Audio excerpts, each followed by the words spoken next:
Hey, hey, hey, it's another day. Welcome to Rivets and Wingnuts with me, RocketWolf, in simulcast. All right, what are we going to do today? Well, first we're going to take a look at our game.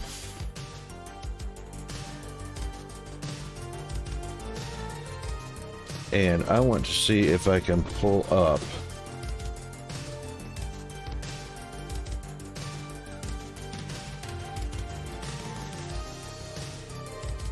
our recipe. It does. Okay, that's great.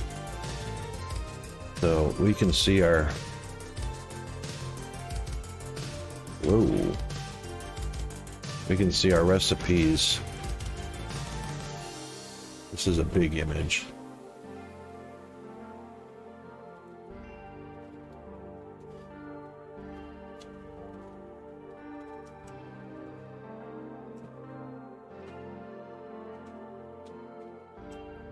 Yeah, that's big. What happens if I click on a spot? Yep, okay. So, as you can see, we're playing Dyson Sphere program, and you can see that oh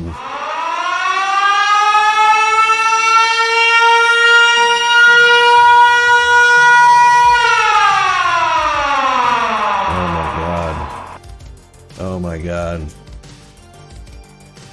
Auntie K, how are you? Welcome to the stream. Welcome all you raiders. Welcome, welcome, welcome. Yes. GFA, welcome. Recognize you from another stream, an Auntie K stream. It's Zombie. Welcome back. How are you?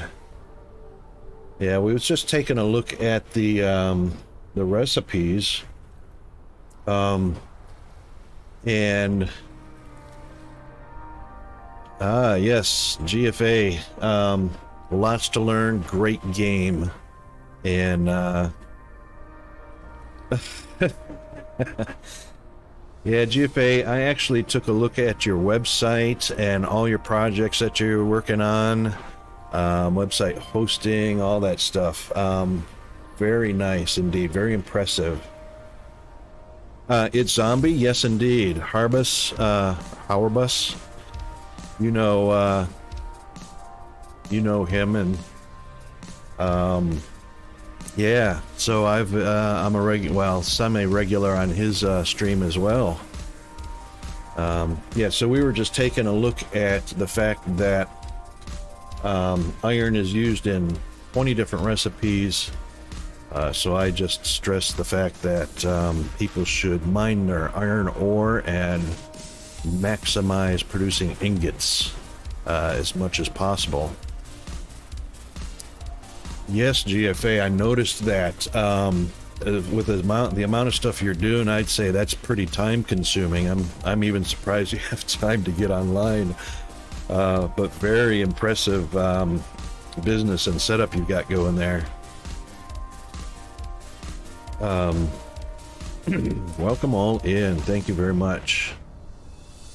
And I just finished. Oh my goodness.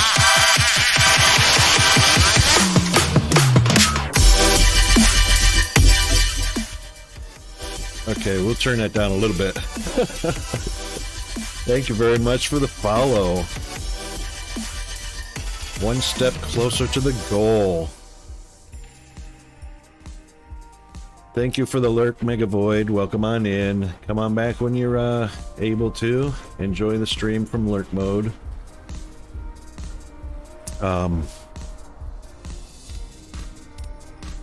Yeah, so I was just customizing Icarus there.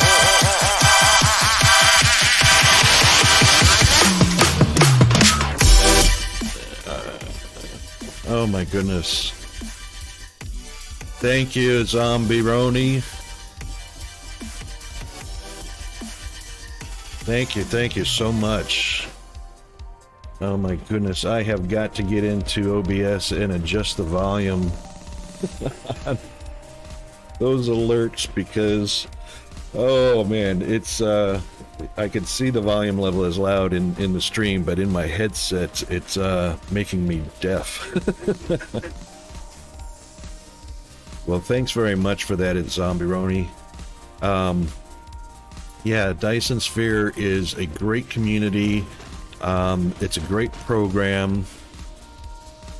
Yeah, GFA, that is actually on my notes, and after today's stream, I am definitely going to make some positive adjustments to that. It's crazy loud. I can't remember if that alert was from OBS or whether it was from Owned Pro, or I think it was Owned Pro. Owned 3D or Own 3D, however you say it. But yeah, wowzers. That is definitely on the notes for today. All right, so also want to make sure the follow goal is 60, so you probably see it up here at the top, and I am just shy of affiliate for concurrent chatters. I'm not even sure how that's calculated. Yeah, GFA, it seems like notes is a big thing with this game.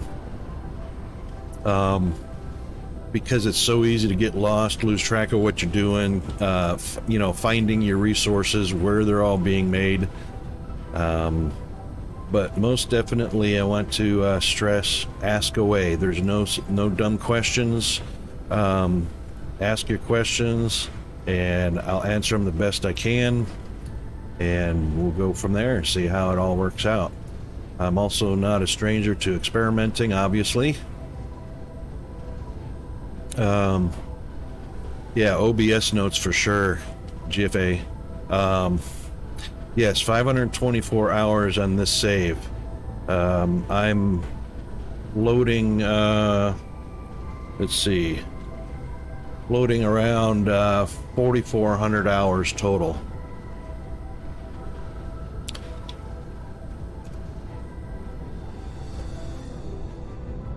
And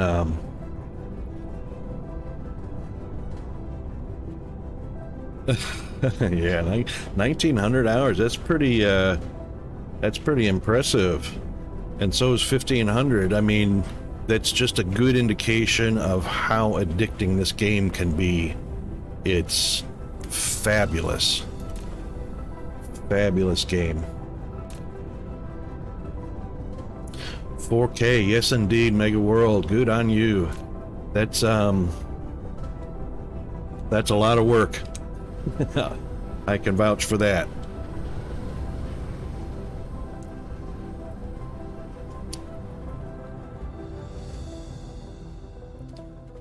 Yes, big meat swinging, that is definitely true. There are some dedicated diehard DSP fans.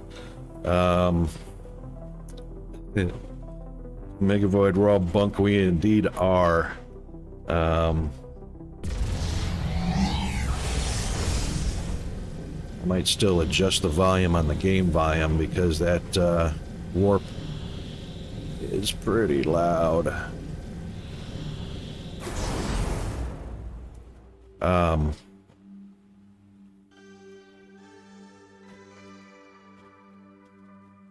Oh, we're all a bunch of something. Derps. I'm a derp.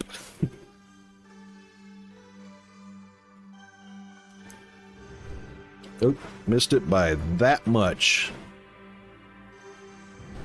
There we go. I just wanted to pop over here to a factory planet that I just started a little while back. I have to check just like this. I have to check to make sure my feeds are proper. So I've got, let's get this out of the way. Let's also do that and that.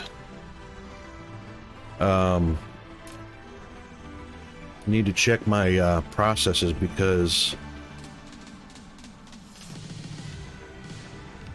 micro components keeps getting jammed up. I have discovered that DSP has still a few glitches going on, and that's all right, Megavoid. Probably you're hitting the enter key is like me hitting the caps lock key, but I have a warning system, so that's my warning. If I hit the caps lock key, it tells me if it's on and off, which I do quite a bit because it sits right at my pinky. Oh,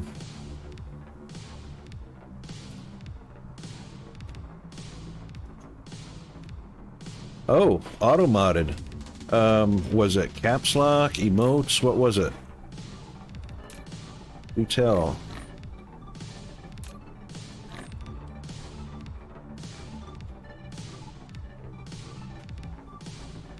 Oh, no kidding. That should not... We just fixed that the other day. Alright, let's see what's going on there, because I was certain... Wow, Nightbot did that. Spam protection.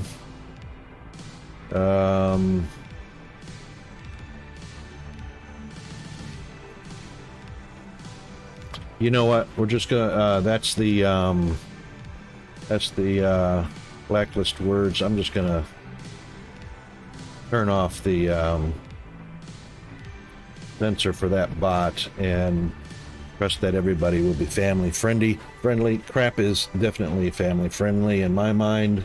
You know, everybody's adults here, so. All right, let's. That should fix that. So.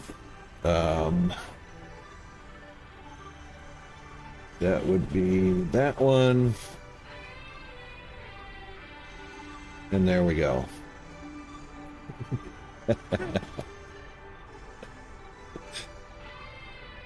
That's right. So that that is the secret to aging. You won't age if you remain a kid at heart.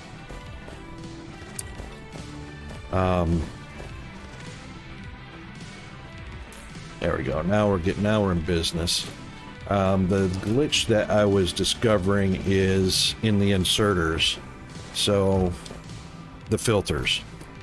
I have all my filters set, but in particular on the line using my magnets, and this one as well, it would show the correct icon down here, but it would show a different item stuck in the inserter, which should never happen. So hydrogen and optical grading should never show up in this inserter. Even though the icon is displayed down here properly, it gets stuck in there, and that is from loading the game. So at load time, it glitches some of the inserters. Right, so even though these have been set for ages, they can glitch on load. It just depends on what's being loaded. Big Meat Swing, if you don't mind me asking, I've seen that box building method before, but not 100% sure how that works. Do the items not filter down through to other boxes? They do. Okay, so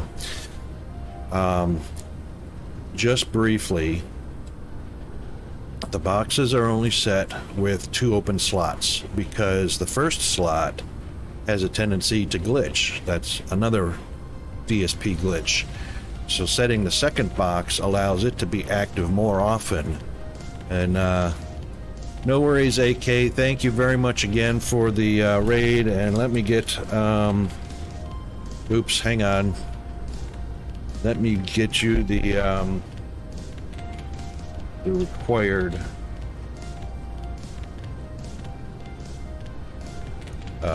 recognition there. There you go. Thank you so much for the raid.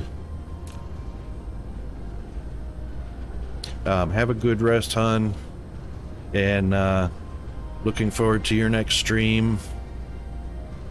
Yes, midnight, so I'm 10 hours ahead of you, and I understand that fully. Oh, excuse me.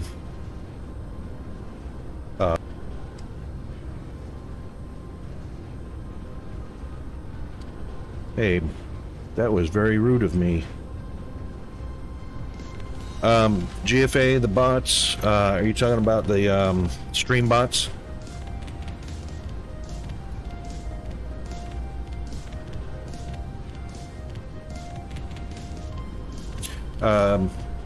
Only because I'm trying to decide which one is going to be the most reliable and the most functional for the stream, because you can stream through Twitch, and Twitch has its dashboard control panel. You can stream through OBS. OBS has its own owned 3D, or owned, whatever you want to call it. I subscribed to the pro version a year or so ago, just after I was done with Mixer and deciding to come over to Twitch. So there's CloudBot as well, so it's just a matter of determining which one's serving me the best and being the most reliable, and then eliminating the other ones as we go. And for some reason my mute button is no longer on my microphone. So I had my pause key set as my mute for sneezes, coughs, and whatnot. Again, I apologize for that, but it's no longer assigned properly. GFA, I actually was taking a look at your Twitch bot, and I really like that. Yeah, Stream Elements is running as well, so yeah. Slobs, which is Streamlabs OBS, is a watered down version that I do like somewhat, probably as a beginner streamer. However, after orientation, getting used to how stream bots work and whatnot, OBS has much more functionality, and you can get into it and tweak it much better.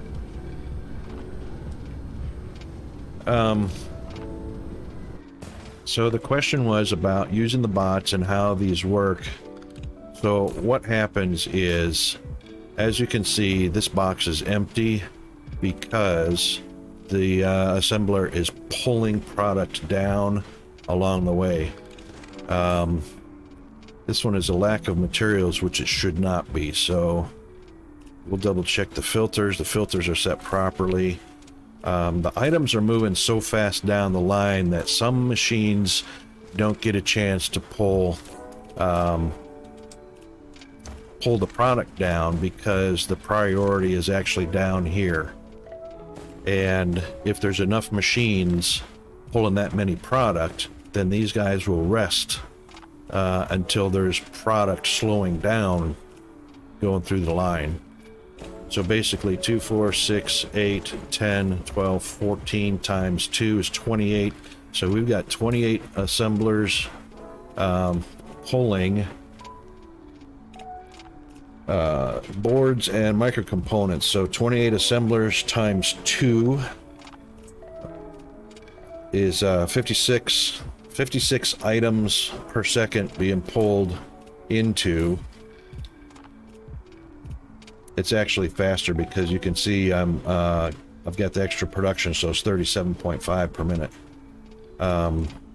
It's pulling a lot of product down, but the way the boxes work is they will pull product down from wherever it can get it in the stack. So, for instance, the first box is micro components, and it will pull from there. And then the next box that it needs boards from, it'll pull from there. So wherever it's available, it'll pull it from. Now, typically, if this box on top empties in those two slots, and there's product in this one that's full, it will push up to that box, and we don't want that. So that's why I put the higher demand, in this case it's even across the way, but I put the higher demand products down below and the less demand on the top, so the top slots don't get a chance to be emptied.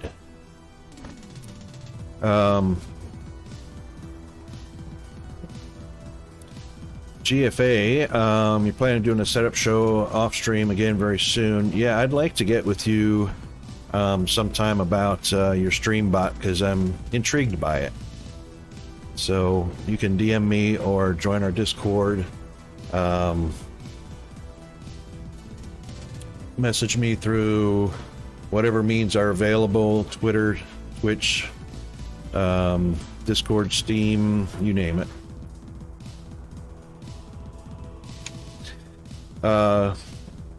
You get that, but how do the boxes work with different items in the same stack? Like, I see that they are correct going down the line, but just curious how it pulls them out the bottom with the sorters from different layers. Yep. Okay, so that's where the filters come through. So having a micro component filter set on this inserter will pull it from this box right away if they're available.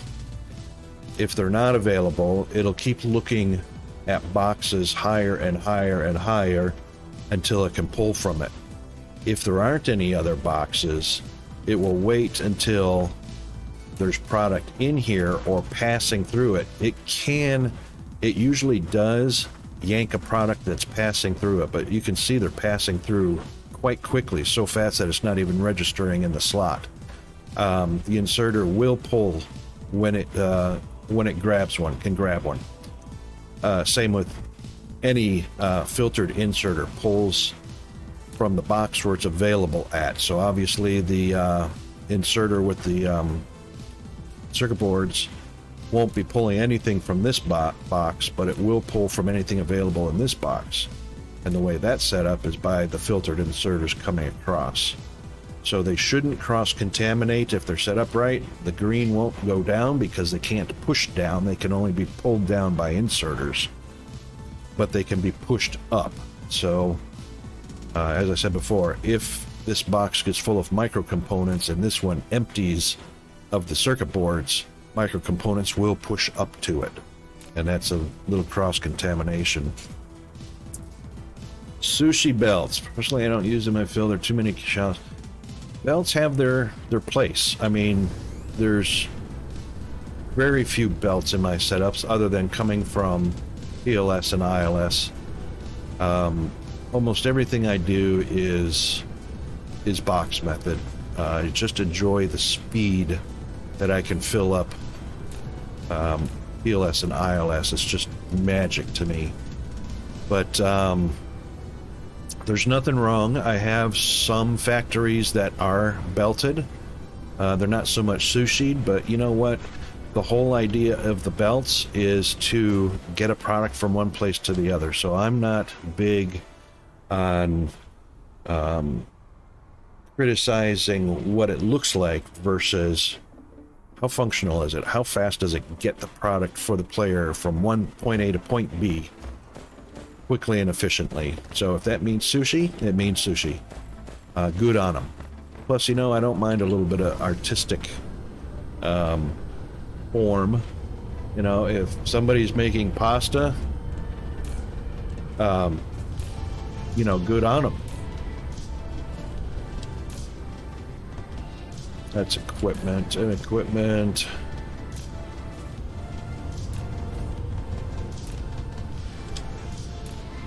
Okay, we're all good there.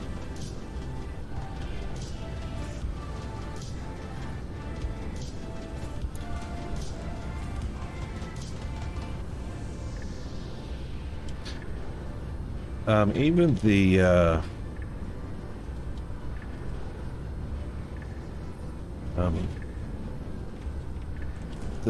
BMS, the biggest problem that's kind of janky is when you run into products that's only a stack of 20. So we know a stack of 20 is woefully inefficient when you're pulling 2 of that item versus 1 of the other to make a product. So what happens is the line becomes a vacuum because it moves so fast. It just empties all those boxes, which is why they're below the graphite. The graphites are stacks of 100, so they will never empty, and I don't have to worry about contaminating that line with oil. And that's exactly why I do that, but there is a lot of mechanics. Oh, yes. All right, so animes. My animes character. Huh. I don't think I like animes so much. It's got some weird sensitivities that I can't fine tune. It's detecting other sounds, which I believe it's detecting desktop audio, which it should not be. And yeah, I'm so sorry for that. I may eventually just either switch to face rig, or worse comes to worse, switch to my ugly mug, which is not pleasant. Nobody wants to look at an old man playing an awesome game like this.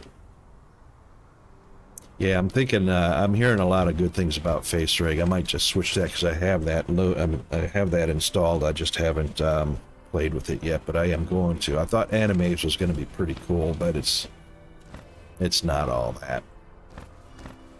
Okay, so all right, good example here. So broadband is a fairly slow process, so 1 every 8 seconds, which is great. The least demand goes on the top, stacks of 100 for the plastic, stacks of 100 for each of the different recipe items. And here you can see, here's the glitch that I'm talking about. So there's room for 2 more of these coming up from the splitter, and it's not filling it up. It's just a game glitch. Same with these 2. There should be 3 more in there. So until the devs get that addressed, which it has been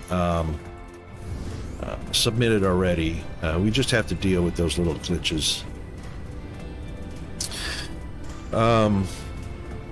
There used to be an old RuneScape streamer named RS Glory and Gold. He had to have been in his 60s. He was very entertaining. I'm sure you... yeah. As soon as I learn to be entertaining, I hope I can compete. But yeah, for right now, we'll just wing it, and that's why we have Rivets and Wingnuts. All right, so let's take a look at... we want just to do the entire system, and take a look at where we're falling short. And it looks like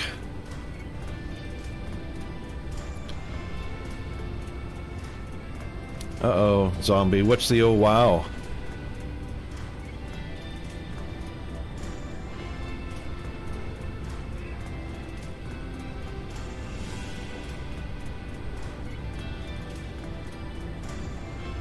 Oh. Yeah, so I play on and off, you know, so the stats build up quite quickly. This one's a big one that I want to make sure is operating properly, since there's only 2 sources and there's only 6 veins each. Well, iron, yes, indeed. So once again, 20 recipes that bugger's used in, so produce them everywhere you find them if you can. Same, let's see. Copper is used in 7 recipes. Silicon ingots are used in 5 recipes. What have we got? Where's our titanium? Titanium is only used in 6 recipes, so it's about equal to copper. Pretty darn close. Music is doubled up.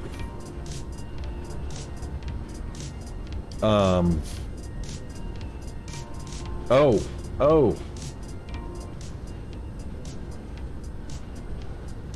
How about this?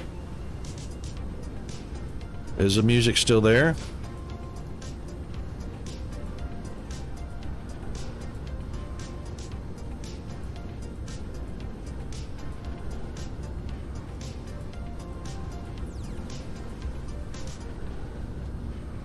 Music is there. Okay, I just turned off the music stream, so it's muted.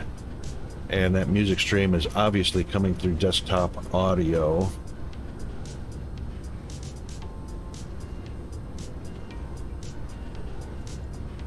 And desktop audio is not even listed as a source in OBS.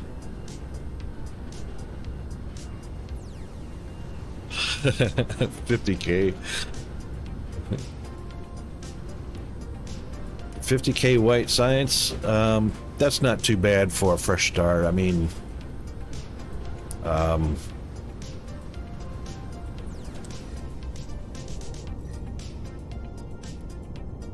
once you hit the 1 million, you're gonna get an achievement for that as well. I actually have not paid much attention at all. Muzzle! Oh, thank you so much for the raid. Welcome in. Welcome in, raiders.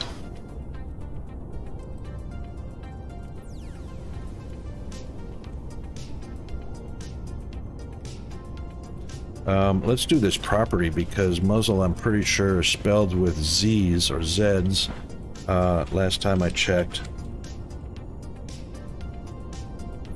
And let's see. There you go, Nightbot. So Nightbot's one of the bots I'm probably going to get rid of because target name, yeah, can't even figure out a target name. So Twitch's Nightbot's probably going to go to an early grave.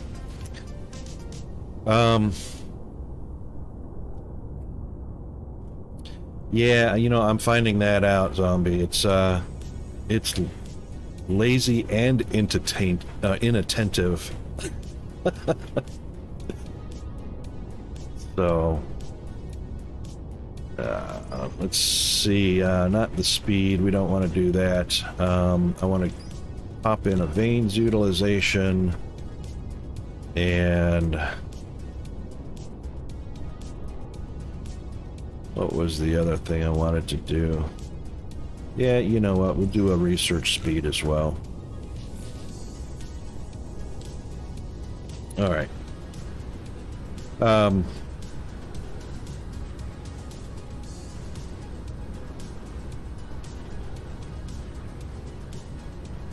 So most of these stacks you can see there's no, well, yeah, for the most part there is no cross-contamination. And it didn't take long for those processors, and they're a done deal. They're full up and ready to go.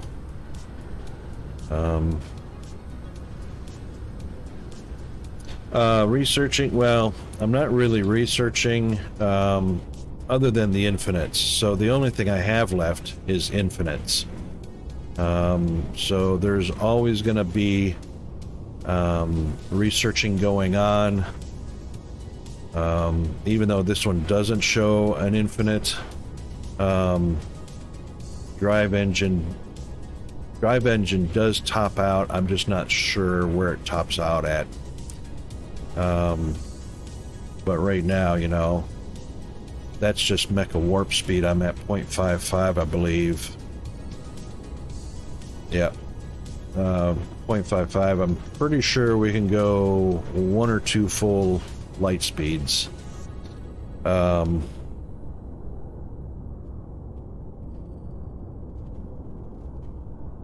Oh, green science at 70 hours. That's not too shabby right there. Yeah, warpers. Let me, speaking of warpers, I might could save you guys a bit of, since you are into green science. Oh, by the way, Muzzle, all my technologies are done. They've been done, for quite a while. 400 hours ago, easily.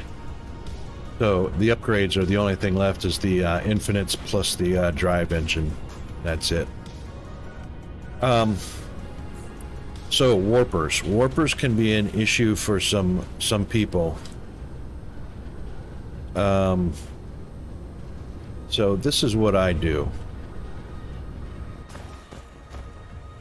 Any planet I go to that I have to warp to, there is almost always one ILS asking for green science on a minimal scale. 100 is the absolute minimum. Bring the green science in, make warpers. Warpers go directly into the warper slot. This one I've actually got just in case I want to put warpers in a couple other ILS on this planet. Or in a couple other, ILS on this planet. The reason I do this, Rocket, you must be crazy. Why are you sending green science? Well, for one very good reason. One green science makes 8 warpers. So if a vessel brings 1,000 green science to me, that's literally 8,000 warpers that can go into one delivery of an ILS. If the vessel pays attention to the 100 minimum, and I've got them set up properly for minimum loads, and it only brings me 100, that equates to 800 warpers. So I don't have vessels warping back and forth delivering me warpers all the time. I have a vessel once in a while deliver me some green science.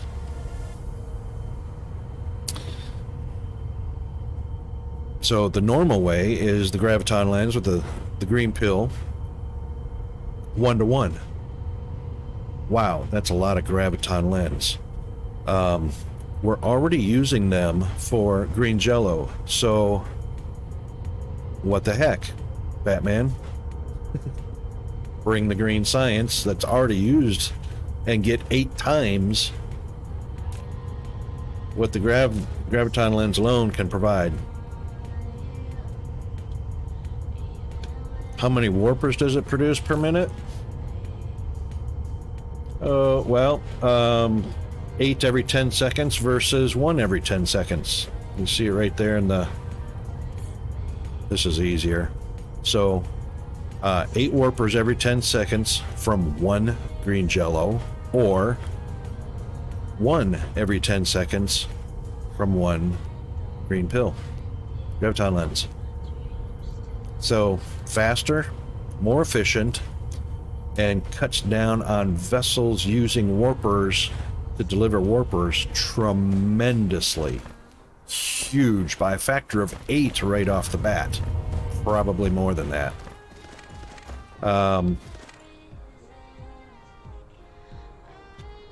Zombie, I have a build from He Who Must Not Be Named for green science, and I split it so 1 green goes to warpers and 1 goes to science. Correct. It's handy that green science makes 2 cubes. Green science, yep, okay.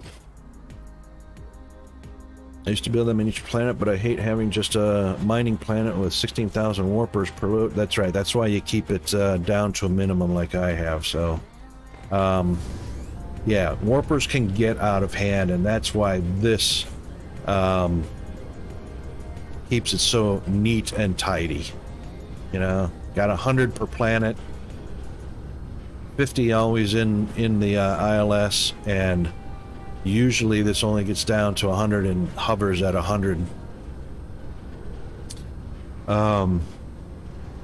Warpers from green cubes is probably a good idea. I have a central build for warpers and just distribute. Right, so zombie, so what you're going to be doing is your central build for warpers is you're going to have vessels using warpers to deliver warpers everywhere.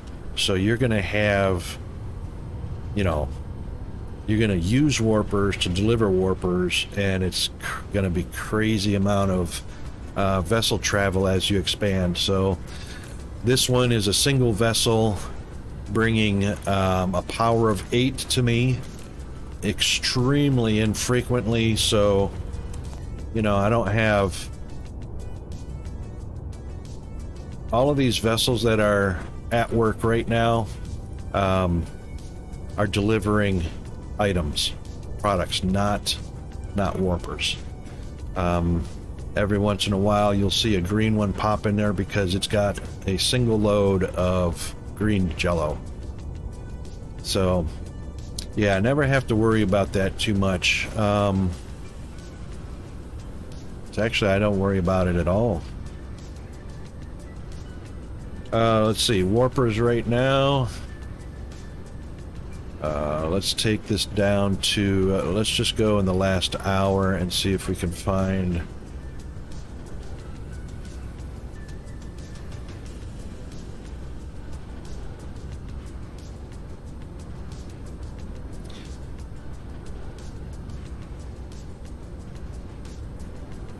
well, as you can see, I've got 0 warpers in production.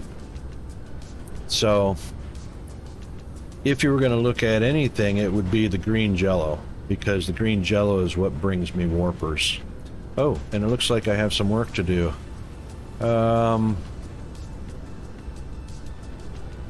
Yeah, it looks like we have a little bit of science to address, just slightly.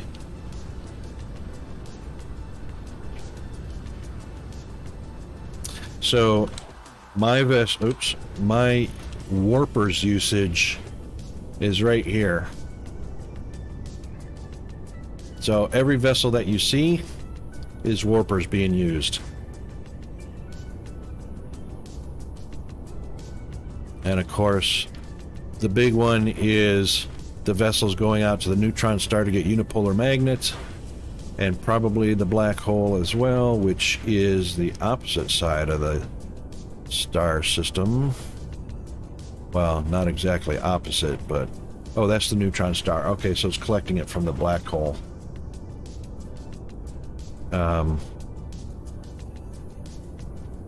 Neutron star's got a little bit of traffic. Not much.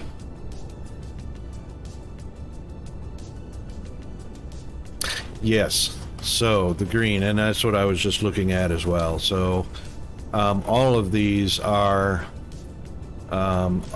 being consumed just a tad bit more than what I'm producing, which means I need to go add some labs in the stack. And of course, consumption is higher than production. I've got an oversupply of white science sitting in boxes, so what we need to do is go address that right now. So we'll go over to the science planet, which is my title locked planet, and address that immediately. And oh, come on, mouse, holy cow, so sensitive are we. All right, just go.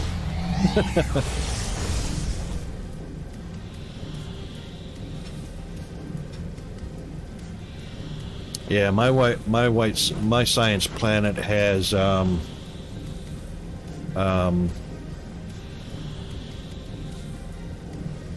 that's the only place that white's being produced at the moment.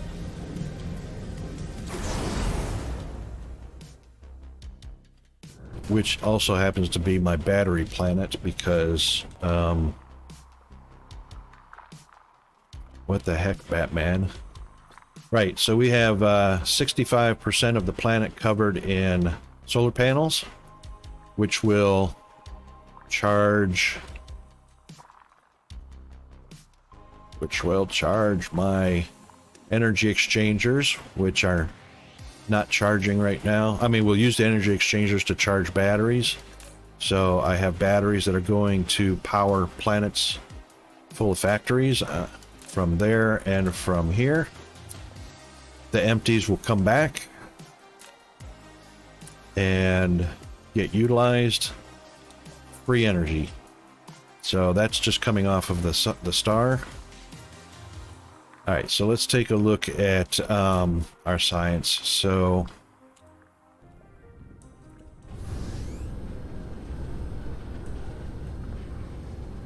jump over here to yeah, you'll find out oh, thank you, autosave. You'll find out I use everything. I use absolutely everything. So there's a place excuse me, a place for everything. Belts, boxes, solar panels, wind turbines or wind catchers. Haven't used those in a long time. What are they called? Yeah, wind turbines. There's a place for everything. I use the generators. I use everything up here. So, you know, there's the resources are there. There's no reason not to. The empties do not back up, and there's a reason for that. We'll come back to the science real quick, but we'll take a look at this. So, I have a switch set up, and this is the switch. These 8 assemblers will make empties if I run out, but I'm not going to run out. They'll make empties to be charged up as I expand factories so that I have charged batteries. So they come over here as a switch and embrace the pasta, if you will. What is in the ILS is a modest amount of empties that are going to be charged up coming out on this main line. Okay? If this is drained because there's a high demand on charged batteries, if the empties are drained, they are side-loaded from these 8 assemblers that will produce empties to be charged up. When those charged batteries are used on all the different factory planets I have, the empties will come back here and populate the main line again, shutting off the assemblers. So there can only be the same number of empties in use as there are charged accumulators in use, because they're getting discharged on their planets wherever they're at and brought back here, which is why this is a remote demand. The only challenge associated with this is if you're doing it one line, it works perfectly. I, for some stupid reason, created 2 lines. It's still balanced. It's just that one ILS with the demand gets prioritized, and they come over here versus coming over to the other one. Now, the reason for that is because of the priority system for logistics in DSP. It's not perfect. It's got some issues. So this is ILS number 31. That was built first. This one was ILS number 83. ILS 31 used to be the priority and should have stayed the priority because 83 is so far down the line in other ILSs that were built that it should have stayed there, but for some reason it switched. Who knows how or why or what the logic is behind that. However, they're both operating exactly like they want to. If I took let's see, about 3,500 from here and put it over in the other ILS to keep them balanced on empties, they would just flop back again because this one's getting this ILS on the left is getting the highest priority for demand. Something like that, Big Meat. I'm not sure Yeah.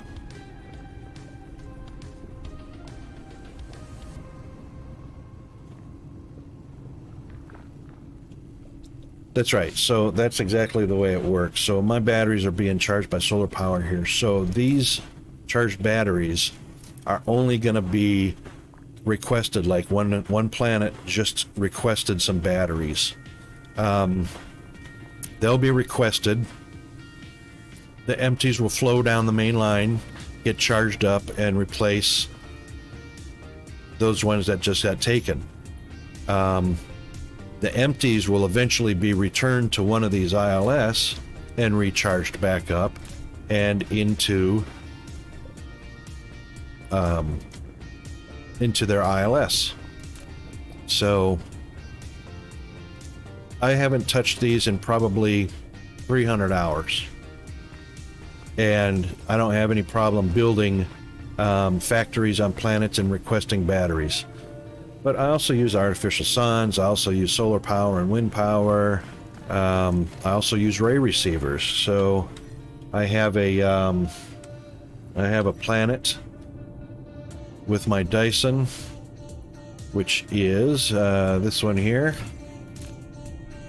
and this planet right here has 2 belts of ray receivers wrapped around the equator. One is producing strictly photons, the other one is producing strictly power, which can be utilized to charge batteries. Alright, so I'm a frames only guy. I don't put any solar sails in because it's a waste of production for me. And this one is pulling, what are we pulling out of here? That will be 133 gigawatts, 100% satisfied out of the power draw from 2 rows of planet wrapped ray receivers. I've got three shells in operation, so one shell is a little bit of a umbrella opposite of each other. As well, I started to do the same thing on another shell just to play with it a little bit. I haven't placed it into full use for what it could be doing, because I just play with it.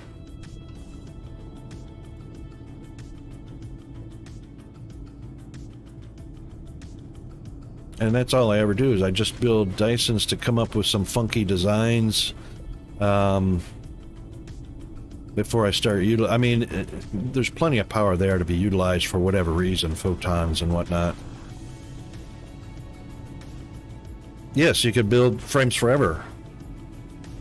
And that's right. And that's what I've done on other saves, is, you know, I've taken one good star with decent luminosity that has a planet or 2 that I can get inside the outer layer, the max layer, so that it constantly receives. I mean, you could set up ray receivers all over a planet, and it doesn't matter where you put it, it'll be in view of the Dyson and collect energy. But yeah, so I've got planets like that, or Dysons like that, with 10 layers of frames on it. And I think they're, gosh, I haven't played some of the old ones, because I always start a new save when there's new content required. So I've got one over there. I've got one here. I've got one here. This is my 4th one. Yep. So this is my 4th one. So the first one, I hope this is me. Should have probably zoomed in on it. Nope, that's Huffy.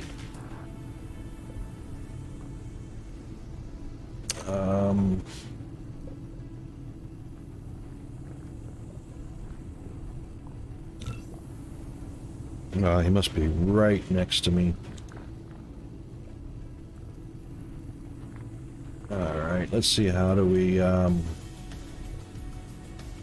zoom in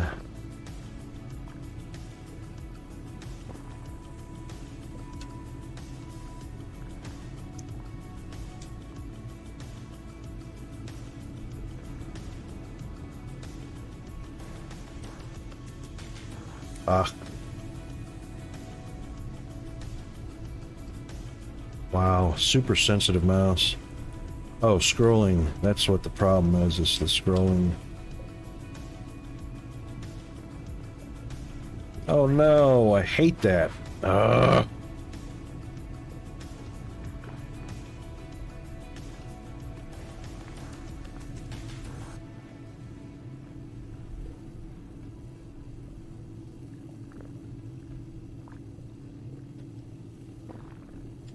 So many people play this game anymore.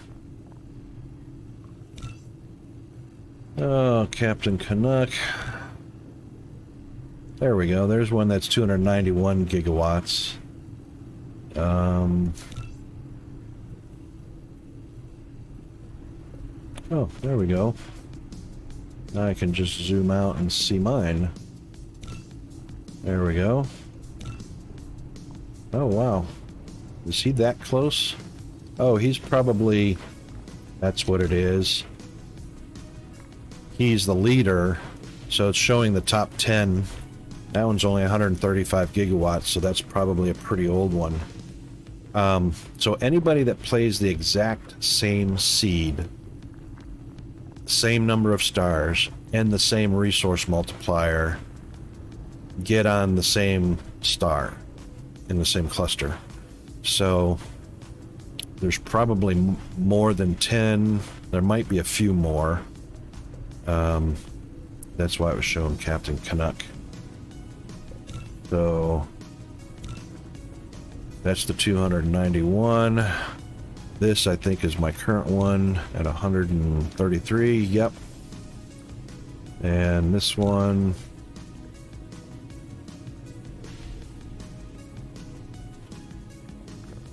If that's the one, I believe it is. Yeah, that's Huffy. That's where I'm at. So he's already up to 1.6 terawatts. I'm probably just outside in the top 20 at probably 235, 250 gigawatts, something like that. Captain Canuck from Mario. Yep. And he's doing quite well too. Of course, you don't ever know how many Captain Canucks there are. I didn't even notice if he had a number next to his name, but there you go. Yeah, the zombie, there needs to be a manually set priority system for logistics. That's one thing I hope the devs do add fairly soon, because right now the automatic priority system is kind of falling on its face.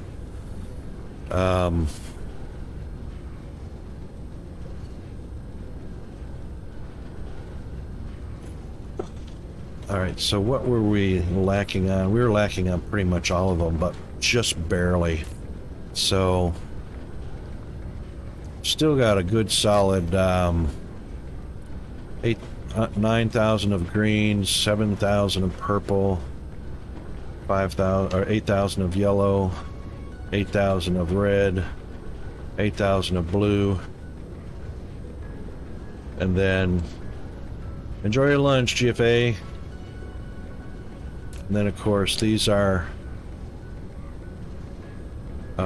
all of the sciences are coming over here into the science pods and producing white. So we've got 5,000 and 5,200, 5,000. So there, that's why the consumption was so high and the demand, or the production was so low, because it's only using what's already backed up in the storage right now. So at the moment it's not doing too bad. So white is being used up here. Slow down, Icarus, you're a little anxious there.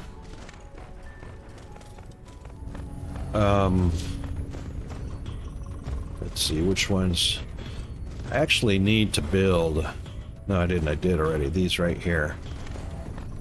Yeah, so white science is topped up. They're being brought here and being used. This is an oversupply, so I could literally build another stack of 3 stacks of white science uploading to Centerbrain. It's still doing 900 hashes per second, which is ain't horrible, but I also haven't been giving it the attention it needs either. So these really do need to wrap around the pole, and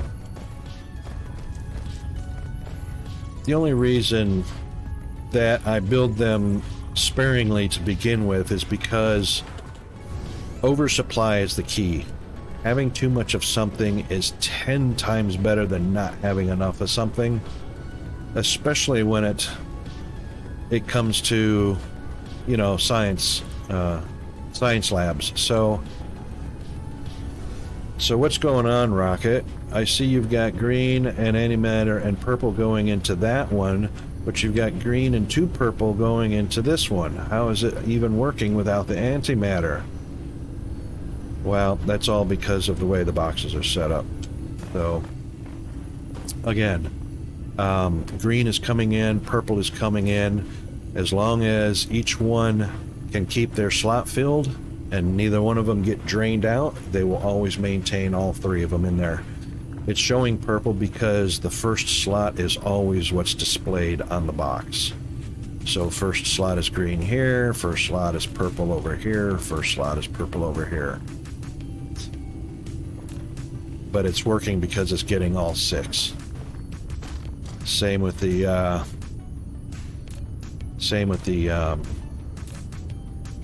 blue, red, and yellow. Now, as long as those stay oversupplied and none of those slots get vacuumed or drained, then it'll work as advertised, worry-free. That's right, overbuild everything. So starting from iron ingots all the way up, just overproduce, because people spend more time fixing or hunting for where the lack of supply is. Why is something not producing? Because it's not getting this item, this ingredient, which is based on 2 other ingredients, which is one of those 2 ingredients is not supplying, and so on and so forth. It just is a chain reaction of putting out fires, hunting and finding where it's inefficient. So yeah, so oversupply. So starting all the way back with mining. So speaking of mining, so we'll take a little look at mining. Here's one configuration. This is titanium. Let's just take a fly on over there. Oh, take a mosquito on over here. Anyway, the old way, of course, setting up the standard miners, run a belt around them, get them circulating. In this case, they're circulating and then heading on out over to this ILS. So it appears, and see, here's belts. So I'm not always box method. So this was obviously early on belt method. And that's why it's underproducing, because Rocket was full on stupid and built his charging station far too close to Titanium Factory. And then I did it even better and boxed myself in by putting on each side. So stupid is as stupid does. What I need to do is move that factory. So what have we got here? Actually, I don't like that one. I can see better when I do this. So basically what I need to do is take this out of here and move it probably right down in this section right here. which would be fine. I didn't have foundations at the time to fill in the lava, so that's probably why that's there, and I boxed those in. But anyway, that's a box method, right? Or that's a mining box setup. These storages should have distributors on them. I was sending them over to another ILS, which I dismantled recently. Otherwise, they would be active. But because there's only half of the miners at work anyway, that means I can go ahead and duplicate this without draining this off. Anything important on the homeworld? Nah, homeworld's all just mining and factory stuff, and it's not even producing the priority stuff. Actually, at the moment,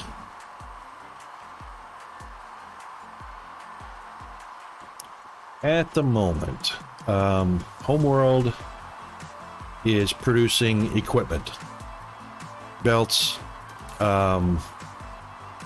inserters, all your basic stuff, smelters, assemblers, all that stuff.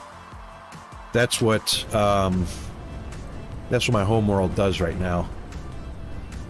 The factory planet that I was on just previously, that factory is just the expansion of the raw materials. So I haven't even, and that's only because you really don't need factories constantly building generators, assemblers, smelters, ILS, PLS. You only need those things periodically. And as I've done here, you know, miners, you don't need miners, but probably 8 or 10 at a time to cover a vein. You know, unless you're mining every planet you come across. Here's another one. Here's the industrial miners. So I'll set up an industrial miner and I'll send it to my smelters, which of course aren't doing much because I don't have enough smelters set up. I've got plenty of titanium on this planet. I just haven't, because it's my science and my battery planet, I just haven't set up a huge smelt line, which I'll go ahead and do. So since this is the home system, you can see the activity. Just bringing supplies back and forth, and that's it. So the arid desert is my what is my arid desert? I forgot what I set my arid desert up for. Yeah, senior brain.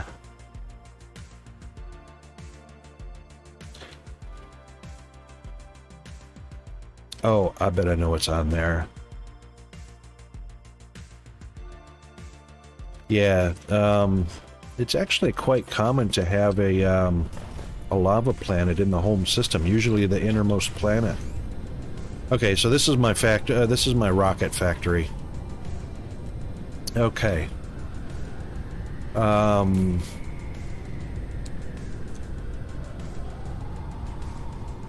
Why isn't hydrogen filling up? Oh, that's producing hydrogen.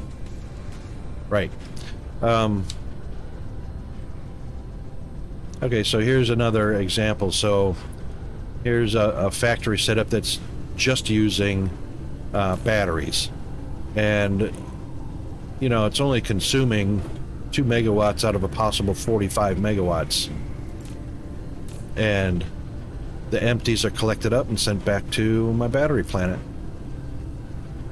And once again, you can see I set this up. Of course, having a senior moment. There's nothing to be used here because you don't warp. I'm not warping between my home planet and this one. This is only the second planet in the system, so it never uses warpers.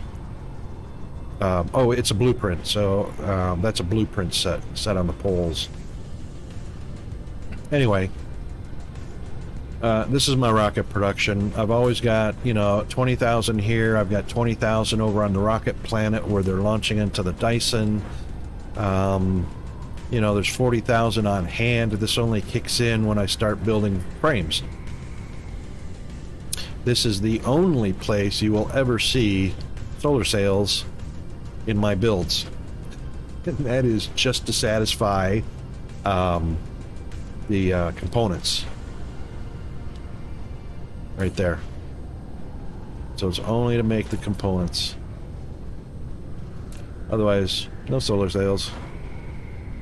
I'm senior, so I've retired twice. I'm 62 years old. I retired when I was 38 years old from U.S. Air Force back in the early 2000s, late 1990s, early 2000s.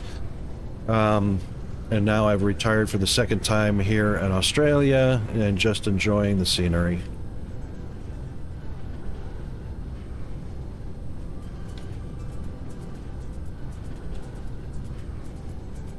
Which is why I'm playing games in the middle of the day. Speaking of which,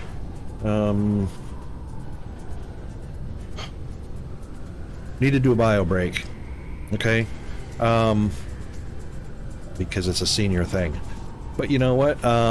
Hydrate, stretch, caffeinate, differentiate, investigate, delineate, whatever you need to do. We're just going to do a quick be right back, and then we'll continue on.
Okie doke. Hope everybody had a refreshment, a break, and we can get back to it. Thank you, Mr. GFA.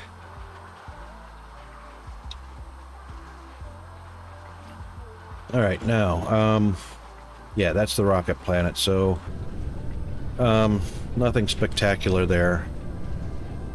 This one was, I built this early on, so that's why you don't see any box method here. Almost all of this is belt method, but like I say, and you might notice a combination here. So I've got some processors in with circuit boards all the way down the line, and even some micro components. So that's all being turned into processors.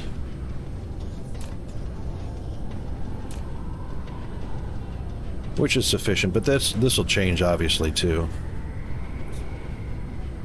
Muzzle, is it impossible to truly balance oil and hydrogen production in the long term, since every recipe makes multiple things? You have to keep tweaking things to balance it, right? Yeah, so you can balance it. You can balance oil and hydrogen, light oil and hydrogen.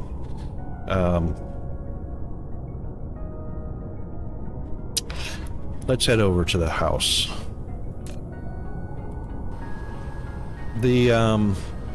The trick is utilizing the... Yeah, you know what? Hydrogen is just one of those things that, you know, pretty much sucks to mess with it. Unfortunately, you can't get around because there are recipes that need hydrogen. Right, so that's the trick. So there's 3 recipes. One is refractionating. One is a fractionator to take hydrogen and turn it into DEW. But your refineries have 3 recipes that, if you balance the number of them out, one produces 3 hydrogen and one produces 3 light oil. And man, I nailed it. Here it is. I couldn't have done that better. The fire ice graph.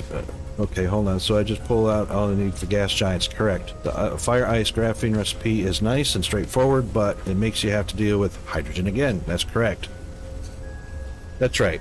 If you can get your orbitals up onto the gas giants, that's exactly right. Pull your hydrogen and DEW off the gas giants. Use that hydrogen for your recipes. I'm sinking hydrogen here, so I'm just sinking the hydrogen off to keep the refineries at work, turning it into DEW, storing it up. But I have several gas giants that are wrapped with orbitals, so I don't have a shortage of hydrogen or deuterium. Non-hydrogen plan, I love that. But like I say, you'll find that I use everything. I use them because they're part of the game. They're fun. Look at that! I targeted my gas giant by accident, and I managed to land exactly where I wanted to be.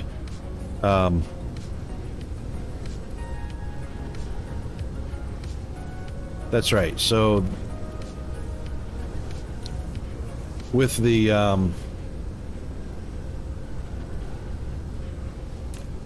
oil refineries, or the refineries, you've got the standard one, plasma refining, 1 hydrogen, 2 oil, and then you have the X-ray cracking. So that takes 2 hydrogen and 1 oil, produces 3 hydrogen. Everybody needs graphite, so it's okay to have that byproduct. And then the other one, of course, is coal hydrogen and oil, produces you 3 oil. So this one produces the 3 oil, this one produces the 3 hydrogen. You can balance your production of hydrogen and oil using these 2 recipes right here. So this is okay to get started with. After you've got orbitals up on your gas giants and your ice giants, then you don't need these. You just use the other 2 recipes. The other nice thing is the only thing you will use oil for is plastic production. That's great. That's right. So it really takes a load off the system once you get some sulfuric acid being pumped. That's right. And that's why it's kind of important hitting the wrong button, Rocket. That's why it's important to find yourself a planet that's got some sulfuric oceans, throw some pumps down, and forget about it. That way you don't have to make it from organic crystal and whatever else. So plastic is always in production. That's great. What was I just looking at there? Nanotubes. Why do I have nanotubes on there? I'm not even producing nanotubes here, am I?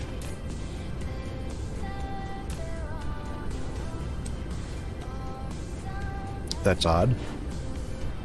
Wonder why I have that slot designated for nanotubes.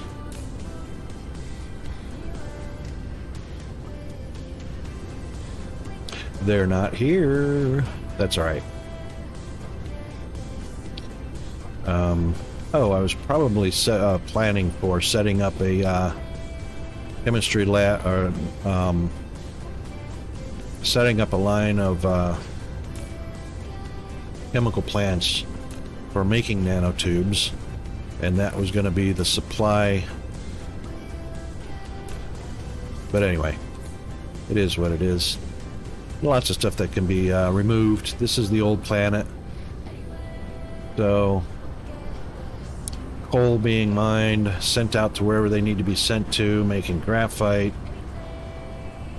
There's lots of raw material on this planet, so there's lots of iron ingots, copper ingots, and whatnot, and diamond, of course, because there's coal for making graphite. This is my sink, so this is my oil sink. These don't need to be used because I have, obviously solar panels and artificial stars. This is just burning off excess oil because I haven't bothered to balance out my oil hydrogen production. So all the extra oil comes over here, comes out on this line, and feeds the generators to burn it away. And then of course I have the solar panels charging batteries. This is kind of like backup power. This was the beginning of it. This is far too small. I'd need a field of batteries for backup power in case for some reason I lose power, which I actually haven't lost power to any of my factories or gone undersupplied since save number 1. So once you've figured out how power works, you rarely have to worry about power, especially with artificial stars or even energy exchangers, EEs. So if I go over 4.2 gigawatts of demand, the batteries will just fill the gap, which will be momentary. The batteries will make up the difference, so I never go in the yellow.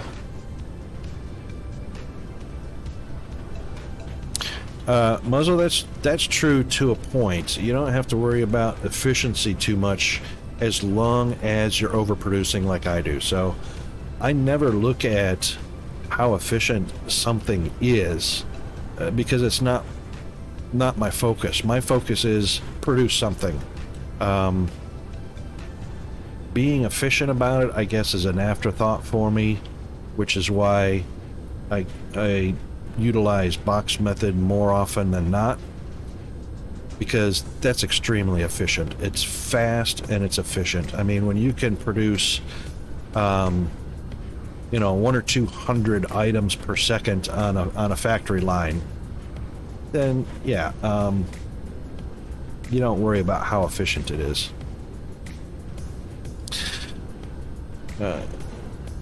So big meat, on your big save, most of my production planets were pulling 15 to 18 gigawatts power under full load. When I'm doing this save, it's going to be much higher than that from how dense I'm building. Yep, that's understandable. And see, that's where energy exchangers come in handy. As long as you've got batteries being charged somewhere, you throw down some energy exchangers, your ILS is already demanding the charged batteries to be delivered and sending off the empties, and you just forget about it. You just build to your heart's content, and you don't worry about how much power's there. So I haven't even covered a planet yet in factories because I spend a lot of time tweaking and learning, especially with the bots, since the bots came out, learning what their useful functions are going to be. The home planet is probably the most saturated with stuff. Oh, here we go. That's what I was getting to. I'm so sorry about my scatterbrained. Just Tuesday morning here, and it's literally the second Monday of the week for me.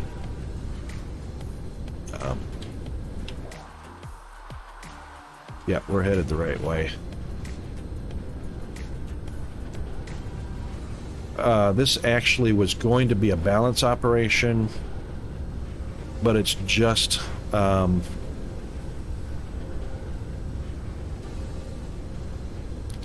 yeah, actually it is. So this is the other recipe: coal, hydrogen, and oil to produce 3 oils. And then this, of course, is the standard recipe from crude. And then, all right, so there's room here for building the third recipe, which is turning those into hydrogen. But I'm so not in the need of producing hydrogen. Yeah, it's just like that. And it's being turned into rockets. So Big Meat's saying, but the beauty of the third recipe is it's 1-to-1 with the standard recipe. That's correct. They changed the second recipe a while back, so you cannot balance it without excess refined oil. That's correct. Yeah, and you know what? That could change again. So, in essence, we just, we adapt and overcome. Copyright Batman.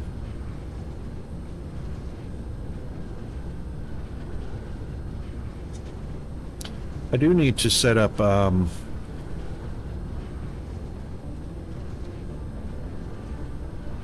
yeah, I have to agree with that. I don't even know what I do for red anymore.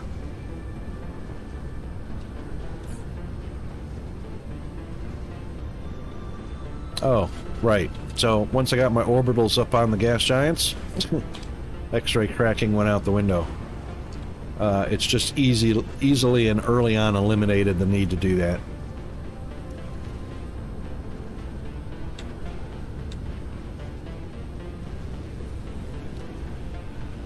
All right, so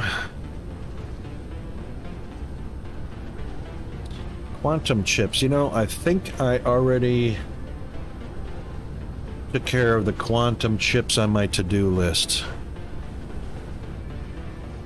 Pretty sure I have. So if that's the case, then all we really need to do is the science, expand the science. So I should have a goodly amount of quantum chips on the factory planet.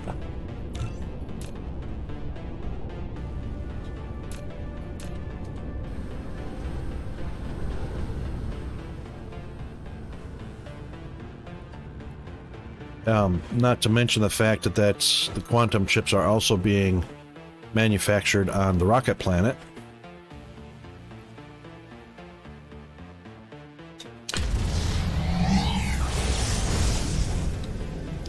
But the factory planet should be producing a modicum of new chips.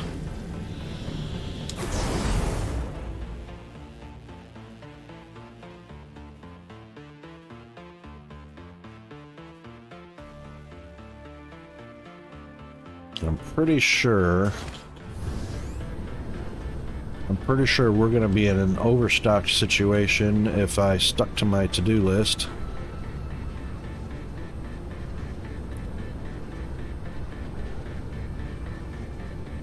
And that's the plane filters. And the quantum chips are... Wait for it. Wait for it.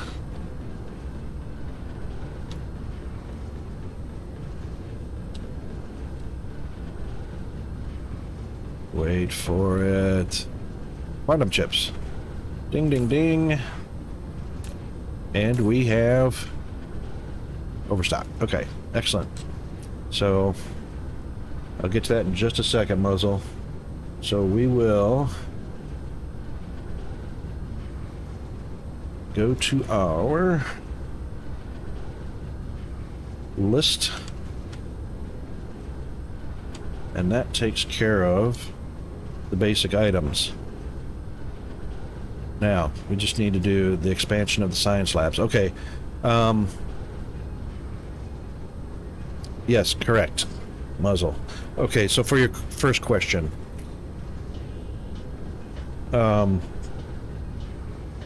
proliferating. My proliferation of items is haphazard to start with because I never really used them to begin with. However, proliferating the ore means the smelters can create ingots faster. Not that there's a speed issue though. So proliferation is basically, in my mind, aimed at the efficiency of the machine. This is the worst possible efficiency, extra products. So in my mind, 25%. Well, what is that? So it's one quantum chip every 6 seconds. So 25% of that is at the completion of every fourth chip. A fifth chip is produced automatically, instantly, at the same time the fourth one is completed. Bam. You've got an extra chip. That's not very efficient. What I'd rather do is double the amount of chips coming out. So when you go to production speed, you get a 100% production speed up, which is doubling the speed up. So instead of one quantum chip every 6 seconds, you get one every 3 seconds. So it's 2 per second, not 1/4. So production speed up is the way to go. And the energy consumption will be exactly the same for proliferated items. So in this case, thank you, autosave. In this case, I proliferate what's coming into the line, even though it's already proliferated. That's a stopgap. That's an insurance. In case for some reason spray gets wiped off, and I've seen this many times, spray is getting wiped off of product either through contamination or glitch in the game. So I just make sure it's proliferated. It doesn't use any if it goes through and it's already proliferated, so that's saved. And then the output, I proliferated it. So as you can see, as a machine produces, there's nothing proliferated, so I just proliferate the output. That way, when it's an ingredient for something else, it becomes this. It's just already proliferated, and it doesn't contaminate. That's how I do that. Now, boxes stacked vertically with different stuff in the stack. Yep. So, first box is just plain filters. Second box is just processors. And the splitter will shove both of them up because I have it feeding on both sides into the same splitter. Processors going in one side, plain filters going into the other at 120 per second because it's a stack of 4 according to this.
Oh, you are so right.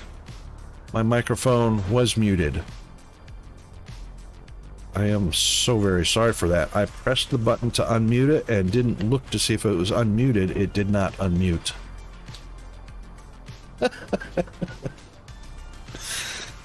Oh my god. Yeah, so anyway, to answer your questions,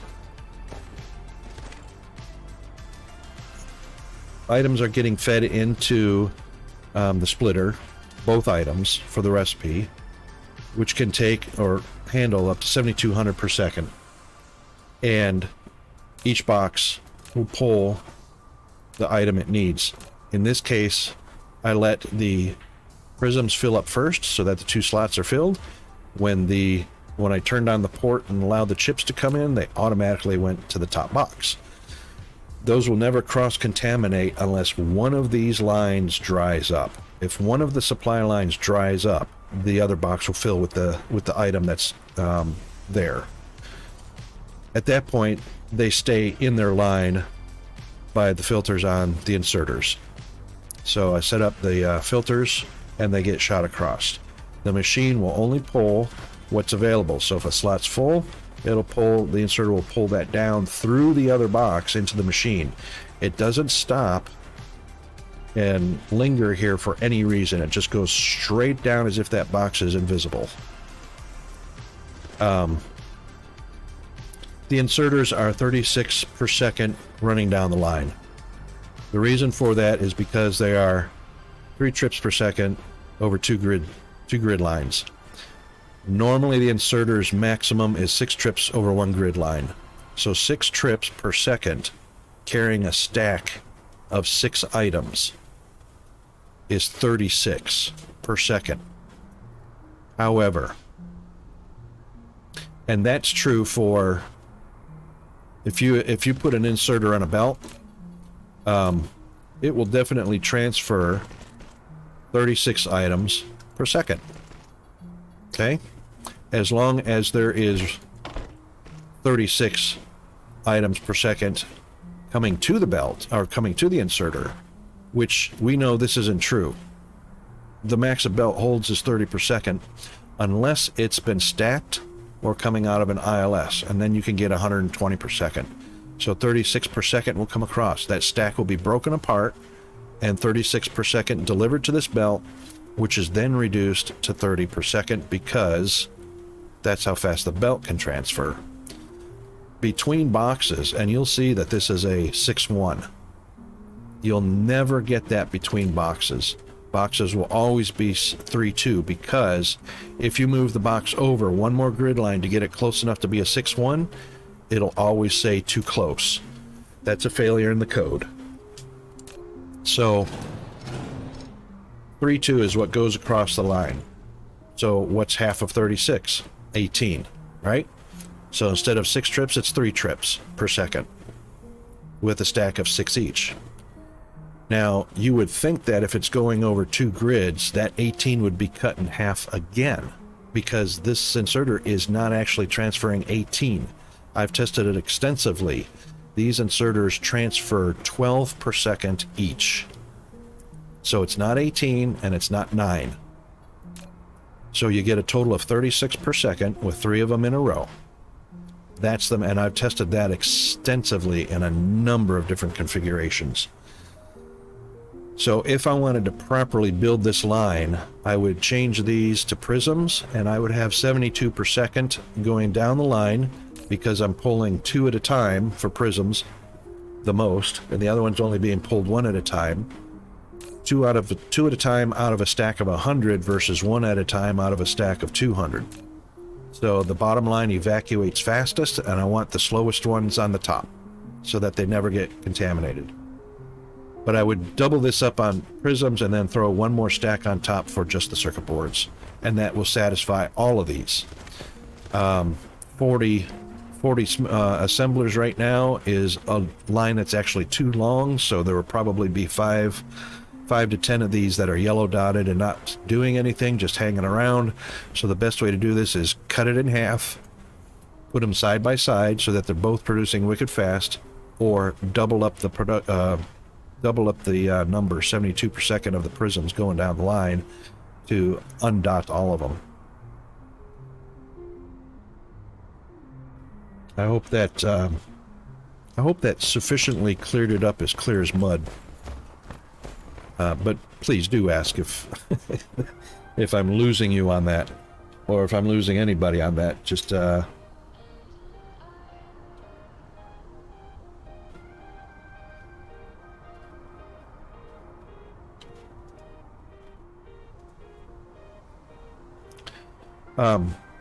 about that, big meat. Yeah, the bot caught that again. Thought I disabled it, but another bot caught that. Anyway, it's faster than belts. That's correct, and that's why box method was developed to begin with. They are faster than belts. In order for belts to be faster, you have to have a stack of 4. So the ILS and PLS will allow a stack of 4 items per slot on the belt to come out. If you don't use the ILS and PLS in order to do that automatically, you have to use your stackers. And you have to use a combination of stackers. And as you can see, these are a stack of 1, 2, 3, 4. So 4 hydrogen tall in there. In order to do that, you have to use a combination of stackers and then loop them, feed them back into themselves, so that 1 is stacked into 2, 2 is stacked into 3, and then 3 is stacked into 4, and then you've got 4 per stack on a belt. That's a lot of electricity being used, a lot of extra items when the ILS and PLS do it automatically for you.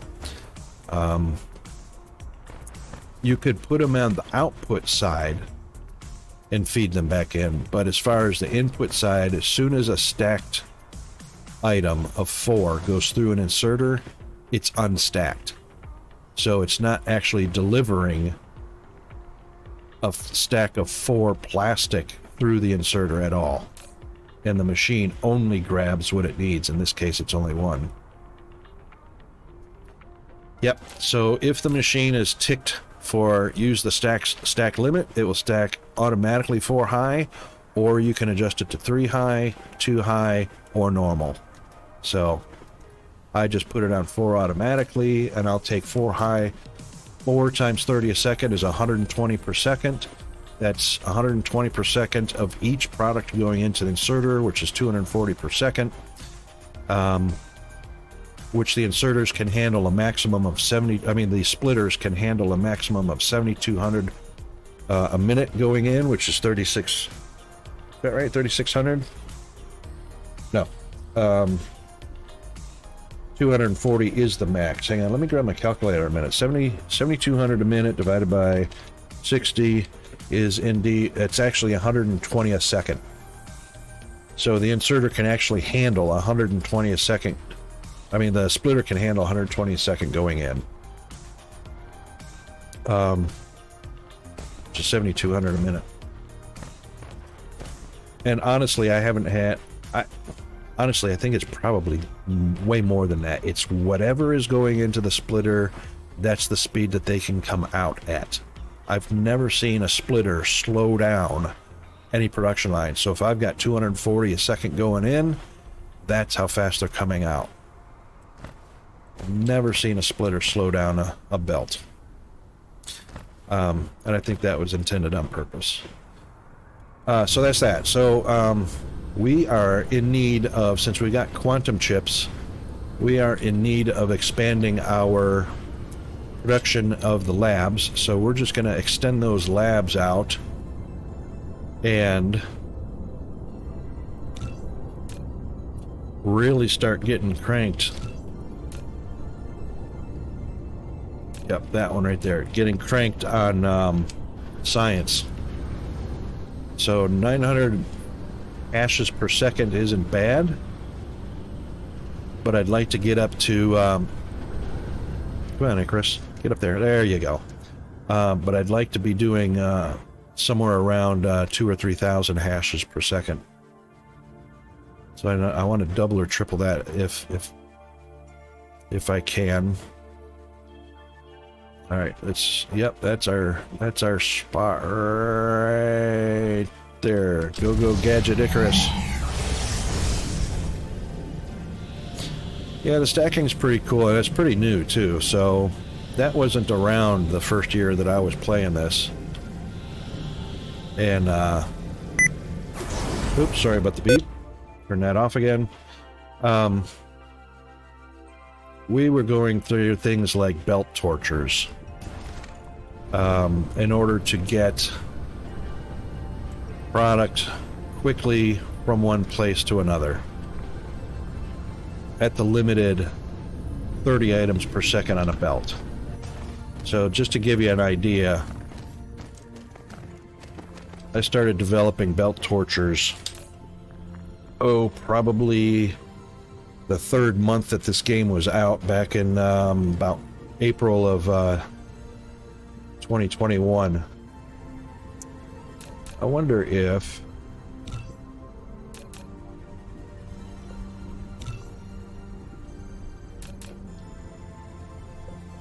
I've got a nice example to show you here. Something for you to freak out over. No, it won't be that one. Oh, I bet I know. Belts. Miscellaneous belts. Yeah. So I've got all of these blueprints that I created. So I was doing things like stacking belts, 1/4 high, half height, 3/4 height, 1 1/4 height, 1 1/2 height, and trying to figure out how I can get 2 sets of belts in the same space. So let's see if I've got triple layer belt. Here's an example. Okay. There you go. So I only managed to get inserters to pull from the bottom as normal and the second one. I couldn't get an inserter to pull from the third one and pull it into an assembler or a smelter. So we did things like belt tortures. Now, I even did something as simple as going from the middle one up to the top one and pulled it down to see if I could get it closer. And then I would go from the bottom to the next one up and pull it down. And then I would pull it up. Hang on. All right, that's as close as I could get it. So I could get from the first and the second belts, but I couldn't get it from the third belt.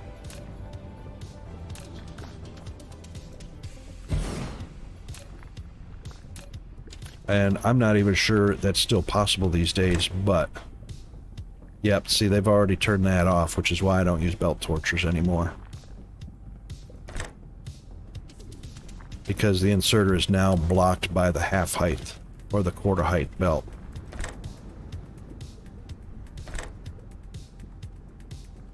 Yeah, it's always a collision or an angle too wide. Thank you, autosave. So that was before we had things like stackers.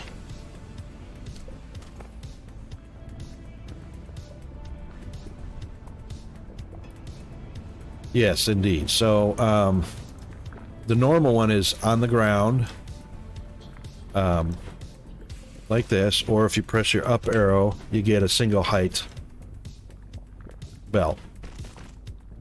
And as you can see, this one in the middle is a half height right here. And I actually changed that one to a 1/4 height belt, which that's what all these are. Oh, that's the link. That that's a 1/4 height belt, half height belt, 3/4, and then of course it skips the 1 height belt because that's just a normal 1 height belt. Now here's something else that you might like. So I created these lift belts. So I wanted to get product going up to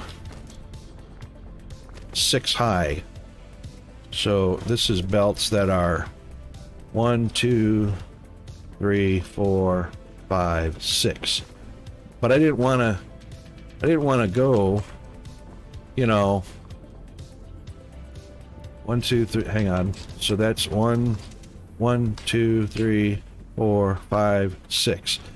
I didn't want to have to go this far just to get a product from down on the ground up to here. So I twisted the belts. And now I can go from, if I put an ILS or PLS right there, I can go from here to right here. So basically inside of 3 grid lines by 3 grid lines, I can get up to my 6 and get to the top of a stack of boxes. So that's why I created the torture belts. And you can actually do this. There's room for a 4th one in here. You could actually put a 4th one in. I haven't done that in so long. These became obsolete. But yeah, that's what the I've got left hand, right hand twists, left hand twists. This is a 6x4. So this is what I call that's the 4 maximum that you can do. And that is literally 4 on the ground within a, I believe that's a 4. 1, 2, 3. 1, 2, 3. No, that's a 3x3 grid, which is, you know, 4 products moving from ground to up to 6 in the space of 3 grid tiles. That's it.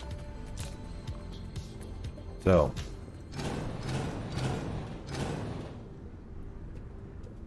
And basically all I did is I did 1 going up, and then I copied it, rotated 1 turn, and then rotated another turn, rotated another turn. They don't collide. So you could make those. So yeah, that was all lots of experimenting. Counterclockwise rotation, clockwise rotation, 2 up, 3 up, 4 up, 5 up, however high I wanted to go with my boxes. So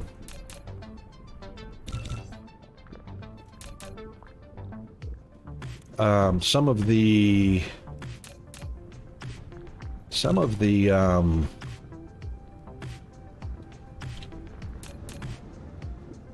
I don't know if it would be in the smelting. Probably not. No, those are all too new.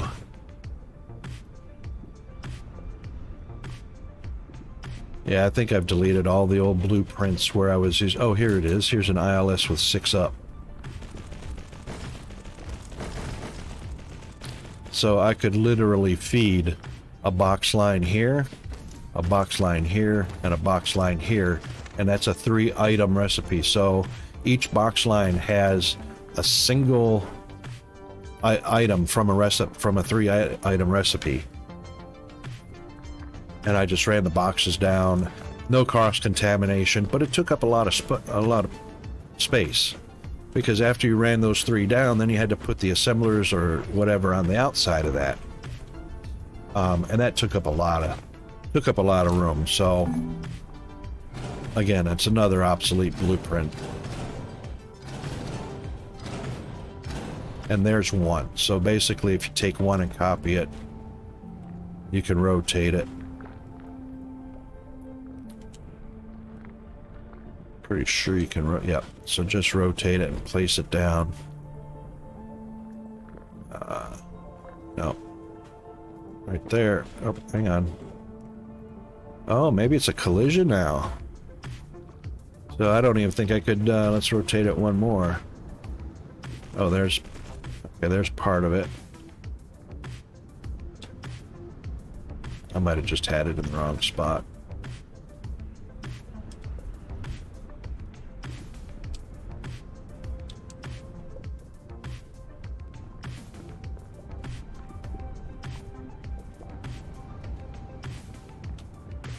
Yeah, took some messing with it, but anyway, there's a 2 input, and so had lots of fun with that kind of stuff back in the day. Now I don't even mess with that. So what we do want to do, back to the task at hand. Sidetracked much, Rocket? Is we want to extend this out. Oh, I didn't catch enough of those belts. Let's try it again. And let's grab that one.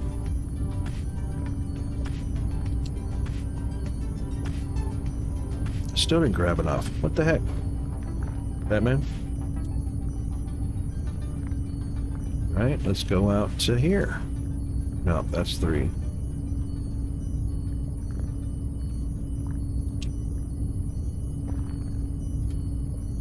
I don't know why it's not grabbing enough belts. That's dumb.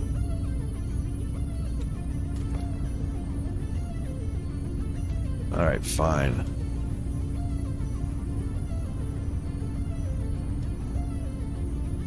Alright, we'll do that, and then we'll add...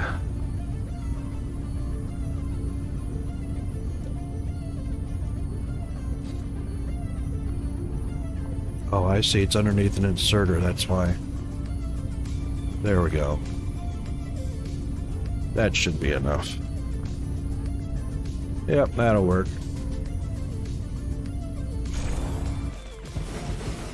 Beautiful.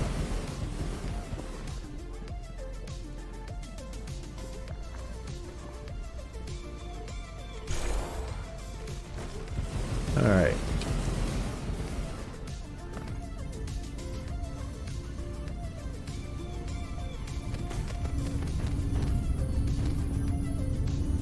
Ah, yes. Don't forget the output belts. There we go. And let's grab some labs, which are in... Nope. Nope.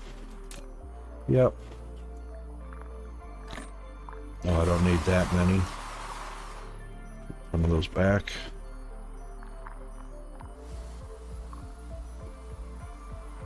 There's 200, there's 300. That's probably more than what I'm going to use. All right. So that picks our green production.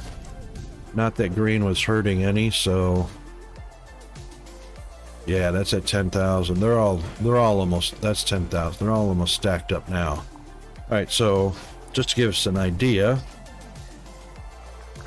of what our demand is actually going to be, let's do our veins utilization again.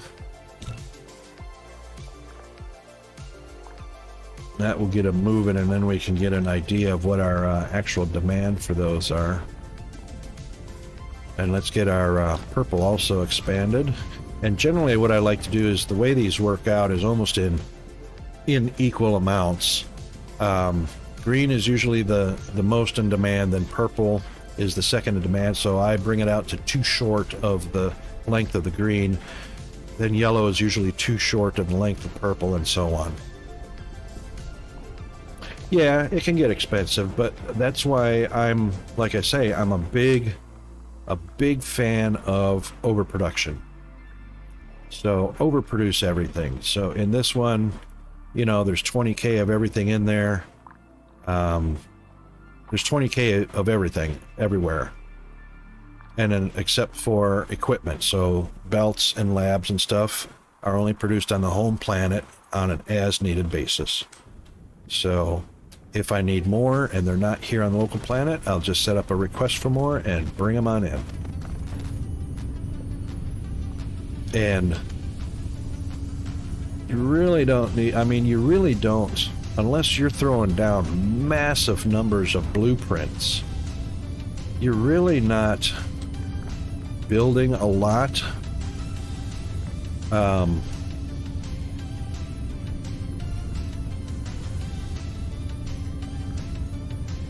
You're really not building a lot, you're just stamping.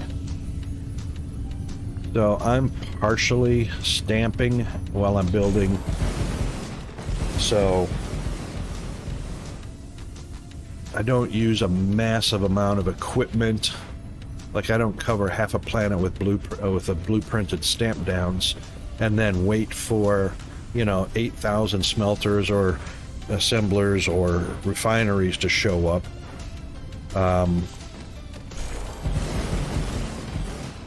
So I just use them as needed.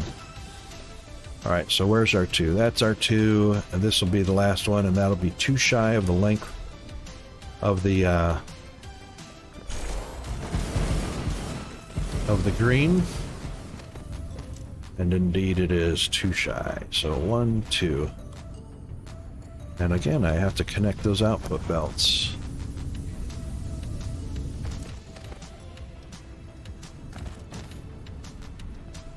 Still some glitches in the game, but it's still early access. But at least that side copied properly. Alright, now we'll get some yellow going.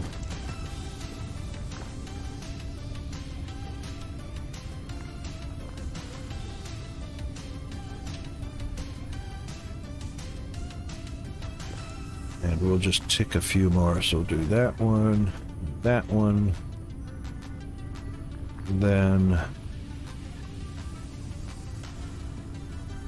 that one, that one.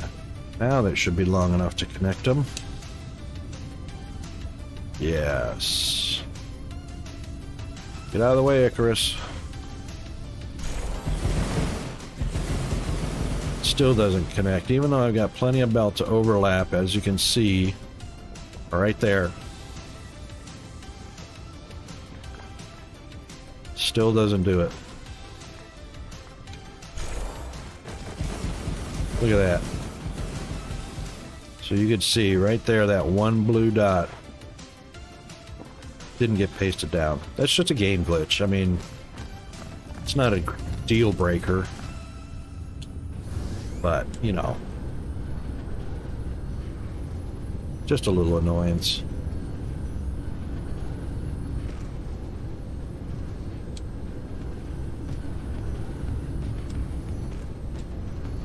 There we go.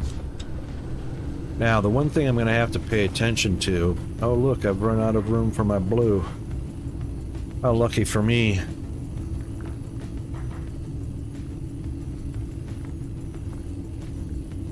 Yeah, well, as you could see, the feed lines, the 2 feed lines, when I overlapped them, even though I overlapped more than 2 belts, they still connected. But for some reason, the output line, who knows why that is, didn't do it. So if I start out here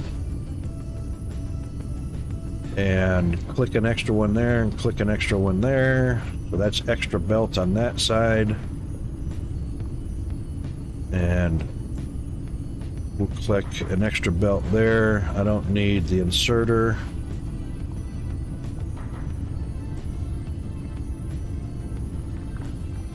And I'll go ahead and click that belt too, just for giggles and grins.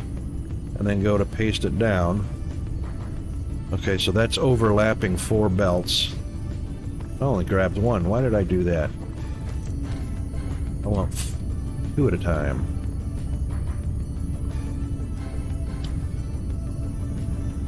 So we'll go ahead and grab that one, then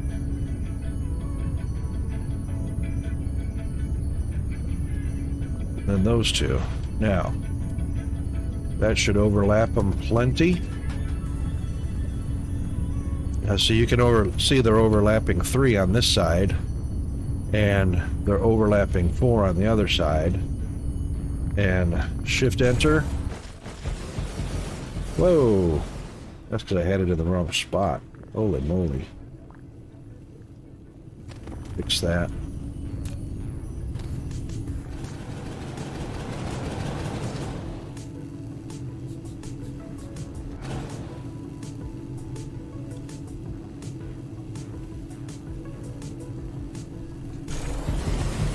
There we go.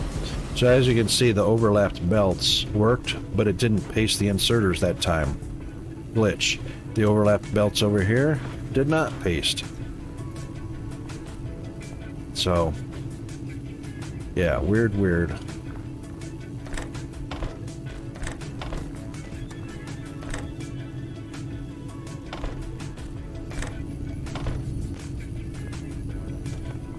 But the inserters are in the copy. You can see them right there. They're there. They just didn't go. That time they did. And once again, the front belts overlapped just fine.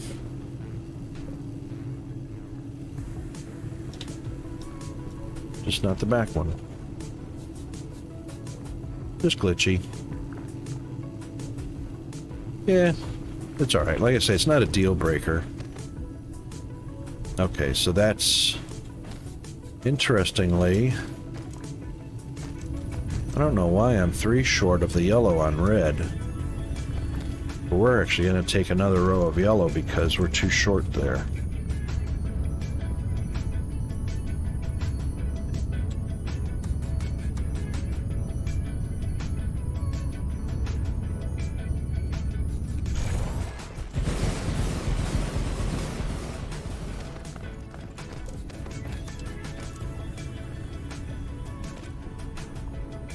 There we go.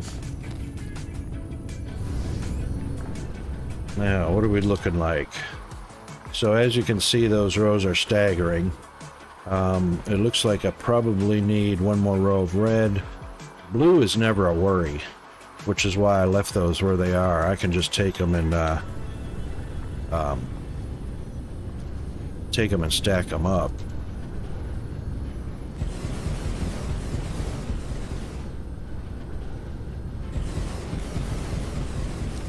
In overabundance. Well, need a few more after all.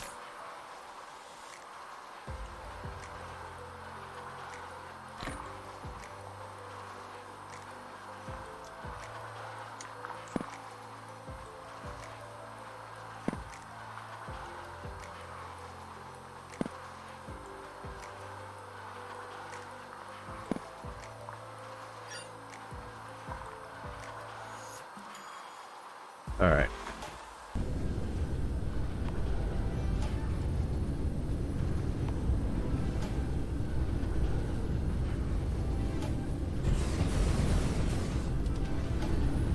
And one more stack of red.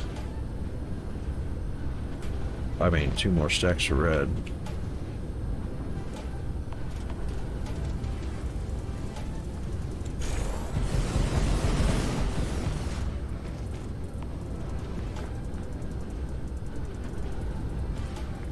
All right. That should keep things lively down here. 94, 92, 95, 94, 98. All right, all good while it's researching. So we're researching, and levels are staying up in the 9,000s, which is really good.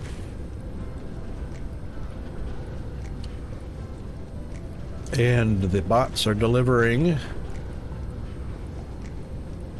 as needed. Never depleting the box, and so what we've got is 1 slot open for delivery. So 10 bots can deliver up to 200. So there's only a need for 1 slot.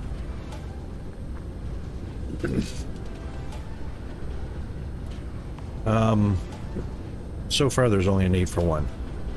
They can deliver more, so even though there's 10 bots that carry a stack of 20 at a time, that's 200.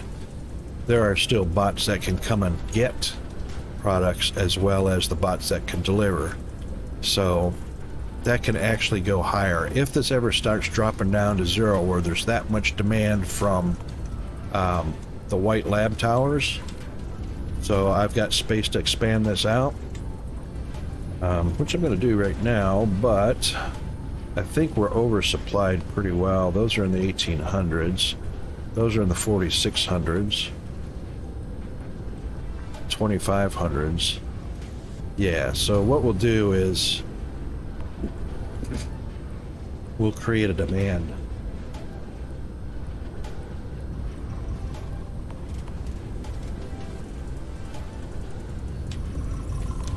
And you know, funny thing is, I don't even know why I put these 3 up here.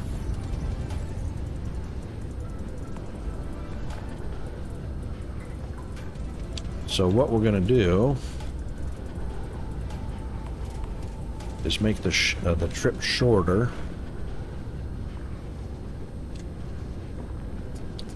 And we'll put them down here. Oh, I know why, because that was going to be the white science area. Yeah. Okay, where can we have a white science area? That's why I left all of that open. Yeah. Alright, so we'll just stay consistent.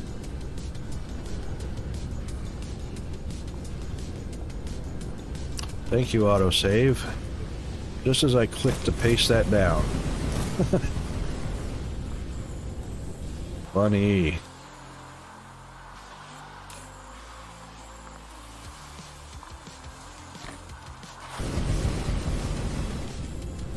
Okay.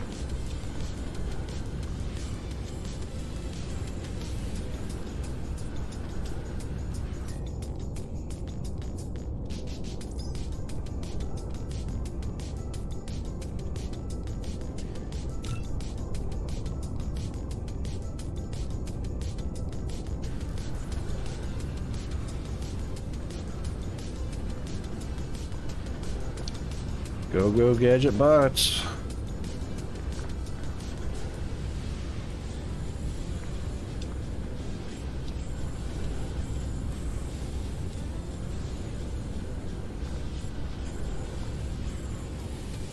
Now, those extra white labs will probably drop these stacks of 4,500 in these boxes. 47, 45. Those should drop down close to 0.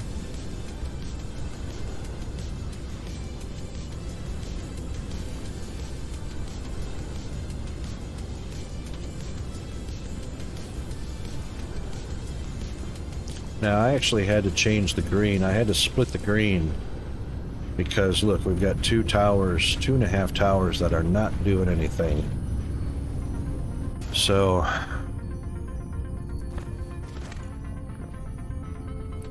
that's going to take, I don't know how far. Go ahead and move those.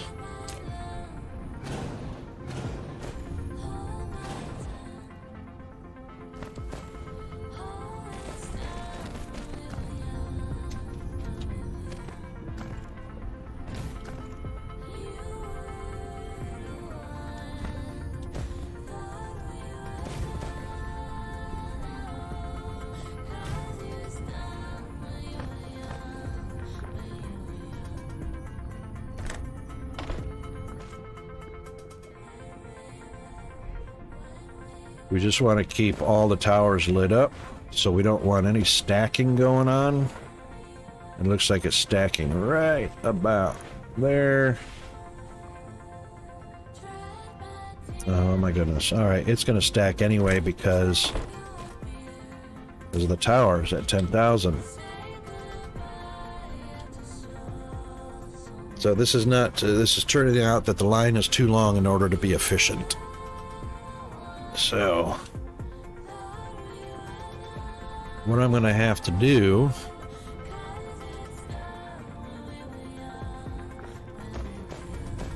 I don't even know why I'm using a belt.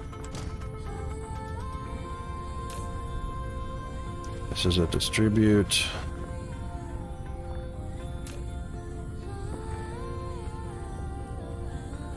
Because I didn't want to conflict the distribute bots and the request bots. What are we gonna do? We could set up bots.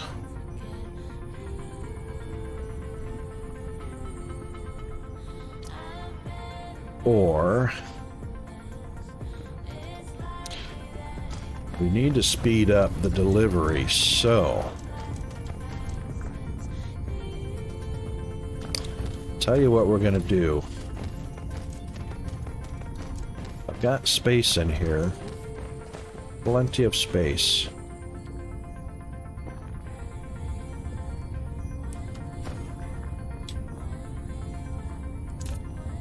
Alright, the tower is full, so let's do this.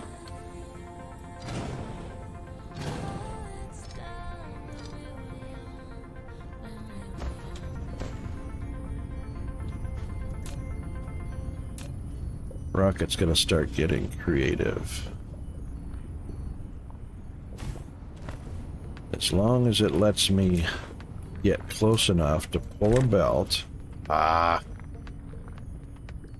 Wouldn't you know? Okay. Fine, you know what? You're gonna be that way? We'll go down here.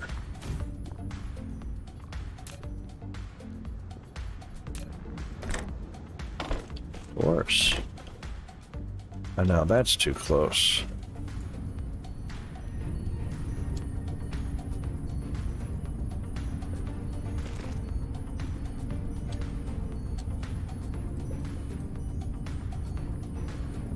Well, yeah.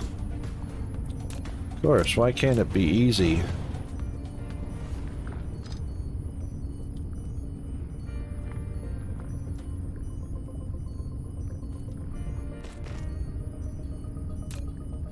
So that's why we experiment.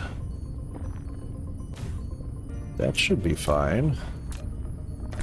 Yep, pull in there. 1, 2, 3. And then just for giggles and grins. Oh yeah, collides, of course.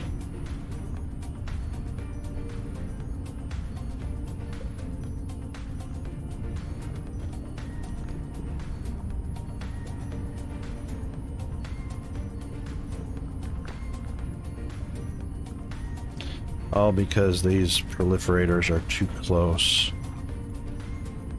I mean, we can do that, but can't get the second one connected.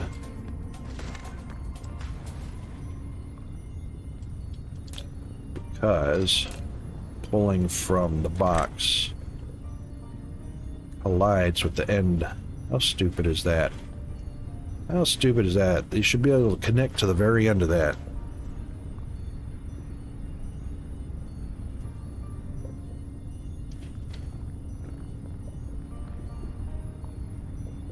Maybe it will. Maybe the hitbox is so small, because, you know, it's so small trying to get those belts in there.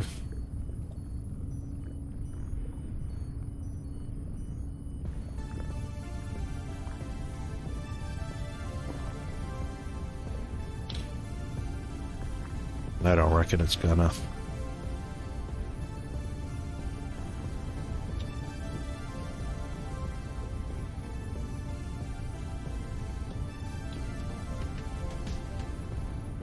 I'll have to back that one out. Ah, frustrating. Alright, it's just too tight. Quarters are too tight.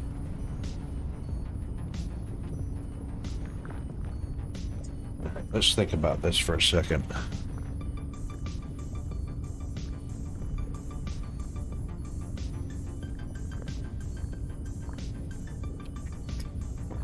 Alright, what if I use a splitter? Whoa, careful. Alright, if we use a splitter and change it to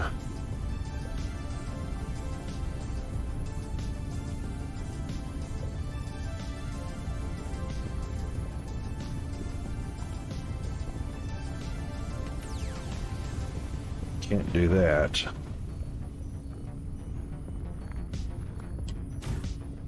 Almost certain that's not gonna fit around. Yep, no. Nope, nope, nope.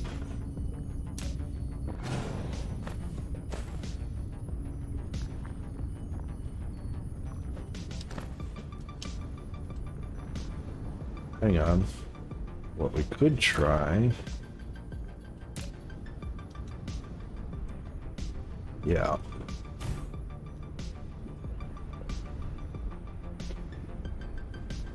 but it won't come out of the lab. We can't connect a sorter to a splitter.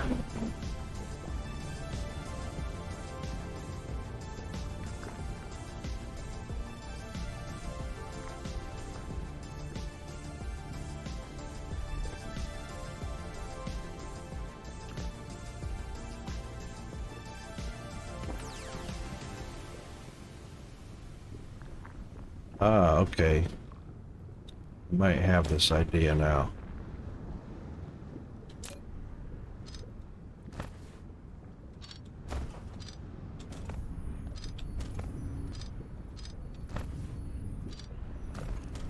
So what we might do is let's get rid of this one because it's too close. And put it there.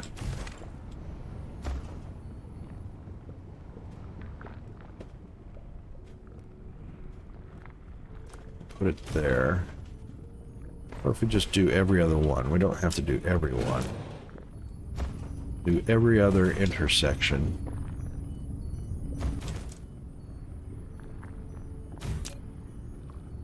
That even leaves room.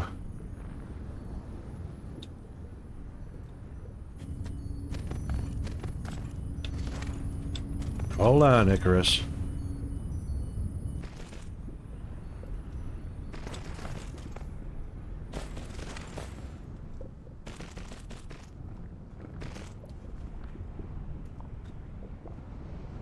Oh.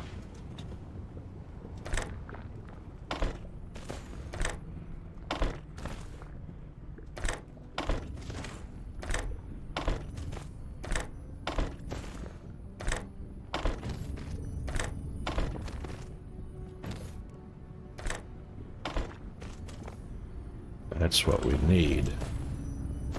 That's what we need. Then if there's room, should have room to go from there.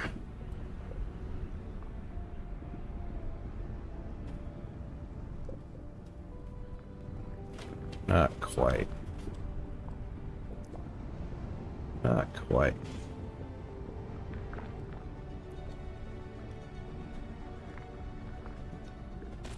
So we'll take the end off of that one.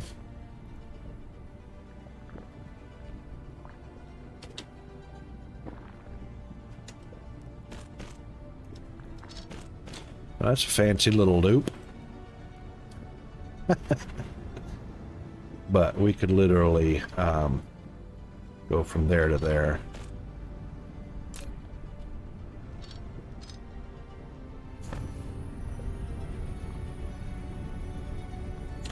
Now, we should be able to continue that without creating a lot of drama.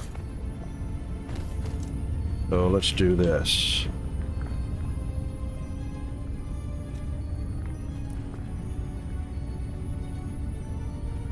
We'll copy that much without the sorters.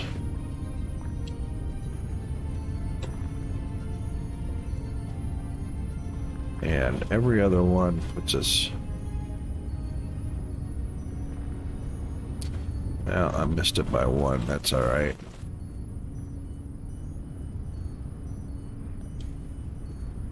Oh, hang on. That one, that one, that one.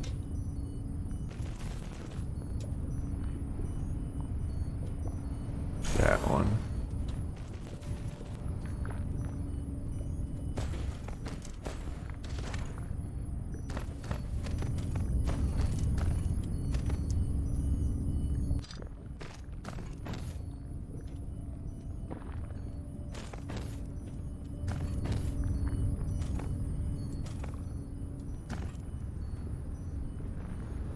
Alright, we need to take those out. Those in. That.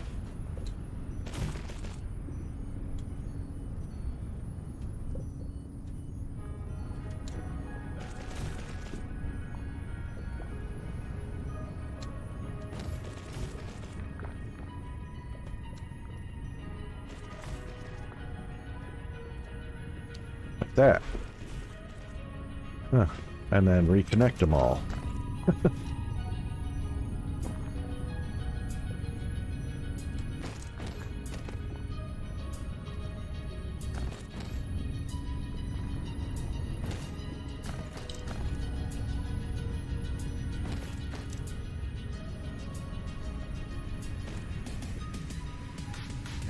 There we go.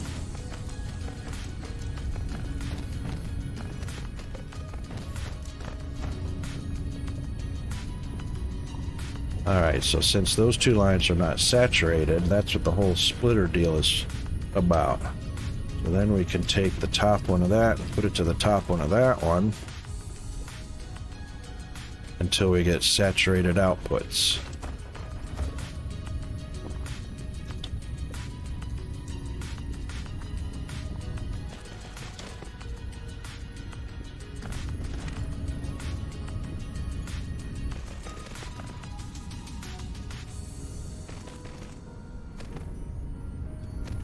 And that way, all of the towers, there we go, all of the towers should be lit up.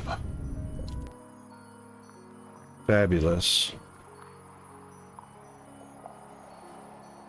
Oh, except for a small group here. Oh, wait a minute, they're lighting up. They're getting there. Yes, indeed. Go, go, Gadget Labs. Yeah, they're coming down.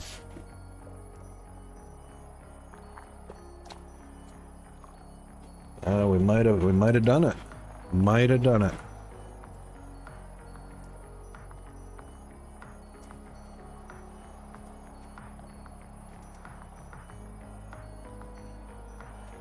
Here it comes.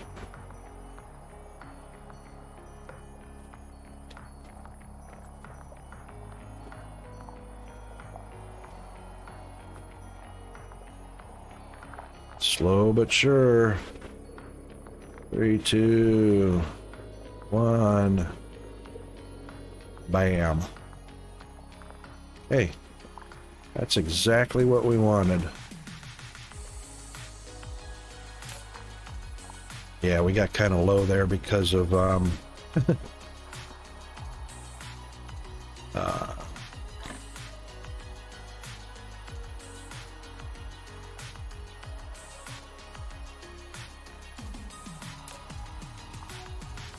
because I stopped that line from producing while we were researching. But the research is still going.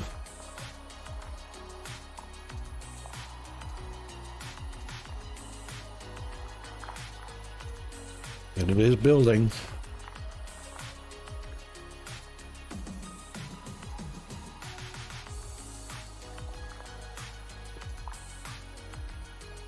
The drones are taking 200 at a time now, it seems. Not quite. Pretty close.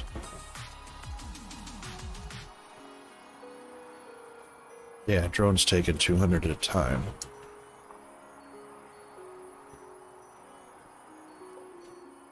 But it's not depleting, so it's just really slow building up. Oh my god, what? There are no quantum chips that are proliferated. What?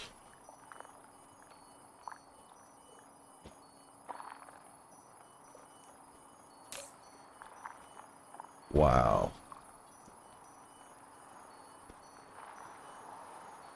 But I know why. There's only two places quantum chips can be coming from. That's the rocket planet or the home planet. Or the factory planet.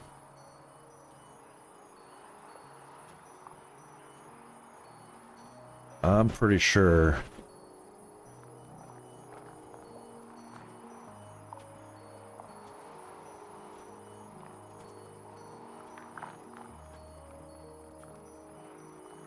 Yeah, we're going to have to double up our output lines because purple is saturated, yellow is saturated. Yep, so we'll just do the same thing.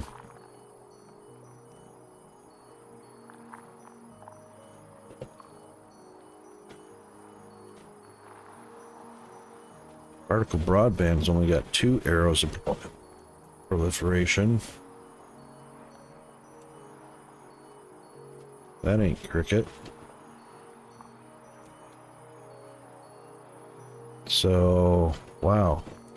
So none of the proliferation is worth it, because as long as there's one item that's not proliferated, the labs won't function. Oh, it doesn't matter. I'm proliferating going out. Ah. That's fine. See how I stop-gapped that? So even though quantum chips are not proliferated, I put proliferators on there just to make sure.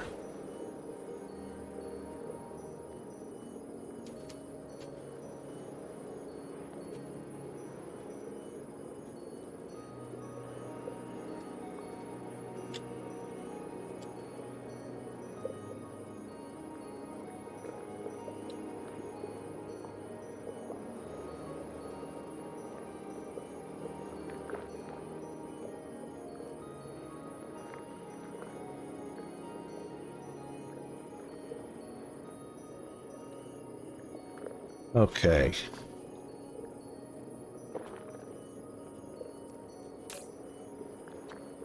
Alright, so what we'll do...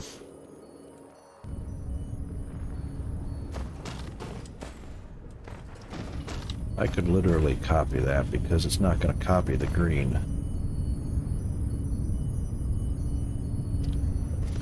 Make sure we got 2 proliferators set up.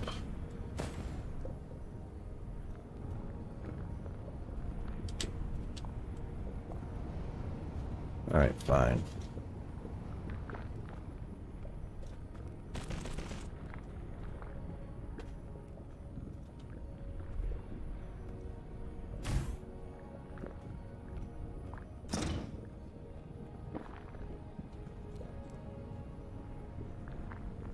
Really? Oh. Well, that was helpful. What is the problem there? It's not me.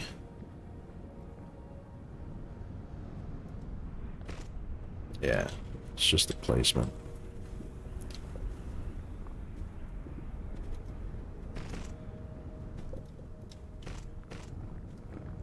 That'll be fine. Alright, we should have enough purple in there. Yep, 10,000 to get us through the restructuring. Actually, I don't have to remove those, I don't think.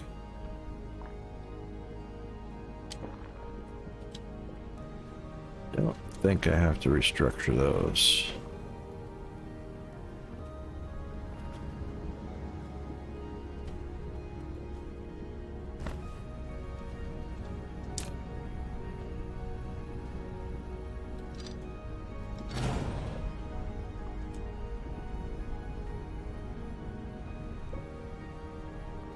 So we'll go there. Here comes an autosave.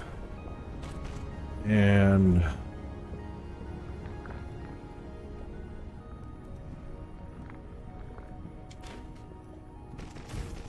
of course, leaves one gap. That is so weird.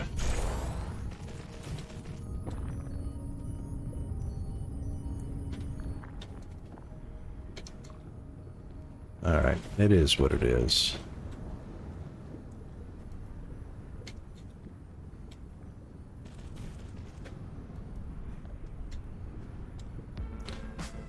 We'll connect them up in a minute.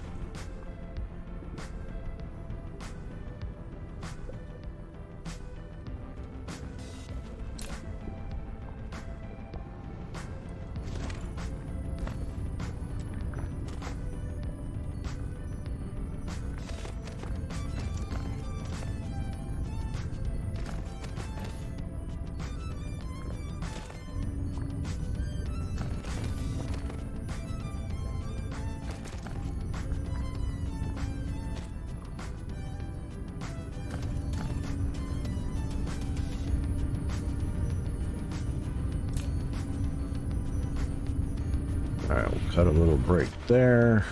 Take those out.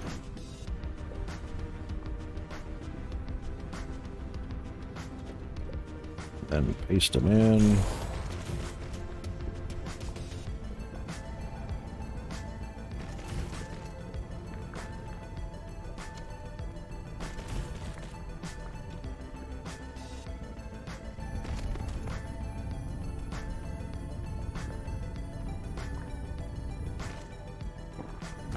All right.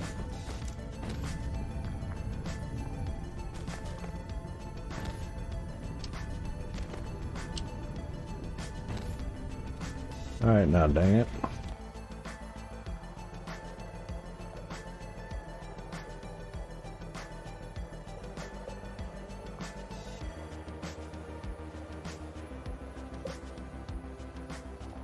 Oh, it looks like we missed one. No, we didn't miss one. Big ol' rock. Let's get rid of that because that's in my way.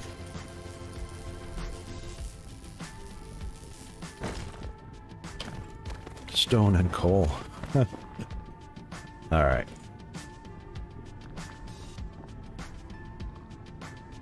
Let's get this one down to there.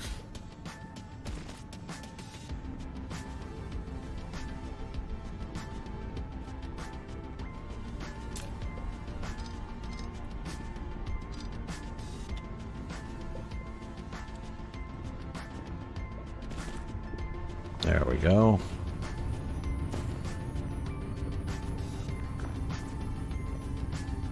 And we'll just make sure those are connected.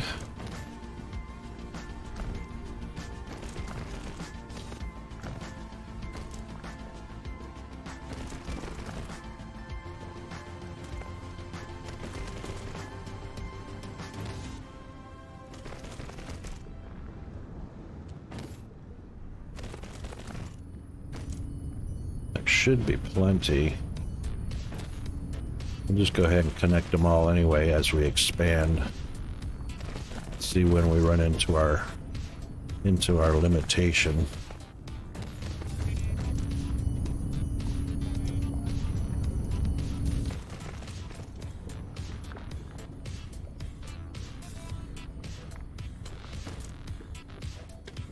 All right, now get in there. What's the deal?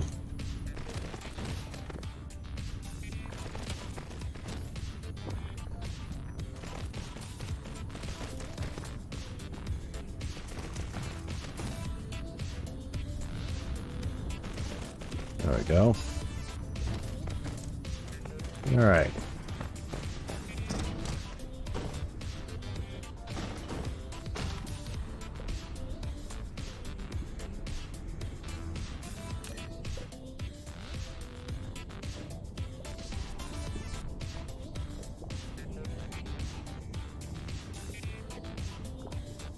Oh, okay. We're well above 900 hashes now. We're at 20,000 hashes per second. 21. That's not so bad at all.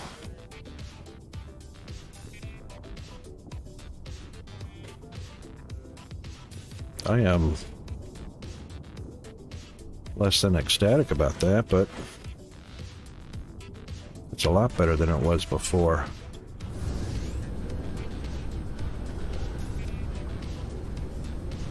And that means we're out of white, so that means our white science has stopped for some reason. Oh yeah, lots of white science has stopped. Alright, let's find out why.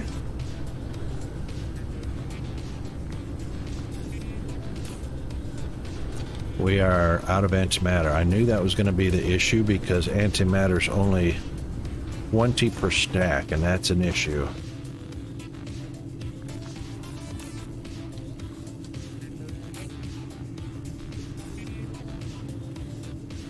Well, we've got plenty of antimatter.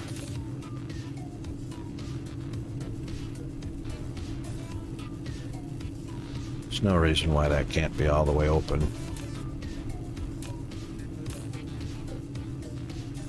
Alright, so that means, yep, so that means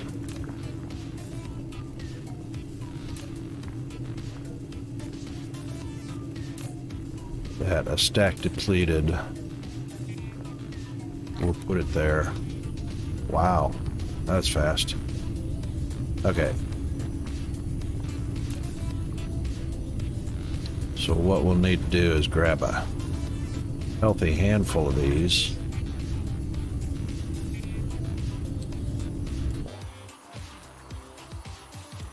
Let's put all of those in there. Actually, we'll go ahead and throw it into there.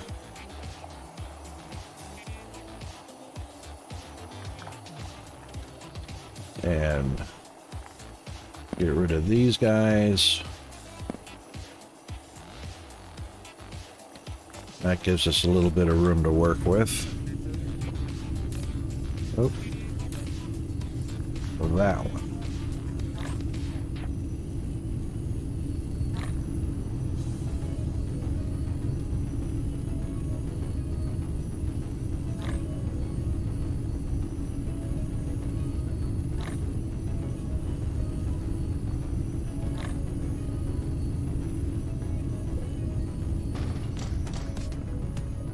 All right. That takes care of that one.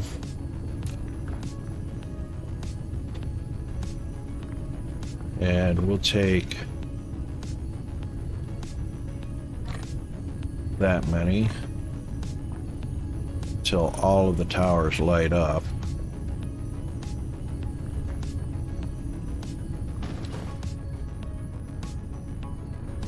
There we go. We just don't want it to get down to 0. That's where the problem is.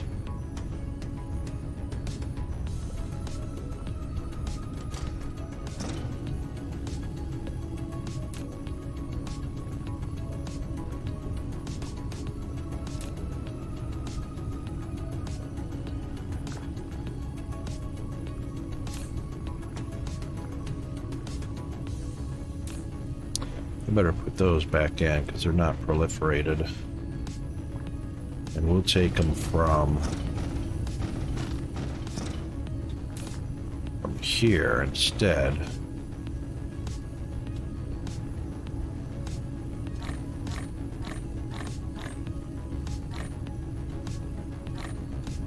Yeah, there we go. We'll do that.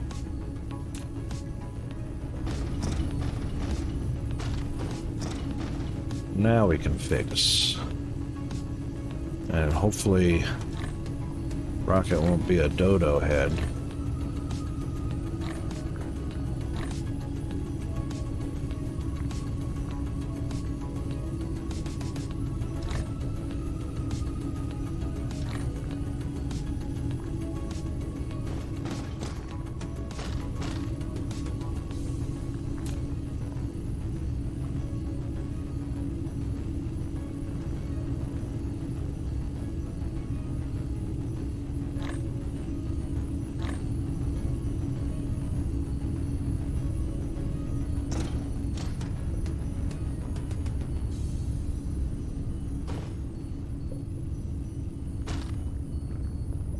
There we go.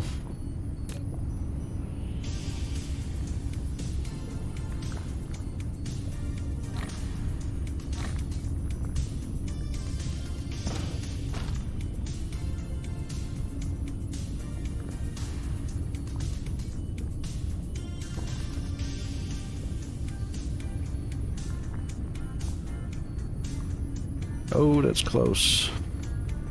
Oh.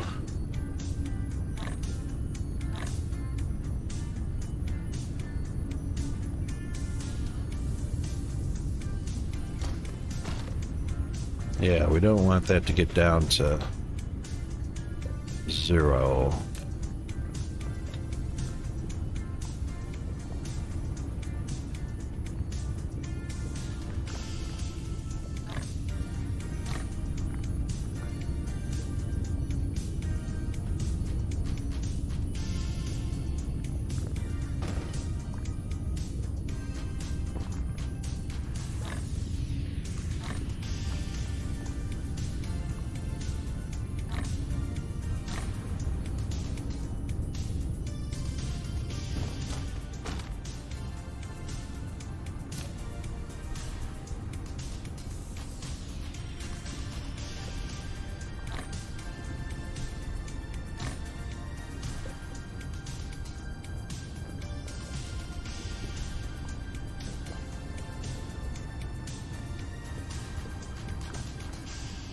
There we go.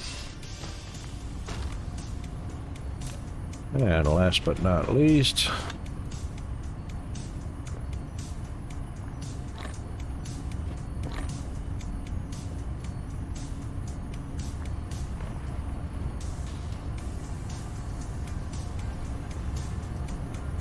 and actually this is not the last but not least, because I'm sure these over here stopped as well. They did. Alright, so we'll go ahead and grab a few more. Oh, too far. Yeah.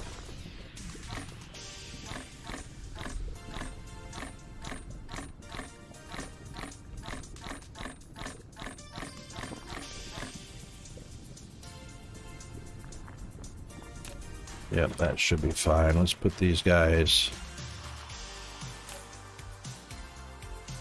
So, put all the purple. Nope, there's no room for purple there. So we'll put it in. Box right there.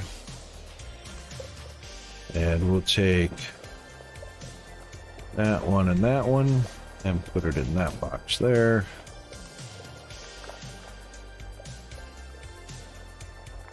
Oh, come on, seriously?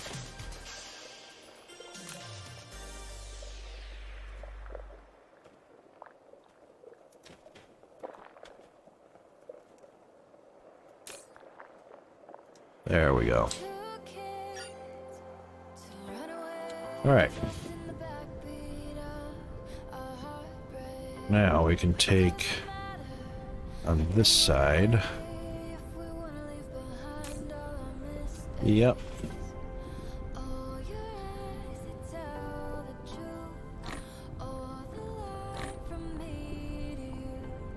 Actually, we can just leave that there as well.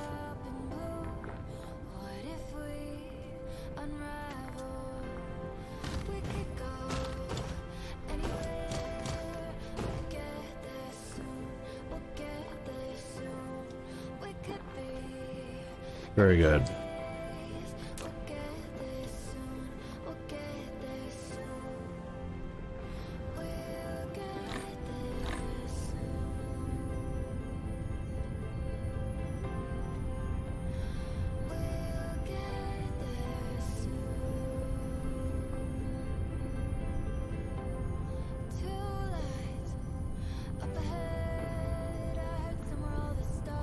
Alright, that one's good.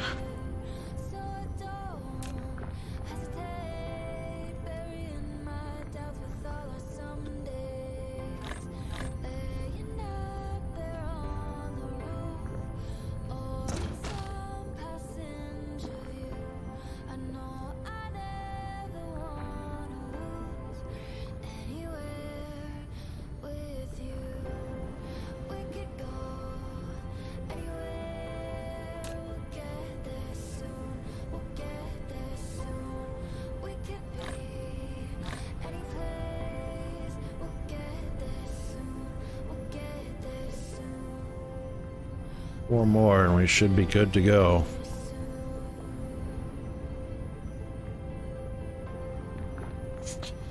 Yeah, sometimes. Lately I've been into vintage story. But my little boy Peanut, he likes this game, so every once in a while he'll sit down and watch me play, and I'll play it off stream.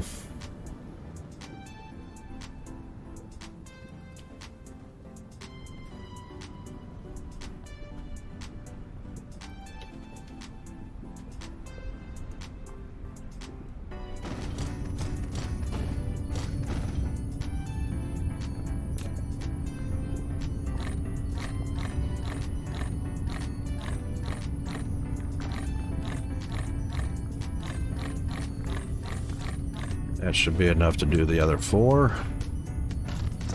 And then we're back in business. Oh, oh. One got shorted. One got shorted. Sure did.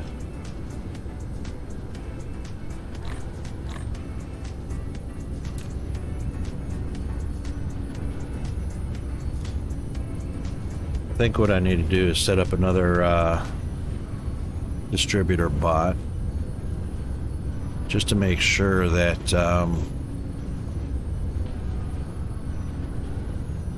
yeah, because that's such a short stack. I hate that.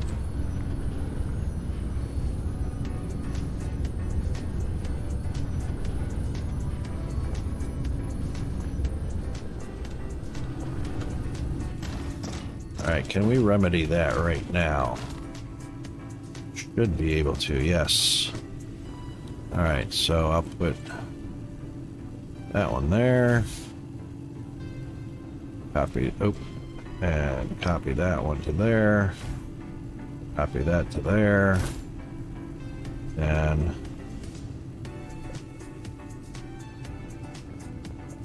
bring that out.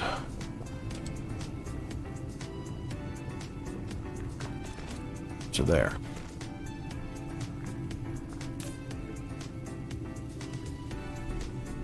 There we go. All right, so 6 or 7 bots get busy right away. That should keep those from getting close to 0. It's just too scary to have a stack of 20. That's just ridiculous. They really need to change that. That needs to be a stack of 50 at least.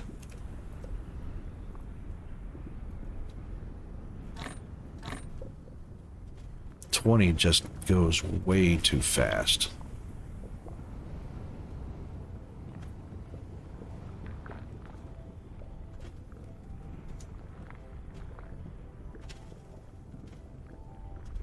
Yeah, Vintage Story is actually a game that I can get Peanut involved with. He's 11, so he likes the builder games. It's a takeoff from Minecraft, so it's very similar, except it's got a huge amount of content in it so that you don't have to mod it at all. Everything's in it. Plus, there's far more functionality, far more things to do, and it connects on a LAN super easy. And so Peanut can get at his computer, click on my world, and connects automatically, and we can multiplay all the time. And he loves it. He loves it. So he's quite the little builder. Okay, that's working out fabulous. Let's get this one sorted.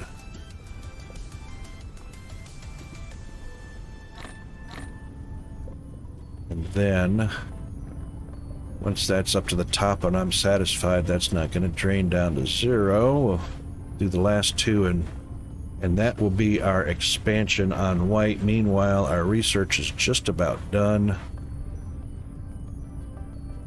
And that will help also because our bots will be faster to deliver, and that's what we want. Okay, that one's good. It's 10-ish.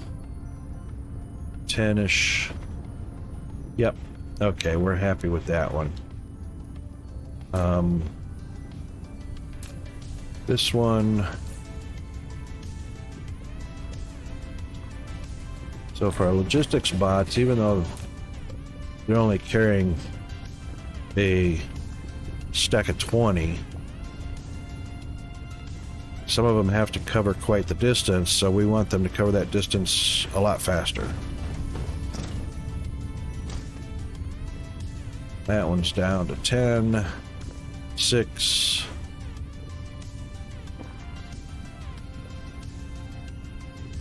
9, 4, 5. Kind of scary. Okay, good. Stabilized. And the rest of those should be stabilized, and they are.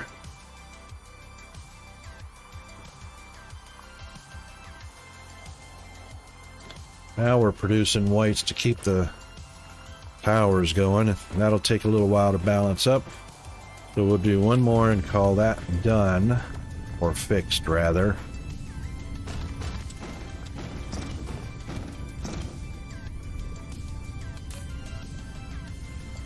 So we'll take 1, 2, 3, 4, 5, and that should do it.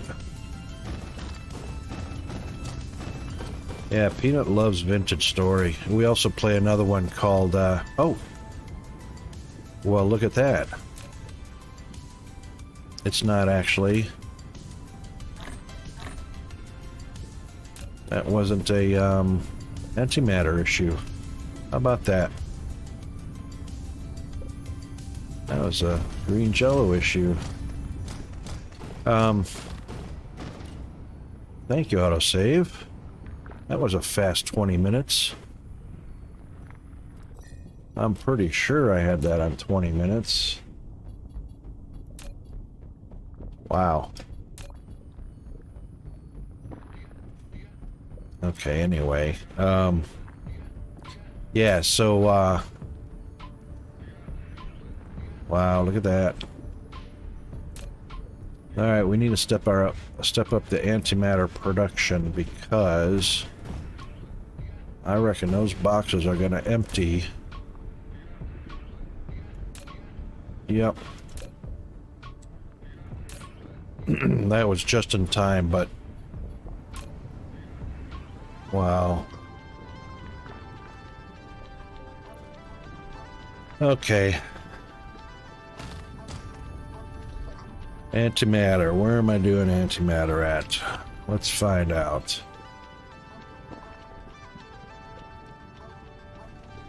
And let's put a 3 on that. It's actually on... oh. Yeah, let's see what cluster that's in. Consumption is local planet. There it is. It's on the home planet. Let's see where else. I'll bet you that's the only place. Oh. What? Oh yeah, there's no,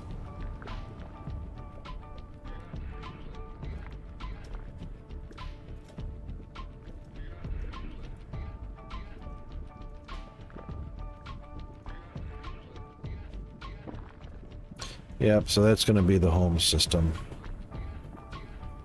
Alright. We'll fix our antimatter. I know I've got plenty of protons. It's just a matter of... thank you. It'll catch up now.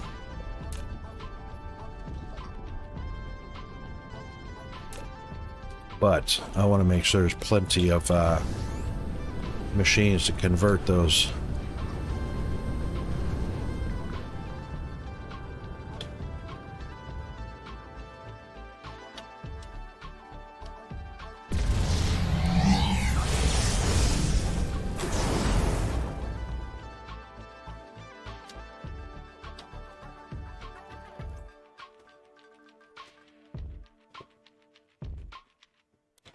And punch a hole in the planet. Indeed. Okay.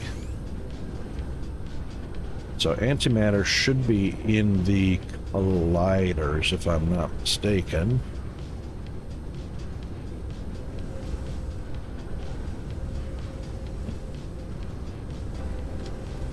Which that's not them. Hang on, yeah it is. Yeah, that's making antimatter right there. And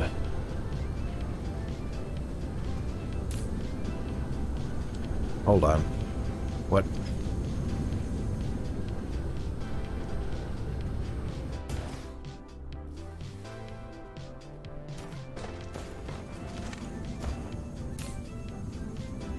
That produces hydrogen and antimatter.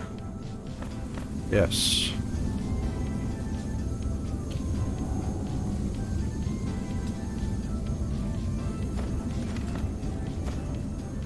All right.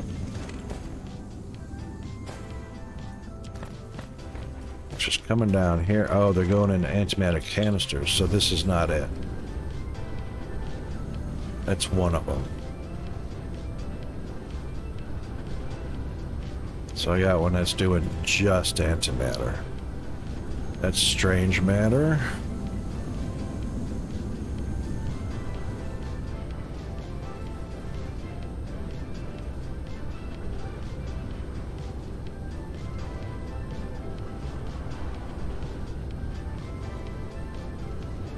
This is it. This has got to be, yeah, this is it. Wow. Okay. Yeah, we got plenty of photons.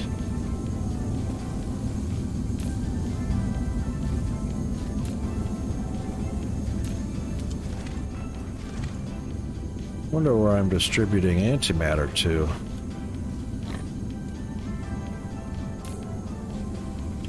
Zero.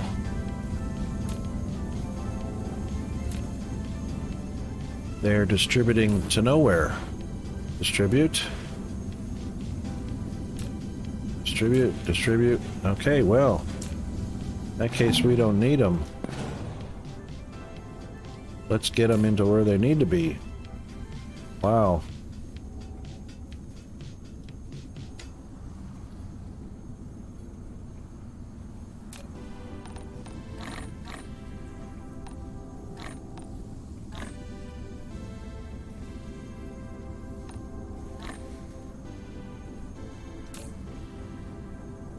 Still not going to be enough. I mean,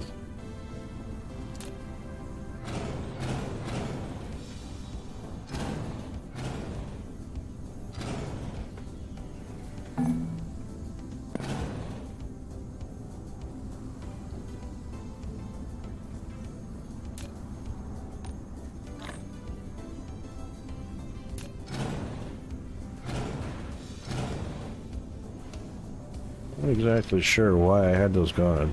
They were going out somewhere for some reason, but not anymore. But yeah, we do need to expand our production. Looks like we're going to run right into the end of the water pumps. So that'll suck. Alright, every other one. That means we can copy this row right here. Up to about there.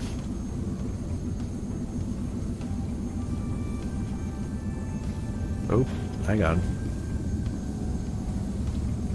Yeah, just enough room for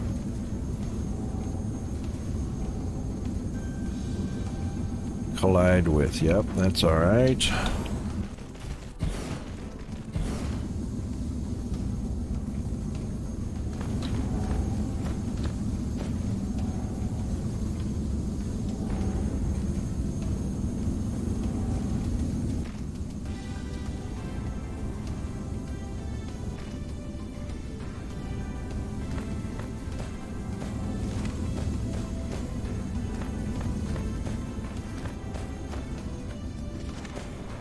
Well, that's not a lot to work with. But at least we can do this. We can copy that one. Nope, not gonna have the room.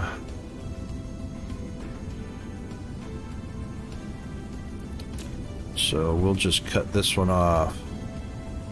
Right there. Right there.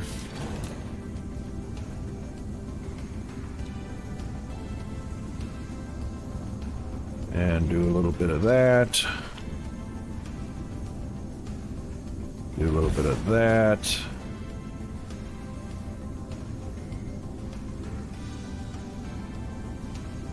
I don't know why that's in the way, but, you know.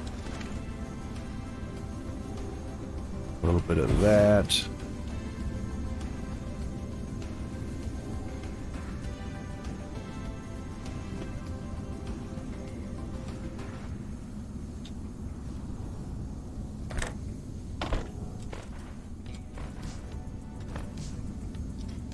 Why this one's not running? Oh, product stacking. It's not got an output belt.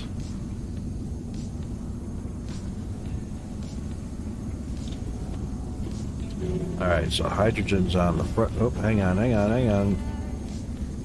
Hydrogen's on the first belt. And antimatter is on the middle belt.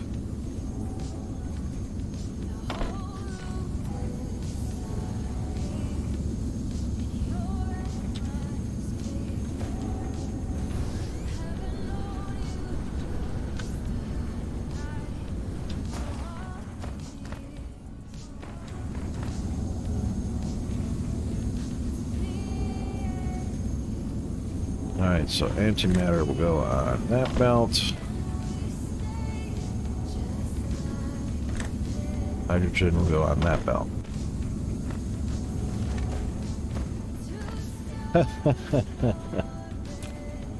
Look at that one. Yeah.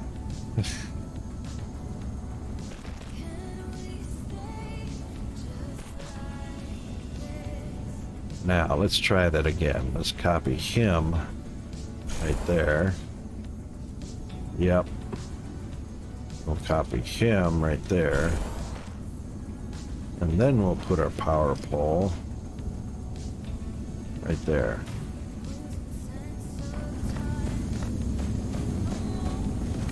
All right.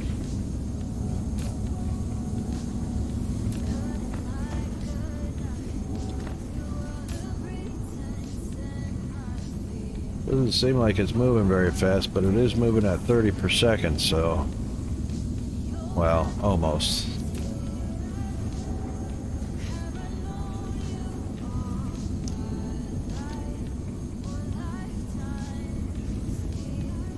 Oh my goodness. Alright, we've been, the big boxes, yeah, you know, gosh, I used to use those a lot when I first played this game. I can't find a use for them in box method because they're too big. They take up too big of a footprint. The small boxes are just barely useful because it's only a 1, 2, 3 grid line, so they're actually taking up a 4x4 tile, which is pretty big for a small storage. But the big boxes would be even worse, and you could not fit them tight together. Just would be, it's just, they've become such a nightmare. The only time I use a big box is if I've got extra product in my inventory and I just need to unload it somewhere. But, yeah, inventories are pretty big these days, especially with the fact that you can store a lot of stuff. So not only do you have your extra inventory, but say, for instance, these belts, I can collect up all of these belts and put them on that stack, and now I've got more room. I've still got those 1,200 belts, but this is like extra storage over here. Even though they're for logistics bots, it is literally extra storage. And it's a single slot, so even though these are stacks of 300 which take up 4 slots, that's 1,200 in one slot. I don't even know how high that goes. It might go to 10,000, I don't know. So, and you know, my foundation, you know, there you go. There's 10,000 in the foundation. It probably goes to 99,000. So it's handy to have these over here. I mean, super, super handy.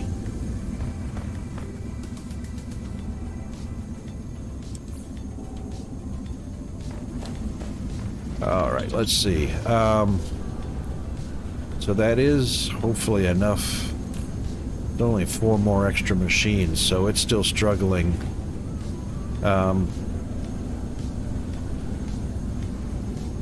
Wow, nanotubes. We might have to step up our spittimite production.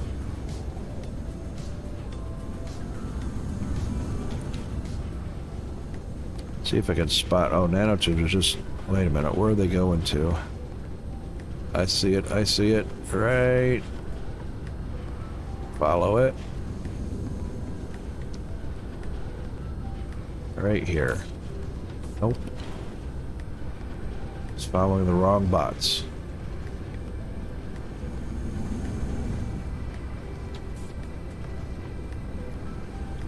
See if we can spot where nanotubes are going off to.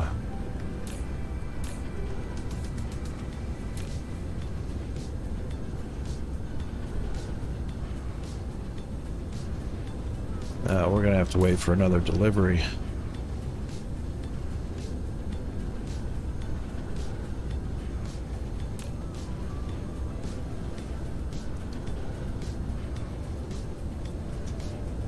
Yeah, so big boxes, I haven't experimented fully, but I think it was a spacing issue. All right, where's that guy going? Right there.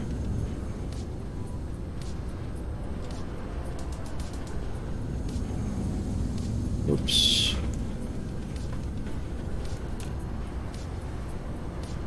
Well, it wasn't there.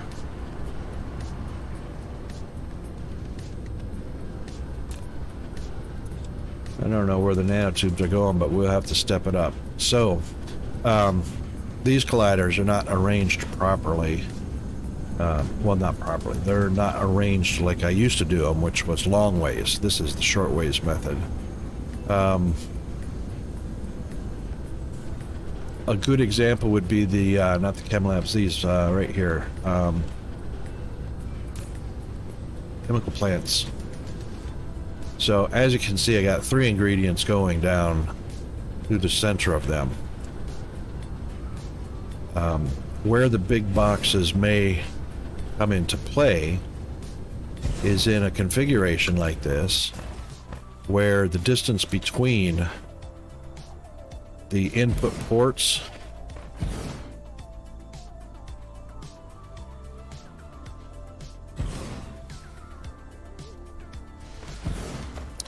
wonder why that one wouldn't go any closer than that. Oh, foundation. What do you know?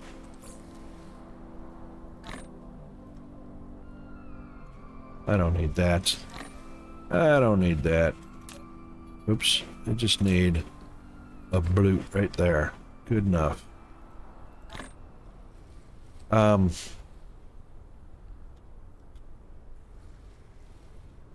So big boxes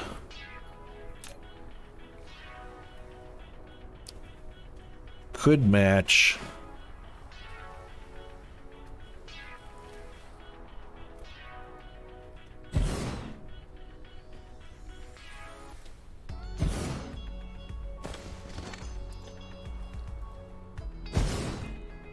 that's going to be too close. The reason being is the spacing of the inserters. So even though that's one grid line and inserters are supposed to go from one grid line to the next, and they do for belts. Oh, they're going to let me do that. They're going to let me do that right here.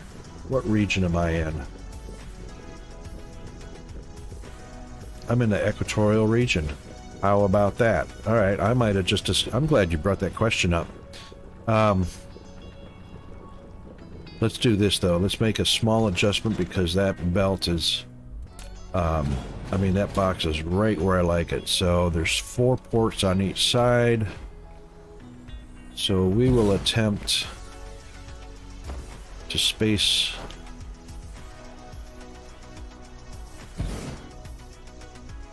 Does that come out right?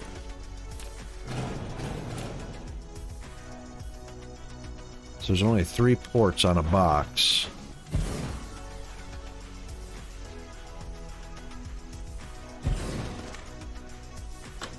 Let's see how close that will go. Yep, that's too close. So we'll back that out 1. So there, there. Then we'll take a... Yeah, you can see there's a little bit of misalignment there. Only because of how close the machines go. And of course, as the grid lines change, you can see this has got a little bit of a space bigger than what's up here between the 2 machines. And this is in the equatorial region, but there's enough crunch there that pushes the machines together. So what we would need is the ability to connect 3. And see, you can't.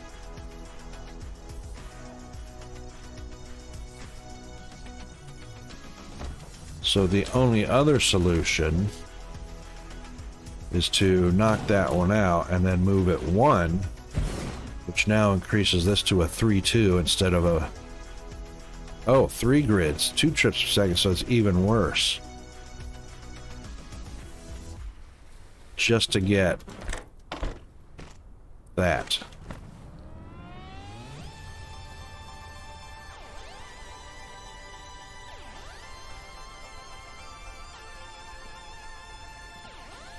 Too far. What's too far?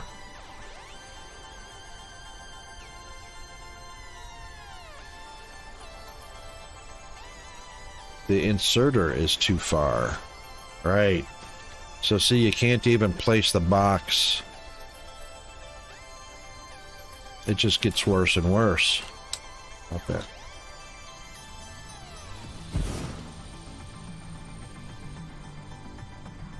So I can get 2 of those inserters connected there, but then I have to move over 1 more. Nope, can't get it. So, yeah, that's how much of a hassle it was. And see, even that's 2 trips over 3 grids. That's just not gonna cut it.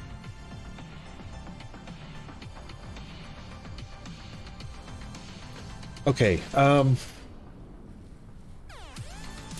we need to take a short break, bio break, so I can hydrate and caffeinate and get some cooler air flowing into this room.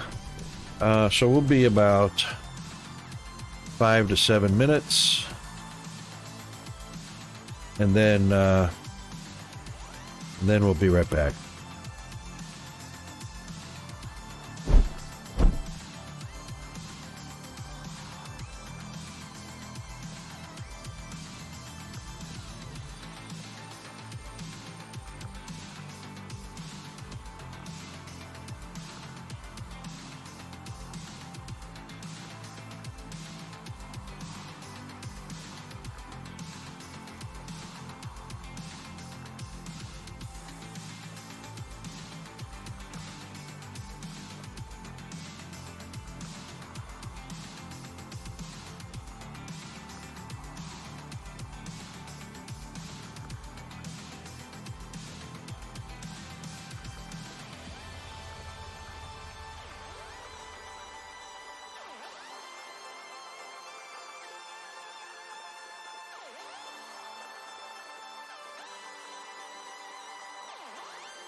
Okie doke. Hope everybody is sufficiently hydrated and caffeinated and investigated and so on and so forth.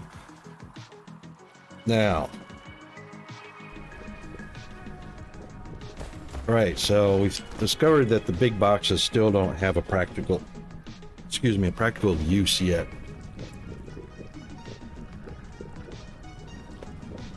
Other than placing it around planets for temporary storage, but now our backpacks, our inventories are so useful, so functional and versatile now. That's really, yeah, big boxes just, I don't know, maybe some people use them. It's probably the one item. I don't even know why I have them in my inventory. It's probably the one item I never use out of every item in the game.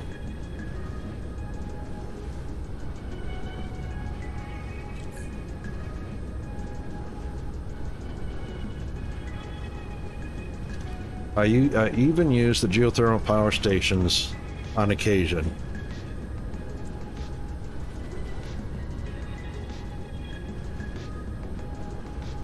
Oh, all right. The rail ejectors, I don't use them, so there's actually two things I don't ever use, and I actually have never used the plane smelters. The deal with plane smelters is an arc smelter is a normal speed 1-to-1 smelter that uses 360 kilowatts, 12 kilowatts idle. The plane smelter doubles the production speed so that you get 2 times the product out, but 4 times the work consumption and 4 times the idle consumption. So as far as I'm concerned, I'll spam out arc smelters and use far less energy and far less idle consumption energy than plane smelters.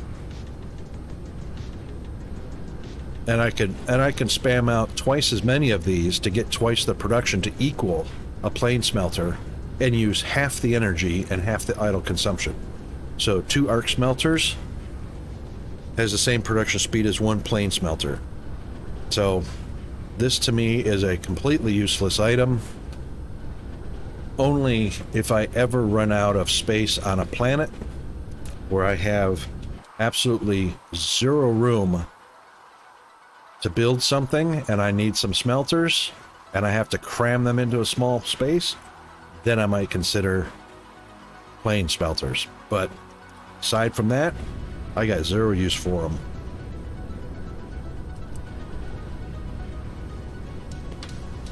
Zero use. All right, so antimatter should be restabilizing now.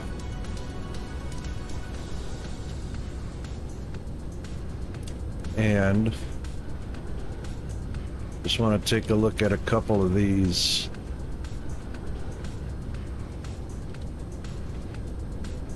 Plane filters going into quantum chips.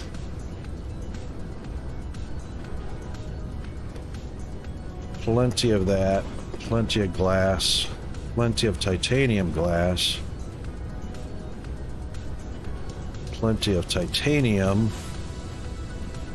Yeah, we're looking pretty good. All right, bong. And here's my 1 stack of green. So this is what I use to collect or to make warpers on every planet that I'm gonna need to send vessels to. So that's my green that comes over here, and this is where I send out my green to make warpers. That's it. That's all you need, and this will supply enough warpers that I can run vessels across the entire star cluster, all 64 planets, or all 64 star systems, with plenty of warpers from one stack of green science labs. And that'll handle the entire cluster with nothing but vessels moving back and forth.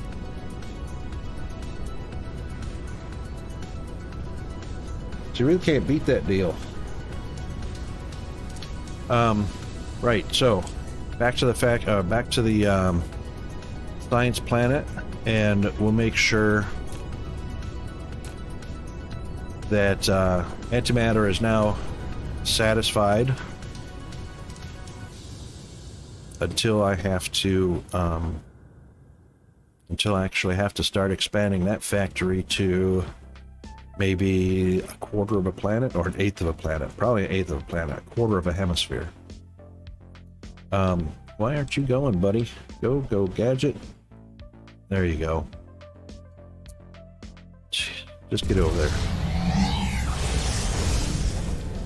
There you go. There you go. Okay. And right about there. Beautiful.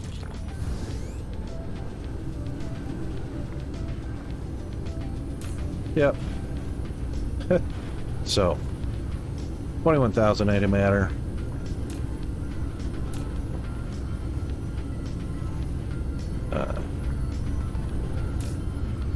But we still got bottlenecked. I mean, got choked out, so that's fine. Yeah, we got choked out a little bit, so we'll go ahead and fix that issue while we were waiting.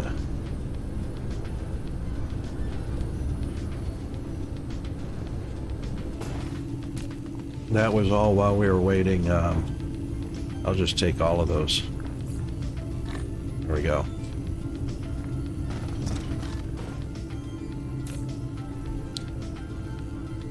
Yeah, that's unfortunate. But now we've got double the bots delivering antimatter. Only a couple of them got shorted.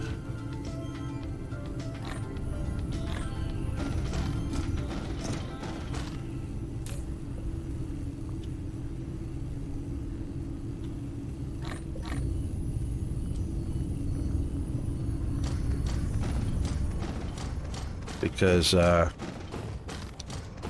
they got drained out. We're still at 20,000, so that's plenty to keep us going for a while anyway.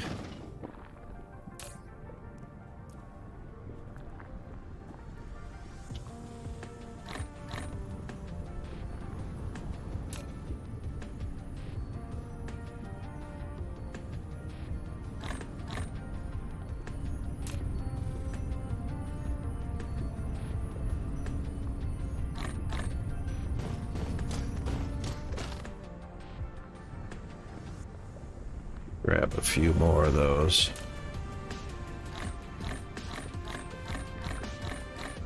And you can even see how glitchy. There's a 19, there's an 18, there's an 18. Those all should be automatically filled. Those slots should be filled. It's really unfortunate, but it is what it is.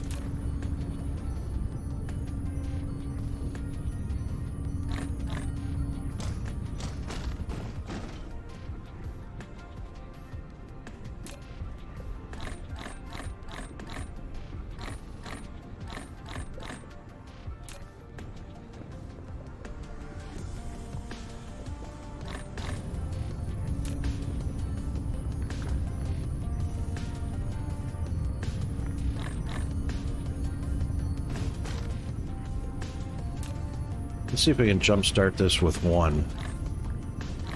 Never happened. Yep, never happened. Yeah.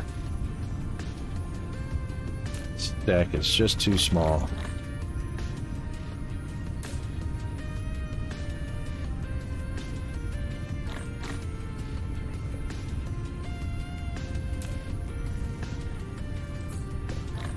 Oops, I certainly didn't mean to do that.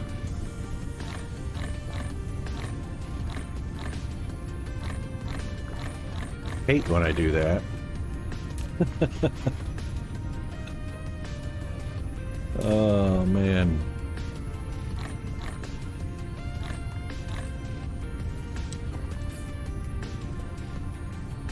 Anyway. Somebody's cutting grass. I love the smell of fresh cut grass.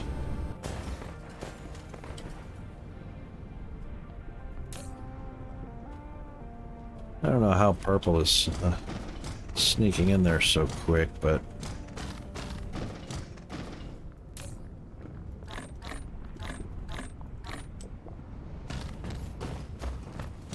it's pretty sure we had enough bots to deliver.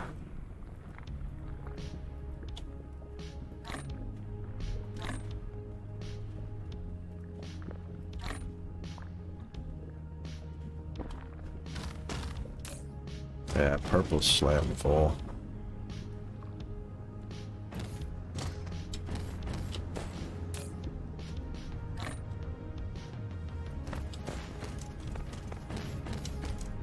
Alright, let's see if we stay stable now. We should be quite alright because there's no research being done. That'll give buffers a chance to fill up. See how we're going after a little bit. All right, so while we're anticipating that or watching that stabilize, we have completed our to-do list. Yeehaw.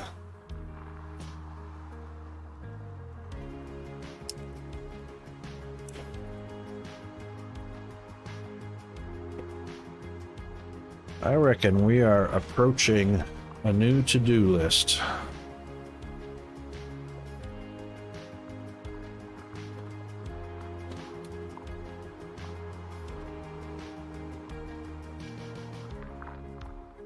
So one thing we can do right off the bat .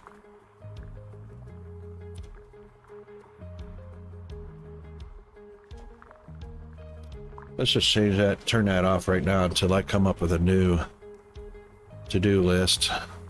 And science is looking like it's doing okay.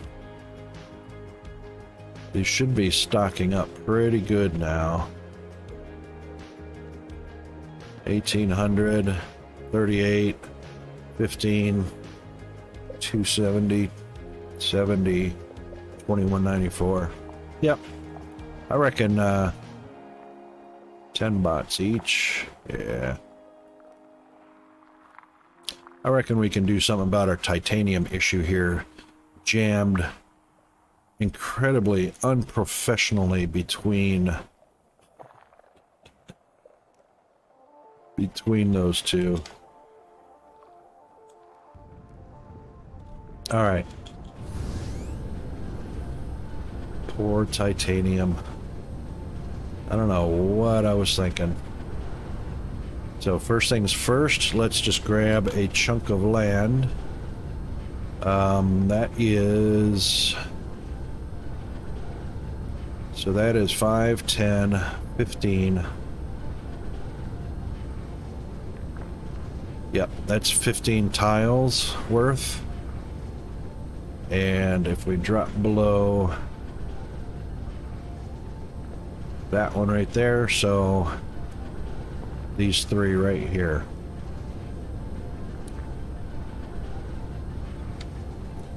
All right. So let's grab some foundation. Actually, we don't need those. All we need is the invisible kind.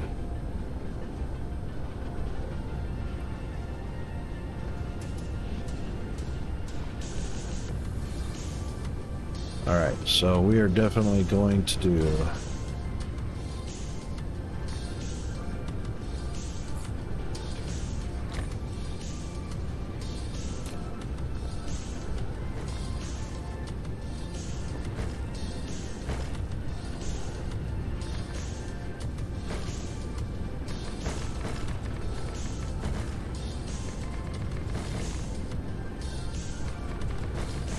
Definitely going to do that range.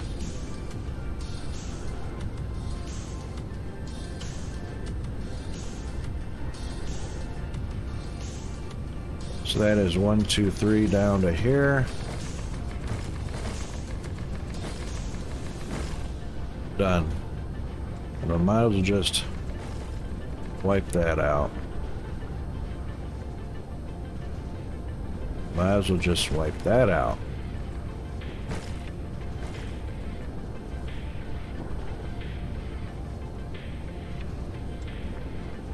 I don't know how I snuck that in there. All right. Now, let's just copy this.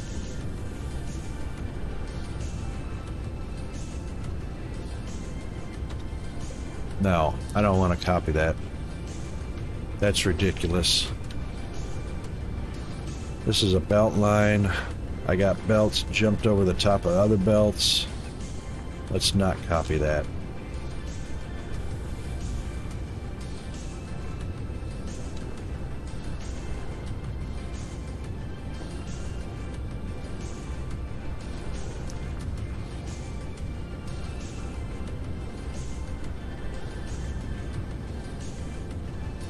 That's iron. I don't want to get too close to iron, so we'll go right here.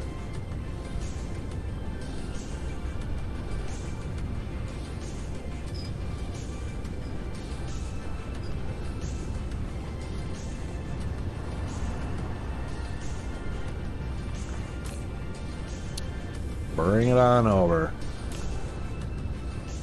Let's put some of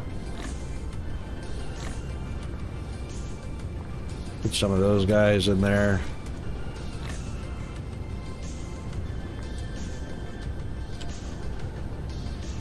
All right, now this is a single item smelting.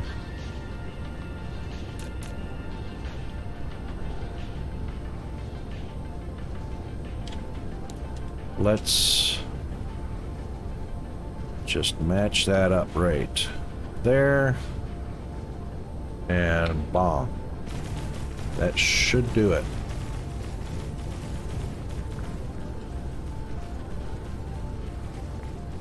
Alright, so the first thing we'll ask for is some proliferation, and I reckon probably, thank you autosave,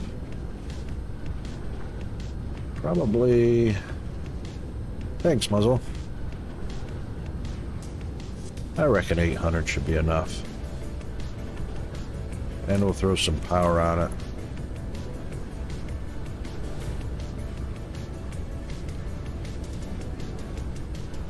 All right, and let's put our belts in here. We can fill those up. Now, first we need to be careful with this. First thing we want to connect up is our proliferage. And here it comes. Beautiful. All right. Oops, wrong direction. Connect our inputs.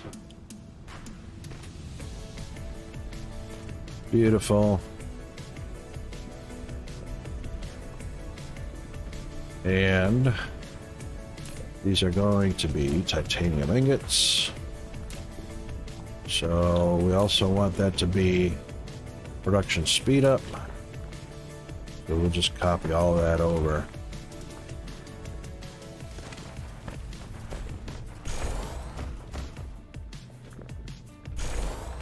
And the same thing on the other side. Now we don't have to filter these belts because, or we don't have to filter the inserters because it's just ore going in and ingots coming out. So you're going to be amazed at how fast. I reckon that's a 40 smelter line. So 2, 4, 6, 8, 10, 12, 14, 16, 18, 20, right? So this is a 40 smelter line.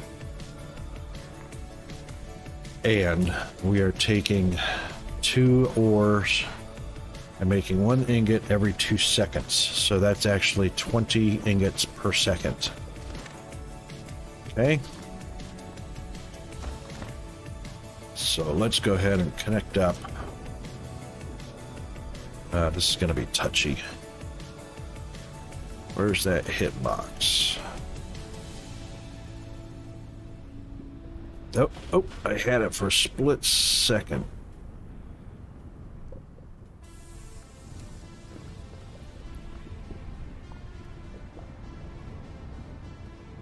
There it is. Dun, dun, dun.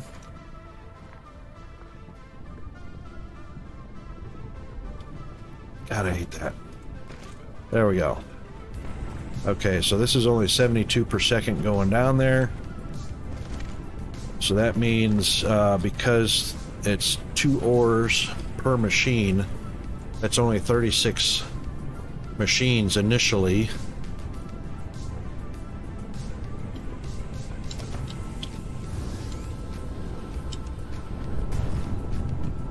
So we do have a few yellow dots. And you can see the ores went immediately down to... Hang on, this is one of those blueprints. I didn't actually complete it. So... There we go. That completes it. The end boxes fill up first. Oh, I didn't... Gotta do it twice. There we go.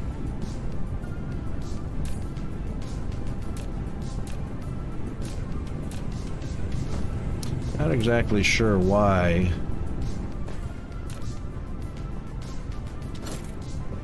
I made those 0. Still passes the ore down, as you can see. Even though these boxes are 0 slots available, those inserters are passing product all the way down instantaneously through those boxes. They don't even have to have a slot. The only time they have to have a slot is when they're going out. But I'm gonna go ahead and open up 2 slots anyway, just because I have no reason for that.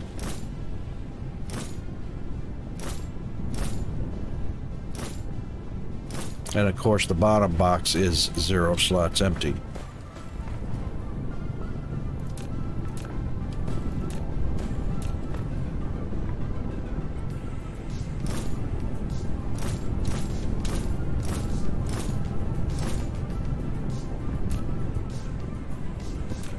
Okay.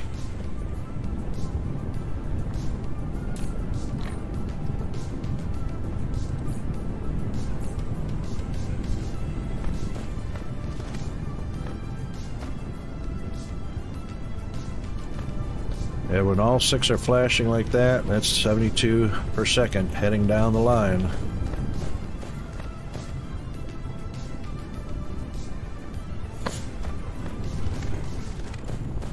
Alright, so how many, we are definitely filling up an ILS somewhere.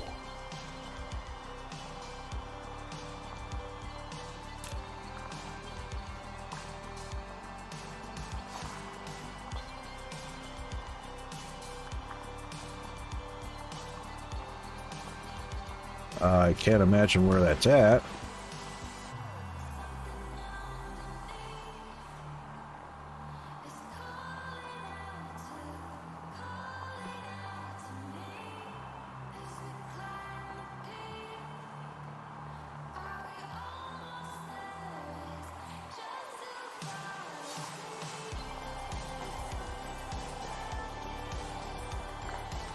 Ah, no, that's getting the ore. There we go. Whee! Right here.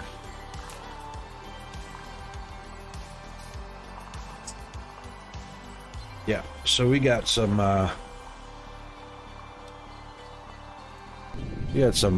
titanium ingots on demand somewhere.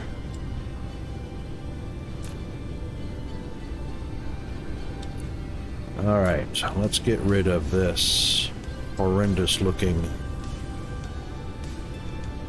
monstrosity.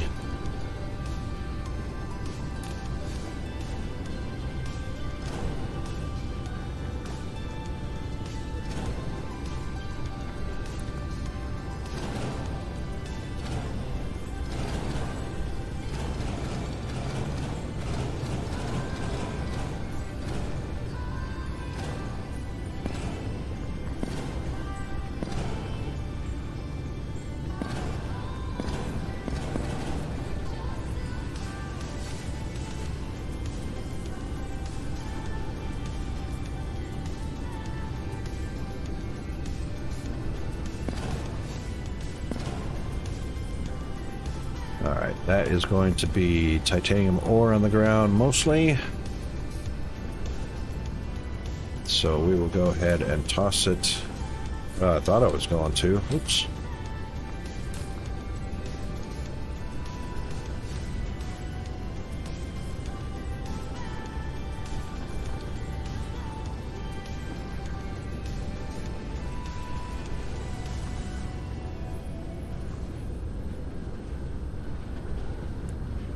See what our miner is doing.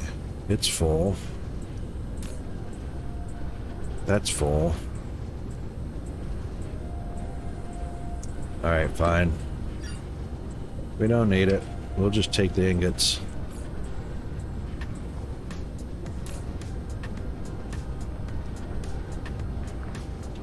Alright.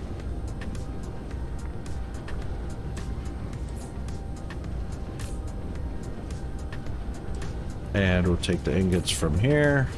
Oh, which is none.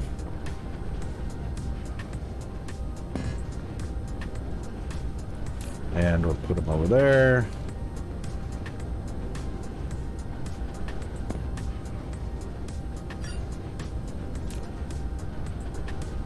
All right. Now, we are also going to belt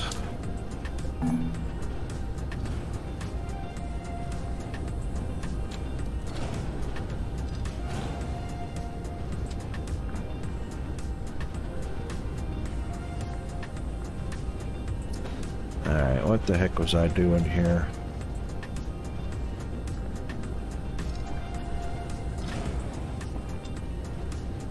Huh. I have no idea what this brain fart of an operation is.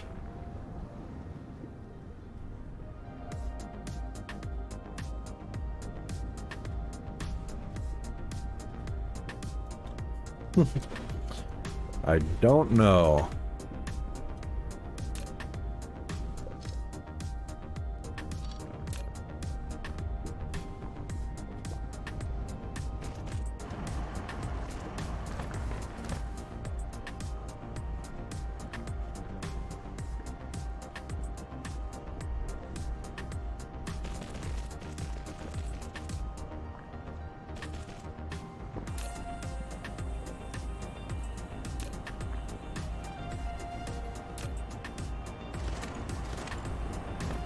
That's not my that's not my normal setup. Normally I have a loop and I smelt immediately. So this was obviously one of my very first setups.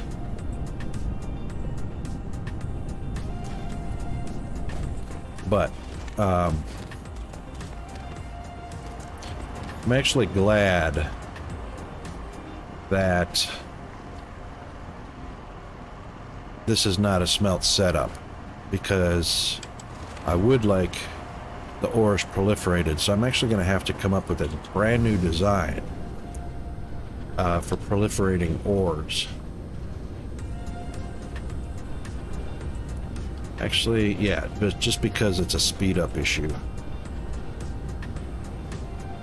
So if I proliferate the ores, not only does the smelter double to 60 per second or per minute from its 30 per minute,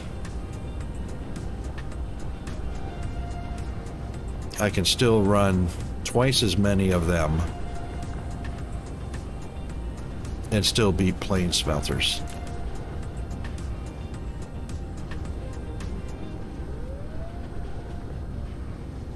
Actually, I could run half as many because plain smelters only doubles output.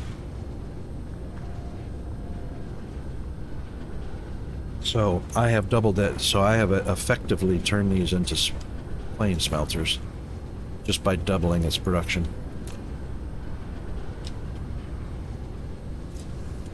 Okay.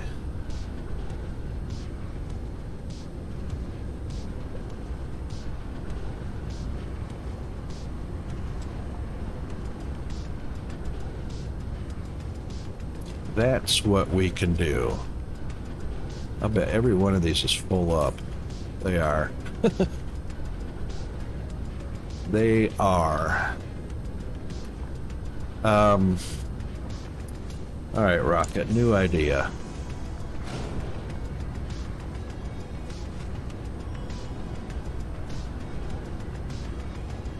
All right, new idea. Oh, yes, please. Just do them all. Don't keep asking me, just do them all.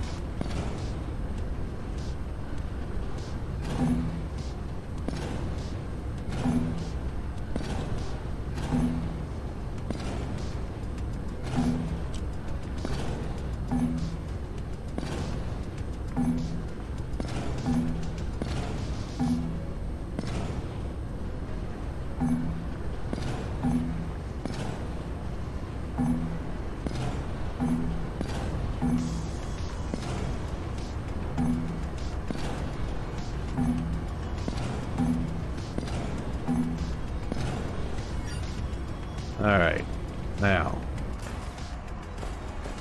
we're gonna do this the rocket way.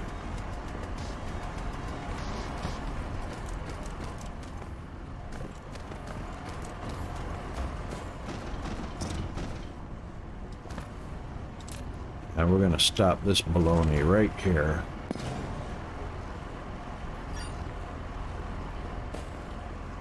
And we don't need that anymore. And which way are we going? This way. Okay. Now.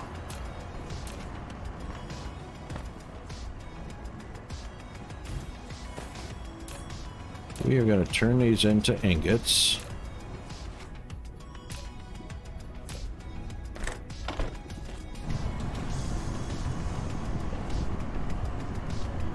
And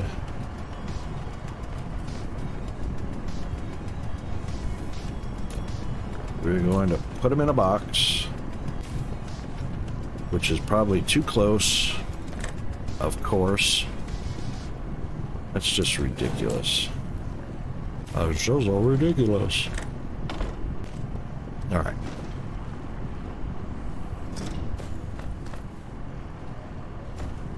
And we are going to put right here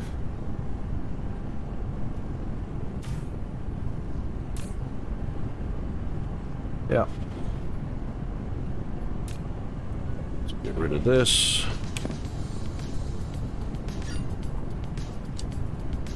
This one is going to be a demand and maximum power. Then we'll just copy that one, put it over there. Then we will just put a new one, oops, right there.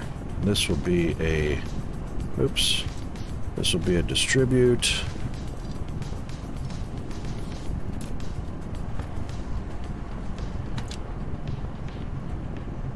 Then we just copy those.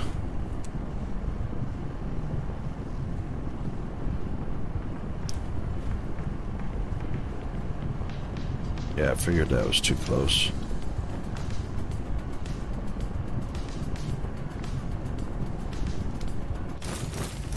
Wow. Wow, seriously. And you didn't even copy the order. Jeez. Oh, needs foundation, that's why. Well, let's put some there. There.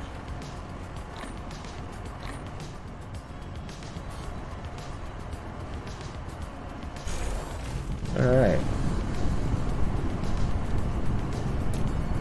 Give somebody some power. That's a bad spot.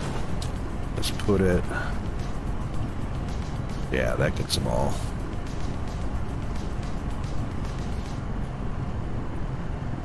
Now.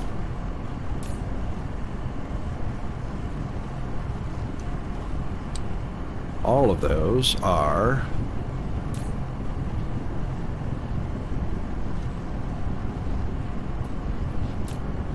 All of those are going to go over in front of, right here, the proliferators, so that we're not contaminating our line.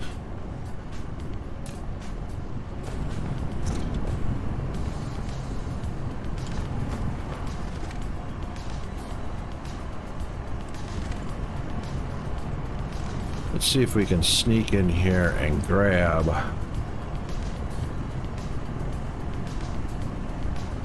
that without the belt. Let's see what we get. That'll collide. That should be fine. Ooh, look how close those are. I think that will be better. Those might collide. Nope. All good. All right.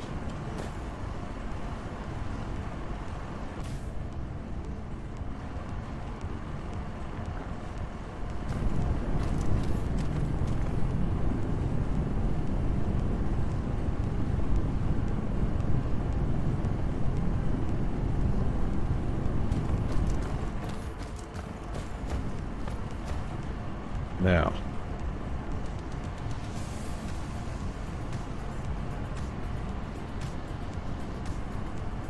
So that gives us 14 smelters now providing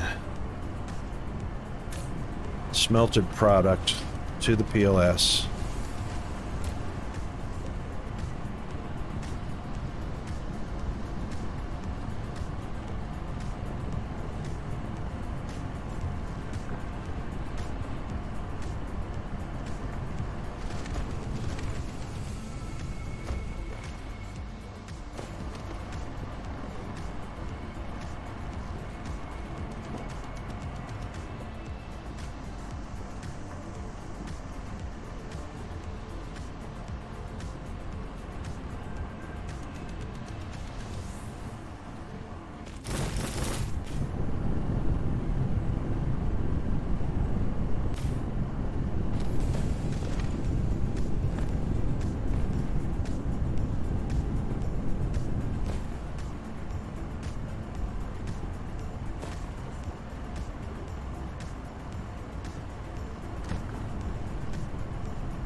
Alright, I guess I didn't plan on building on this planet. Thank you for that, muzzle.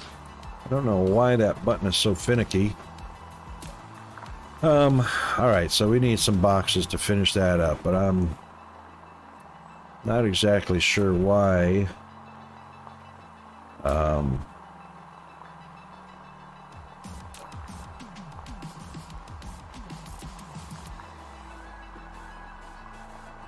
I don't know why,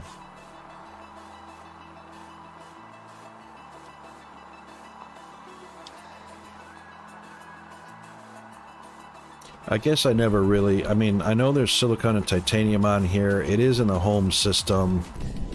I think because I found that over on the other planet, I just know, because it's not, that one's not mining. Yeah, I don't know why I didn't start pulling titanium from here. I just, can't figure that out.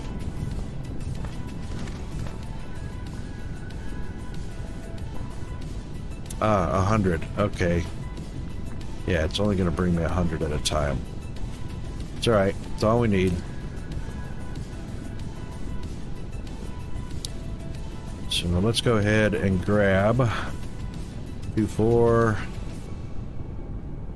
5. That's 10 at a time.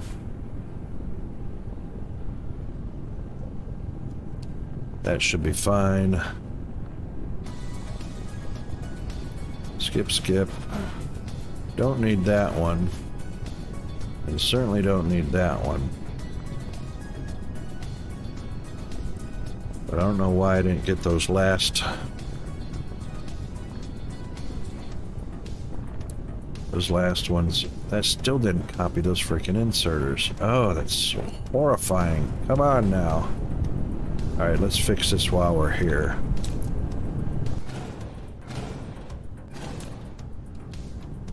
Alright, so poles are every other one, so that's why those go there.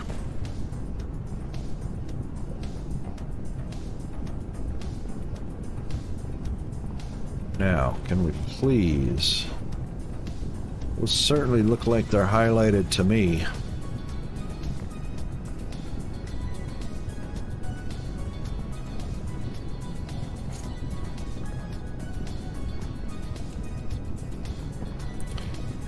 And they certainly are showing up there like they're supposed to. And they're pasting. Okay, excellent. So that's 10. That's 20. And that's 30 more.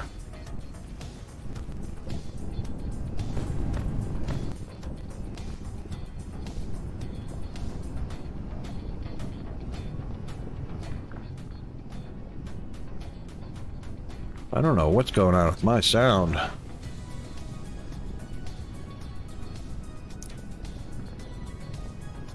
Desktop audio just went over the top and my speakers and my headphones just went berserk. I hate Windows. This is why I would rather stream from my Linux machine. I just haven't set it up yet. I gotta get OBS installed on my Linux machine.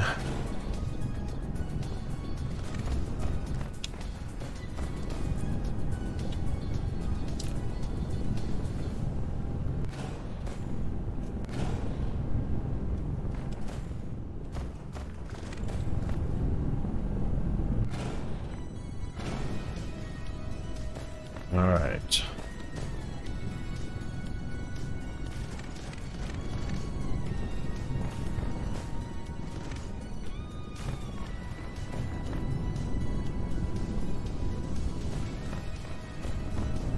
Now, as you can see, with the speed of 108 per second moving down the line, you've got like one or two random smelters that are yellow lighting, which is fine, out of the entire line. So that's great. All the smelters are getting product. And that should speed up our... Oh yeah, we're sending out 200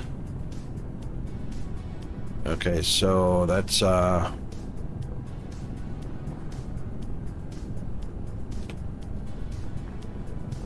should be pretty close to 120 a second. 30, 60, not quite. So when these 4 belts are saturated, that's 120 a second into the ILS. So it looks like probably, oh, I reckon we're probably getting close to about 90 a second. Oh, that's the wrong direction.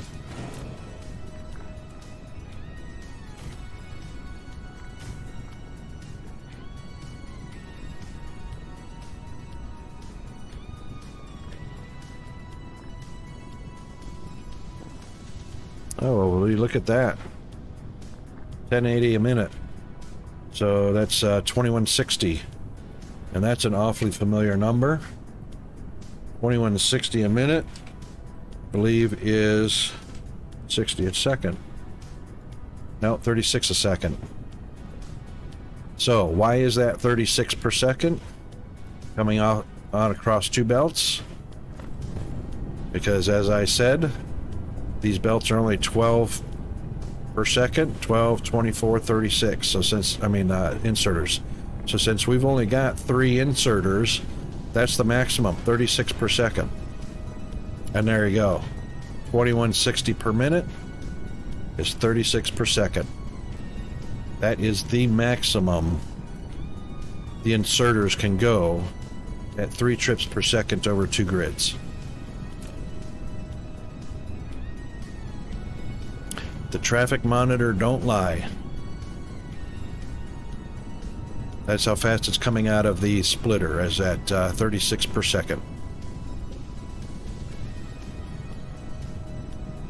Now that's times 2 because that's for both sides, so that's 72 a second filling up the PLS.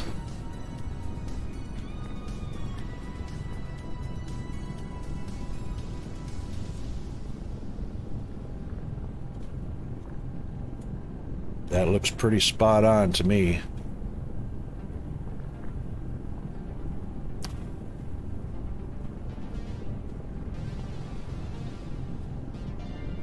Yep, so when that zeroes out and you start counting 1001, 1002, 1003, there's 70 per second going in there.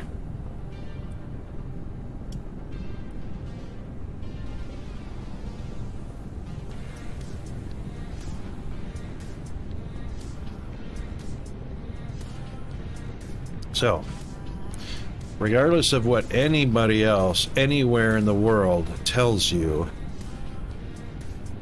the logic would be, no, it's not 9 per second, and no, it's not 18 per second, which is what the numbers should give us, because these should be 36 per second in 6 trips, 6 trips over 1 grid. So each inserter should be 36, they are not. And they also are not 18, so you might hear some people say these are 54 per second going across here. Incorrect. Traffic monitor does not lie.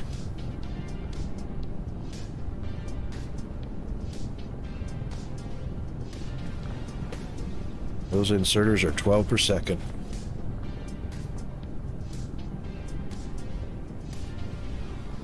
Same with there. I mean, there's no difference. It's 36 per second per row. 36, 72, 108. 108 going that way, 36 per second coming back.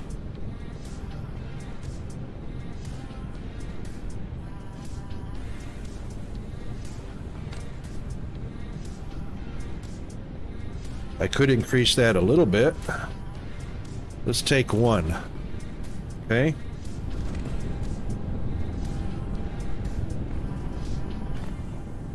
No, I can't. Never mind. I got a bot distributor on top of that one. That's okay. It would increase though. If I put another stack on here to 72, if those smelters were producing 72 per second on this whole line, which it doesn't look like it is, so they're only producing 60 a minute. That's 1 per second. How many smelters we got now? So we got 2, 4. Oh, let's go by threes. 3, 6, 9, 12, 15, 18, 21, 24, 27, 30, 33, 35. We're only getting 35 per second down this line. Actually, 36. I'm sure I miscounted that. 3, 6, 9, 12, 15, 18, 21, 24, 27, 30,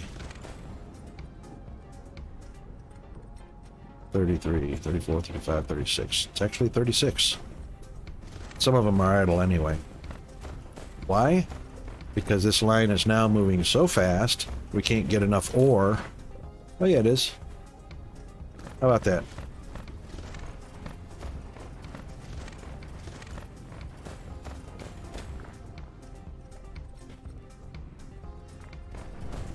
Hang on a second, we got inserters that are not active. What is going on here? We got a gap somewhere.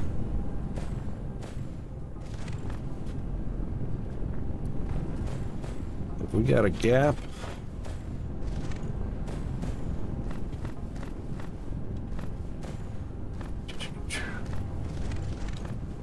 oh. No. That's sequentially reducing down. That's why. It only reaches to here. I mean, some are making it to... Oh, there is some equipment down here. That's mine. That's mine. Thank you.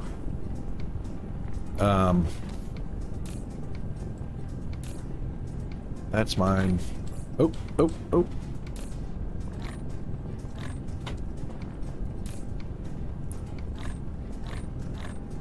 Wow.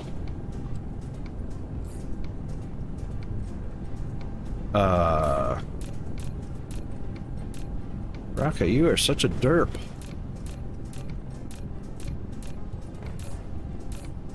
So all this time I thought I had cleaned up all that equipment.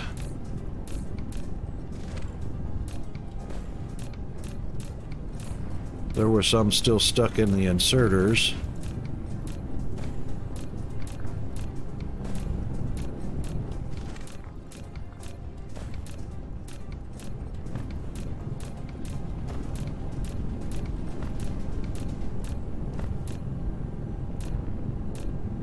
Okay, so the way this works, I'm happy that that's cleaned up now. The way this works is it's 108 per second starting out here, minus 2 per second, I'm sorry, 4, because this is 60 a minute, now it's 2 per second. It says 1 every 2 seconds, but 1 per second now, 60 a minute is 1 per second. So that's 2 per second off of 108, 2 per second off of 106, 2 per second off of 104, and so on. So it gradually reduces because these machines are pulling product. Obviously, these are not passing 108 per second because we got what? That's 24 to 30 per second coming off of that. And of course and as you can see, they're dropping down to the next line because they're unfiltered. They're not going to stay on the row that they started on. They just filter down to the bottom. So this machine is active, this machine is active. Only a few are squeaking by, as you can see, by the active inserters. But right about here is when 108 per second are being pulled off the line into the smelters.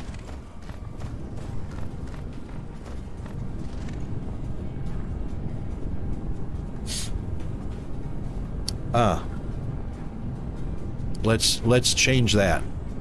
Let's change that. So even though 108 per second is going down the line at the initial start, these smelters are pulling 2 ore per second. So that's 4 ore per second. 8, 10, 4, 8, 12, 16, 20, 24, 28, 32, 36, 40, 44, 48, 52, 56, 60. That's 60, right here is 60 per second coming off of the line of 108. And that's why it's reducing down. And that is... That's probably too many smelters. I should actually run 2 of these lines side by side. So, since that's what we're here for, let's do that. So, 1, 2, 3, 4, 5, 6, 7, 8, 9, 10 is 40 per second. 1, 2, 3, 4, 5, 6, 7, 8, 9, 10. That's 80 per second. 84, 88, 92, 96, 100, 108, or 104, 108. So this is as big as this line should be right here. There's no way we can get more than that unless we throw yet another stack on top. Which we can do. I mean,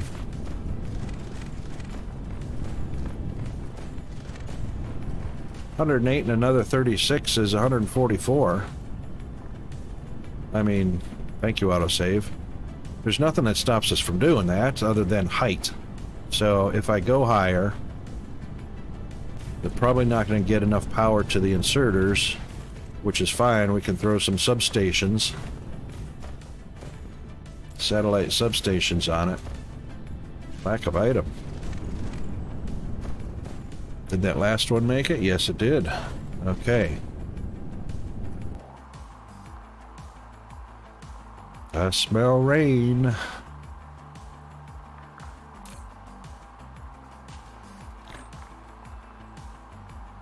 Oh, I had some right there. Anyway.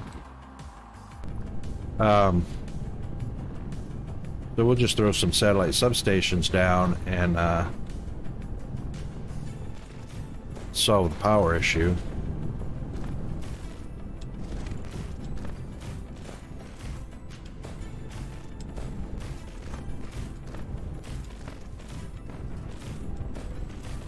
And this will get plenty of ore down here to the lonely, idle, lazy arc smelters.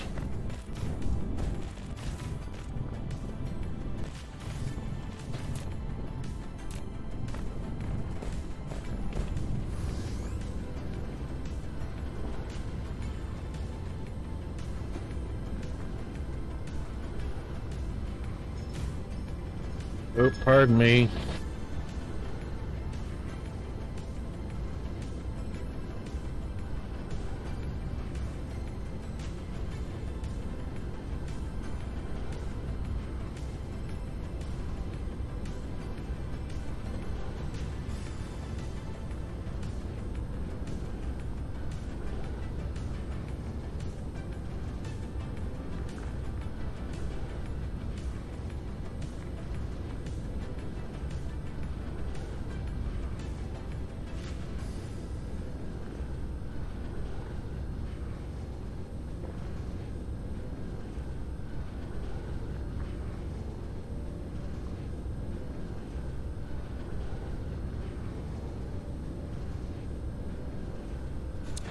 Okay, sorry about that little interruption. That was from China.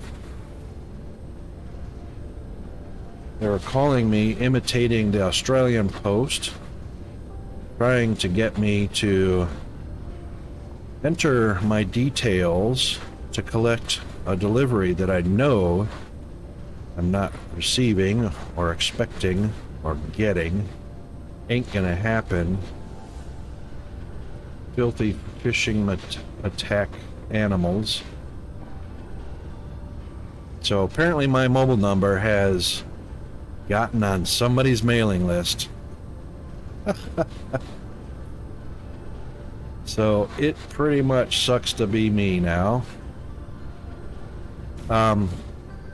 Interestingly enough, the last few of my videos of the stream that I uploaded to YouTube have already been flagged for copyright material, which there is none. So the information in the infringement tells me that my videos are now blocked in Russia. So I thought for a second, went, yay! Who the hell cares? I'm glad I'm blocked in Russia. For a copyright infringement that didn't even happen because I'm using DCMA free music streams from Twitch. So, you know what, Russia? You go ahead and block all my videos, and you can check back in 100 years and see if I cared 1 second that you blocked me in Russia.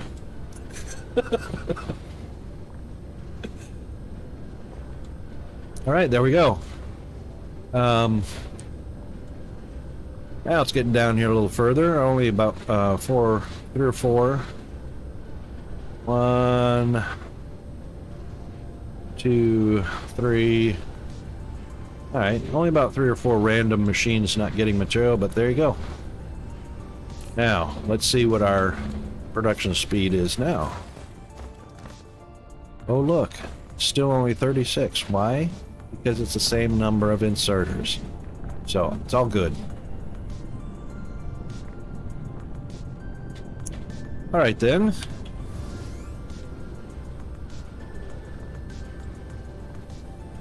That's a lot of smelters.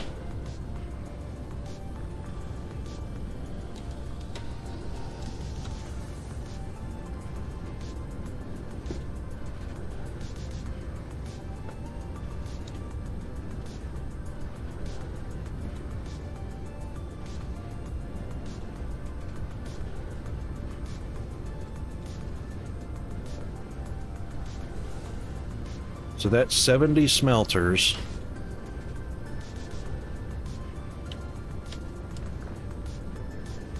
You'd never be able to belt that.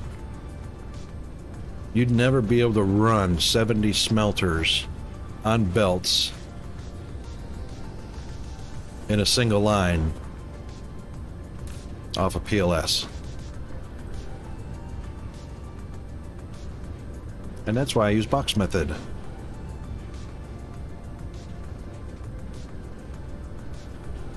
Anyway, if you guys have any questions, don't be afraid to ask. Give me a shout. I'll answer it best I can. Now, these boxes will eventually fill up because there are only 2 slots to fill. So, they'll eventually fill up.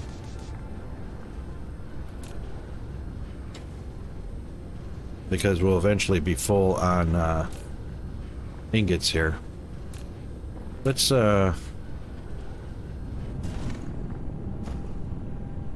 do this. Let's move this for a second. So we'll take that. We'll put it over there just temporarily because I want to do this. I'm going to take that. I'm going to put it there. Take that. Put it there. And what am I lacking now? Boxes. Oops.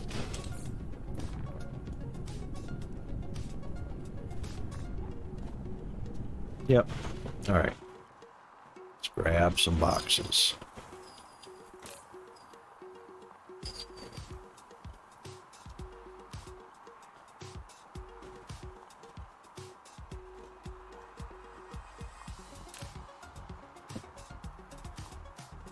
Alright, while we're waiting for those, go ahead and take my buddy here. Put him right on top of that one, so he's out of the way.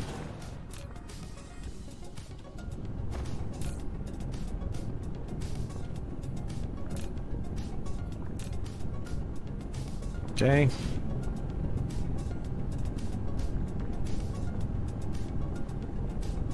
So what we're going to do is we're going to change this 36 to 72 and see if we're already up to 18. So I've already made room. And that's only until these boxes are emptied, because then it'll drop back down to 36, which is that one. Let's see.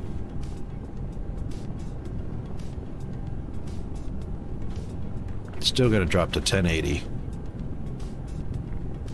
I just caused a little bit of backup for a short period of time.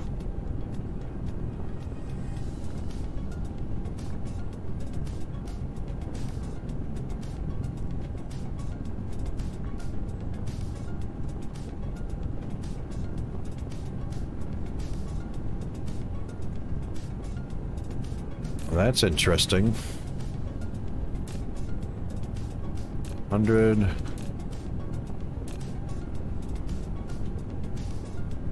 Oh, look at that.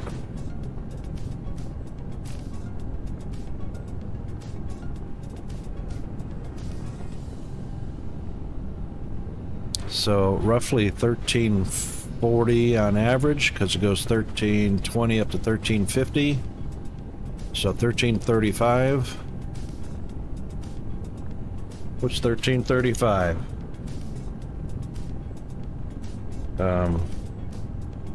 That's 2670 divided by 60. That's actually 44.5 per second. Average. It's still only 36 plus a few extra here.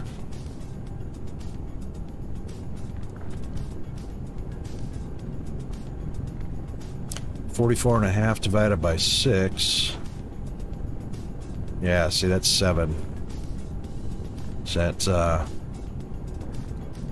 there it goes. It's dropping down back to where it's stabilizing now.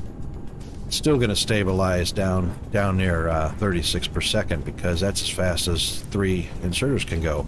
Anyway, let's grab our boxes and continue where we left off and see what kind of difference we can make. Whoa! Hello! Damn, scared the crap out of me. Serious Twitch. Welcome, welcome, welcome. And thanks so much for that follow.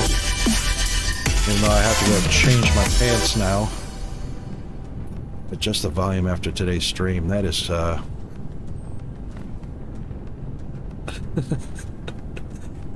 welcome to the stream, mate. That's scary. Here I am concentrating and factoring numbers, and that just scared the ever-loving crap out of me.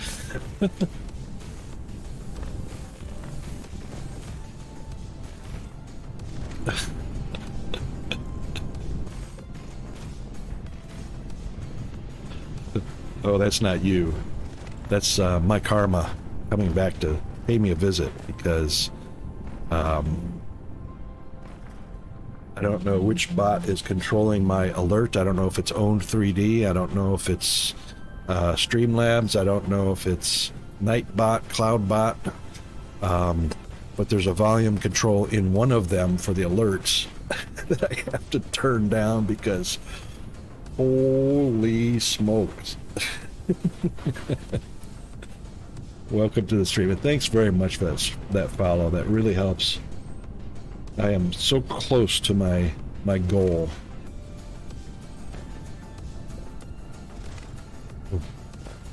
That was crazy. Crazy loud. If you could only imagine, your headphones are on and suddenly full volume on full dynamic headphones.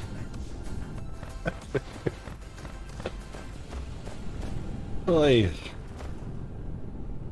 All right, so we are actually now stabilizing. It looks like probably about, what is that, 1250 I'm seeing flash in there, 1220, up to about 1300.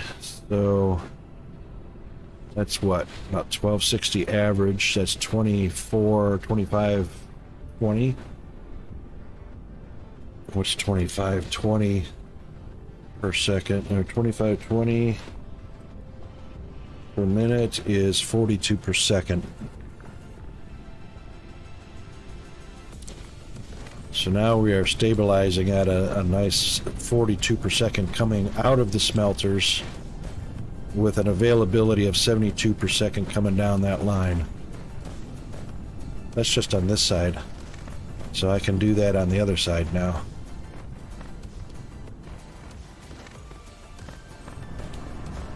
And we will definitely add one here. Put him up there and delete him. And add that.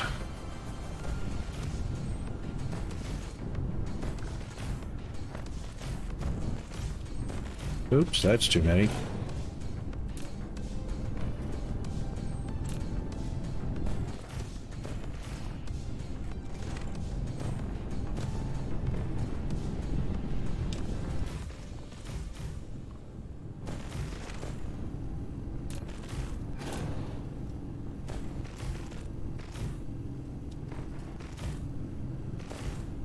There we go, that's about as even as the other side is. There. Yes, I am trying to get affiliates. Not really struggling, trying. I started streaming at the beginning of the month. And let me see what my...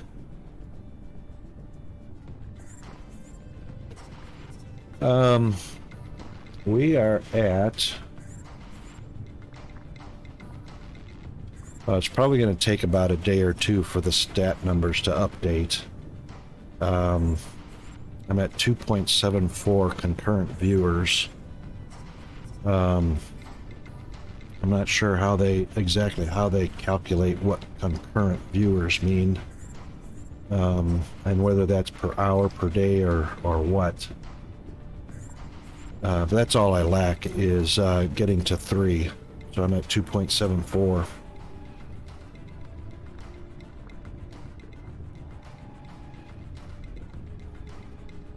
You might know that. You're an affiliate, correct?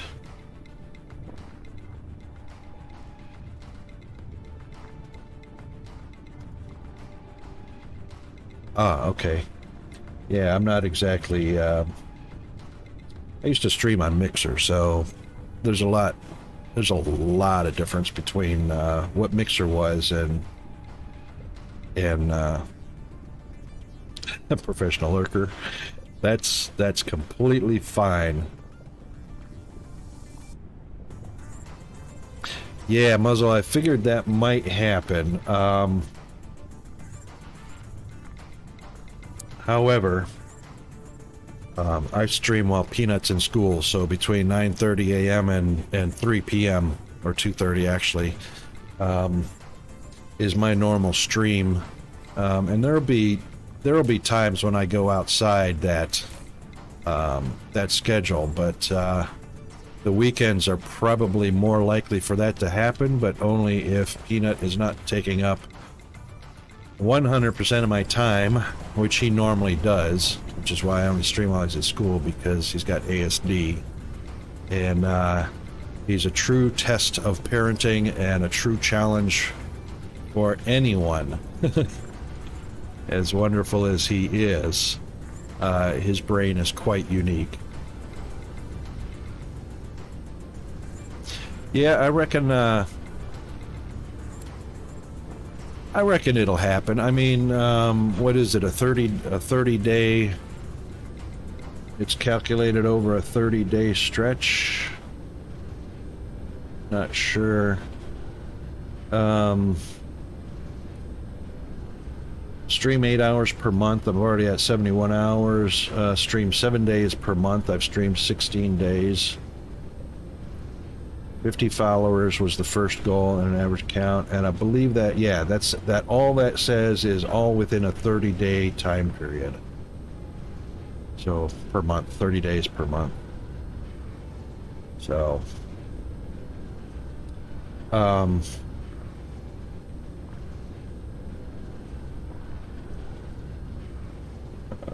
see, let's go to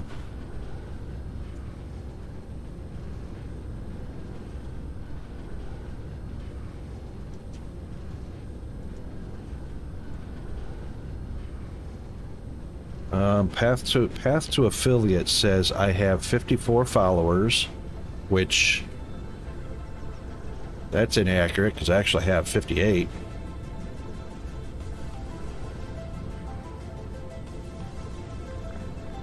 Affiliate saying 30 days per month. And it's a 30-day performance. And of course you get a stat for viewing your 30-day stats. Stream for 8 hours, I'm at 71. Streamed 7 different days. I've streamed 16 different days. Average 3 viewers, and I'm at 2.74. To be eligible to apply to the affiliate program, you must meet all 4 requirements within the same 30-day period. All calculations exclude premieres, reruns, subscriber streams, and watch parties. So, yeah, I think concurrent is, I don't know what it is. I honestly, I've given up trying to figure out what 3 concurrent viewers means.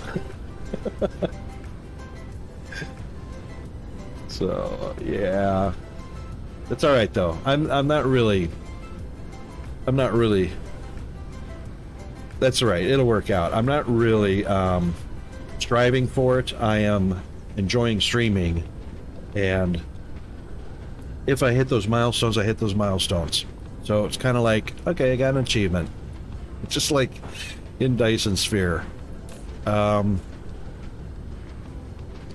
we're easily over 70 per second now. Oh yeah, what are we at? What's that averaging out at? So about 1200 per minute, 2400 per minute total. Yeah, so 2400 per minute counting both sides.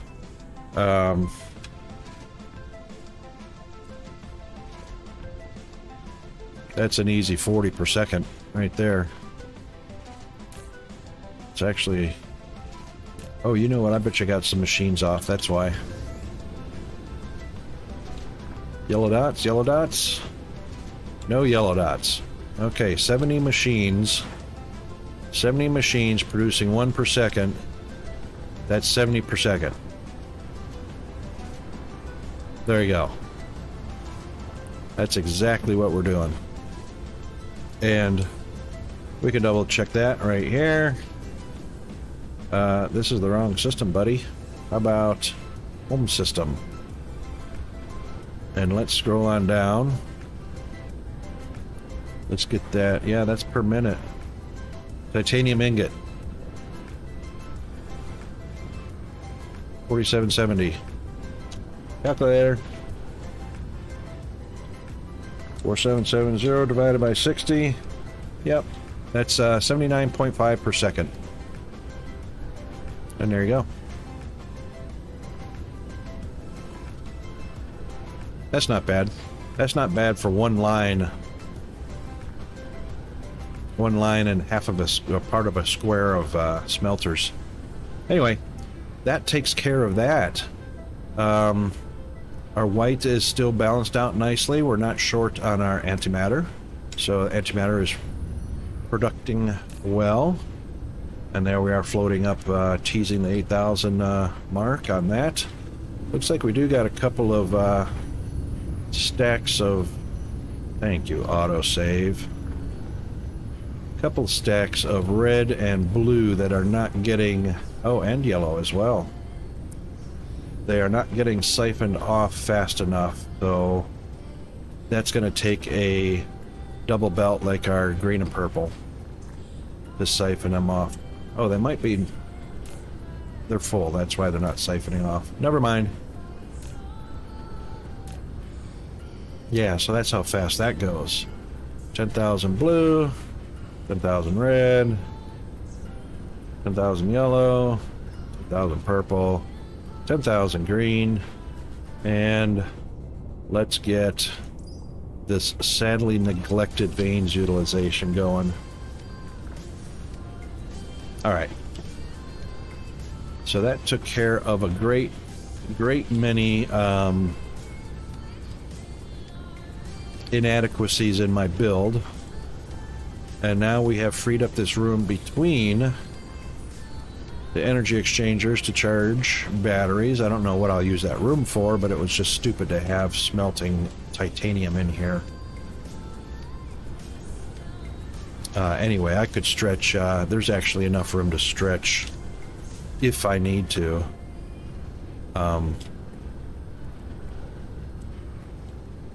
Yeah, I could stretch a whole row of white science easily down in there before I run into my empty accumulators production. Okay, so good. That's all good. Powered up, rocking and rolling. That planet is in business. All right.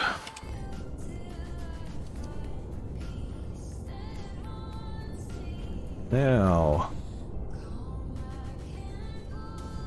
all mining operations. Yep. All right, so I believe we got a double satellite gas giant here. Yes. So let's get on down the road and check on our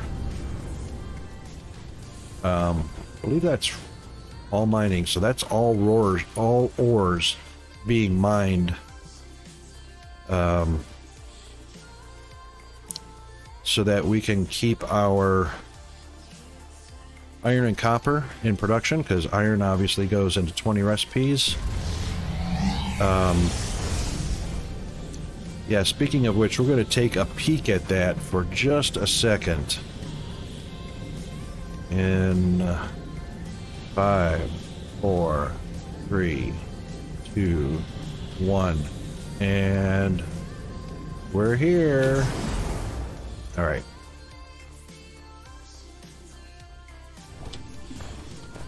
All right, so let's just take a look at that real quick. This is our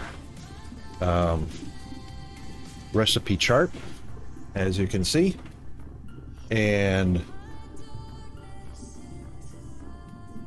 let's see. Oh, there we go. All right, so let's back up right here. All right, so iron ingots is used in 20 recipes, so we definitely want to keep iron production maximized. Wherever you see iron, make ingots. Copper, not so much. Copper is only used in 7 recipes. Silicon, even less. Interestingly enough, brick is used in 11. 6, 7, 8, 9, 10 of those are machines, and 1 is foundation. That's not real significant, because I don't know of anybody that has machines being constantly produced, let alone 10 different machines. We definitely don't need 300 per second oil extractors or refineries or 300 per second fractionators, you know, so don't worry about that too much. Yeah. Now, the other will be steel, of course, used in 12 recipes, and I believe the gears. Where are the gears? Gears also come from ingots, so let's follow our gears. Ooh, there's a lot that come down here, so yeah.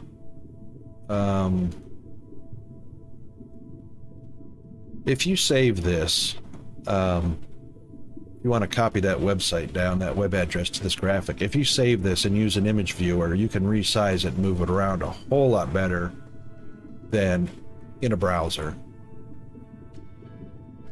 But that's the, you know what, here, I'll do this. You can have this, just click it and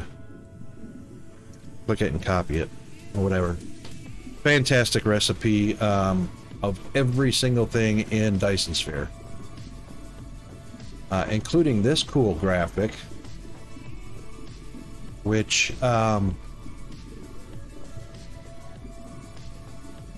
gives you a little bit of legend about the color codes on the recipes and some of the icons to help it out. But this also includes Spittimite, Timberlite, and it also includes the Gas Giants and the Ice Giants. Very helpful graphic. And of course your Water World, say hi to Kevin Costner, and your fluids. So water, used in 4 different recipes. Probably 2 at most, honestly. Solar sails used in 1 recipe. That's the only place I use solar sails. So, nothing else. I don't launch them into space to die a slow death. My Dyson Spheres are all frames. So, yeah, there you go. Anyway. Yeah, it's a very cool graphic. Explains a lot. And of course, it will tell you, it gives you some idea of belt speeds per minute. So 40 per second from tier 1, 30 per second from tier 2, and 20 per second for tier 3. That's completely backwards to me.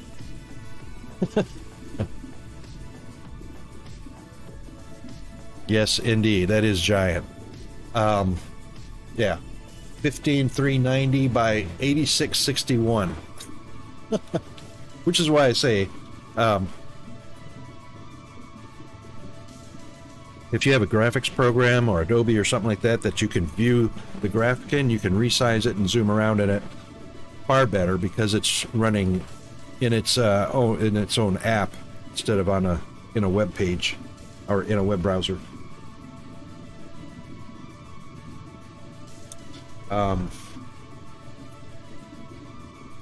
Also, if anybody is interested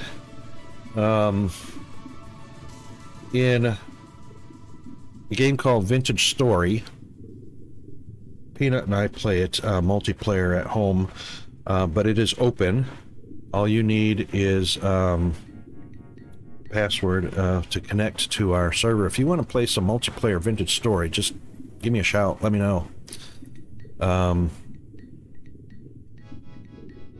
You know what? I haven't played Terraria yet, but I have seen people play that, and you know, that looks kind of interesting. I have played Universe Sim, which is actually a pretty cool sim. It's a lot like this. It's based on a sphere.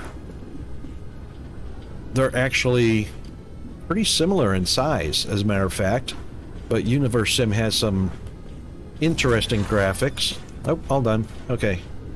I don't even remember what my let's check and see real quick what my hash rate was. Oh, we're not on the science planet. Never mind. We're on the ores mining planet, so yep. So the way I've set these up is maximizing. So industrial miner complemented by some regular miners, split back into or combined into so that they're proliferated, so that these bad boys, and this again, rare to see me belting anything when I'm, you know, And we need to change all these. So I want production speed up, not quantity.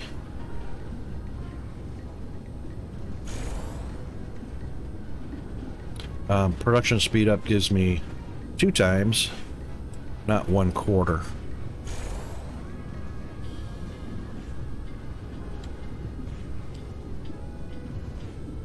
This was early build, so that's why it's belts and that's why it looks like it does. Oh, what are we doing? Rocket, you're such a derp. All right.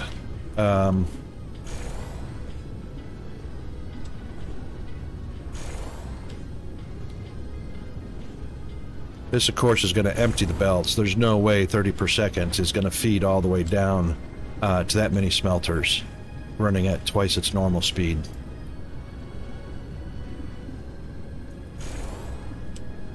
Which means I'm going to eventually change this to a box line anyway. So a lot of what I'm doing is, well, half and half. I'm going back and underping my production lines and putting boxes in, because I can use a box line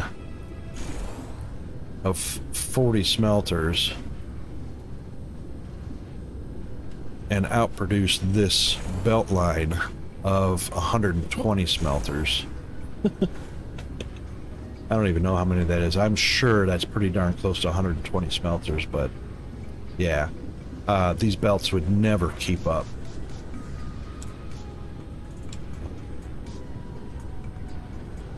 Let's just see. Let's see what kind of numbers we get from that.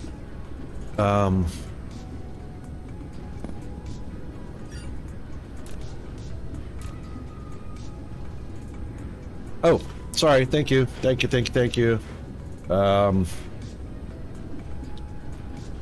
Geez, I get derp times 2 on that one.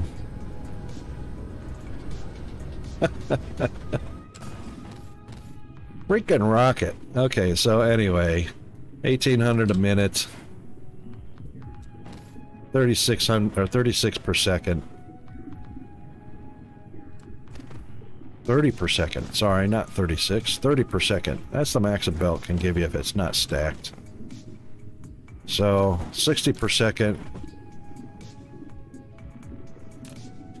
Oh, well, I deleted half of that, and it's already filled back up, but anyway.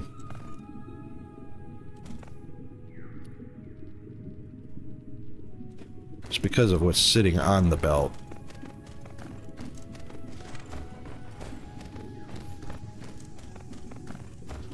Yeah.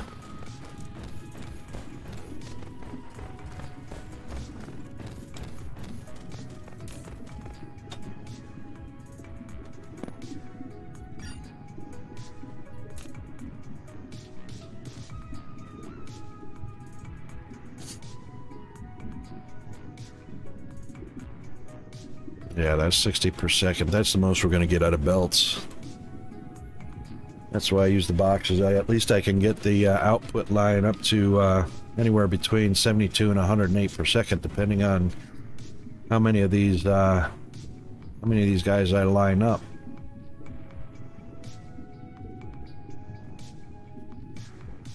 That's belt speed, though.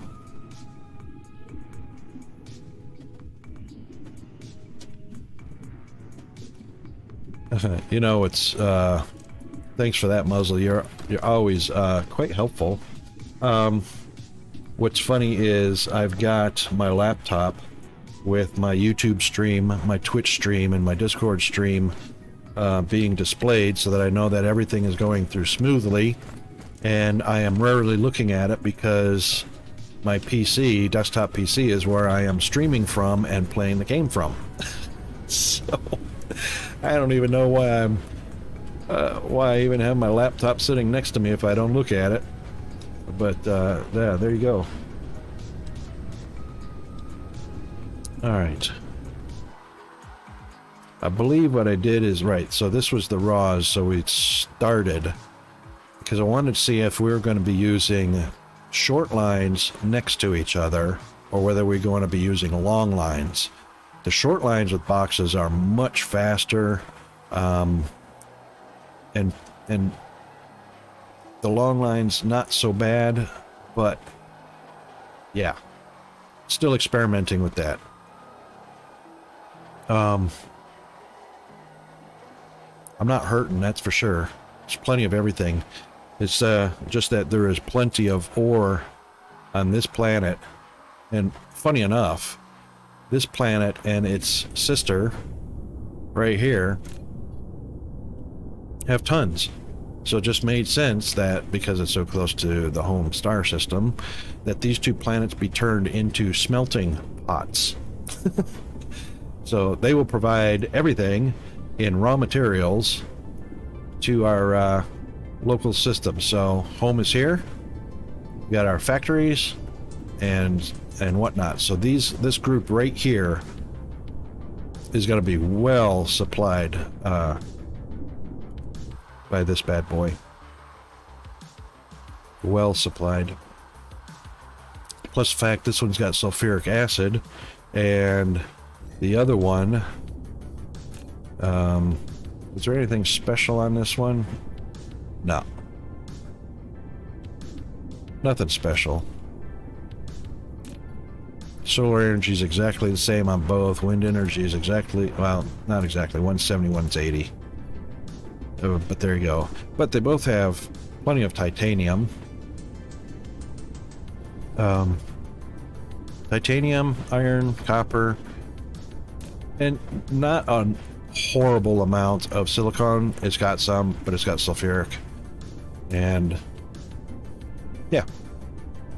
Plus the fact that it's orbiting a Duke gas giant, which of course you can't see it from here, but I've wrapped orbitals around it, collecting hydrogen. So this is actually a lot going on. Sorry for that. Guys, I want to say thanks very much. Everybody that came to visit, everybody that followed me today, which is, hang on, we have got derp on board. So where did I get those stats for today? Let's see, somewhere in here is our new follows. Where's our new follows at? Okay.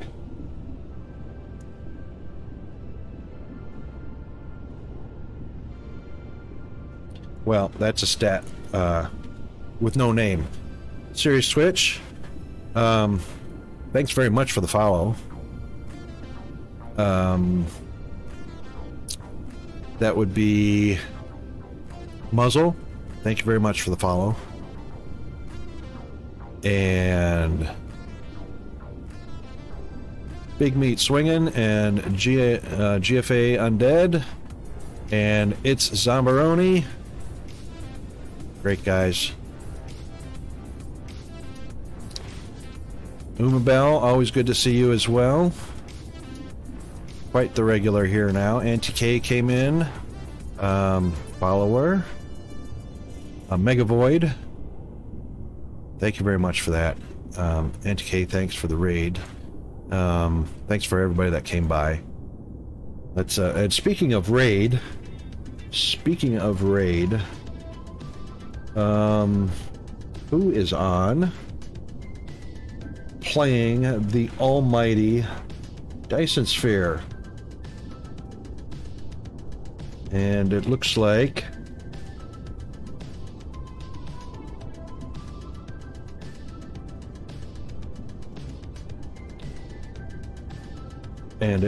we've got somebody. So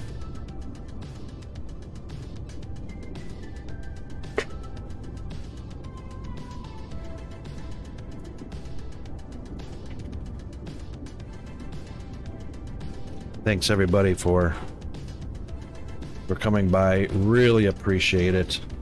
And I hope I get to see everybody again next time. And we'll see you on our regular schedule tomorrow.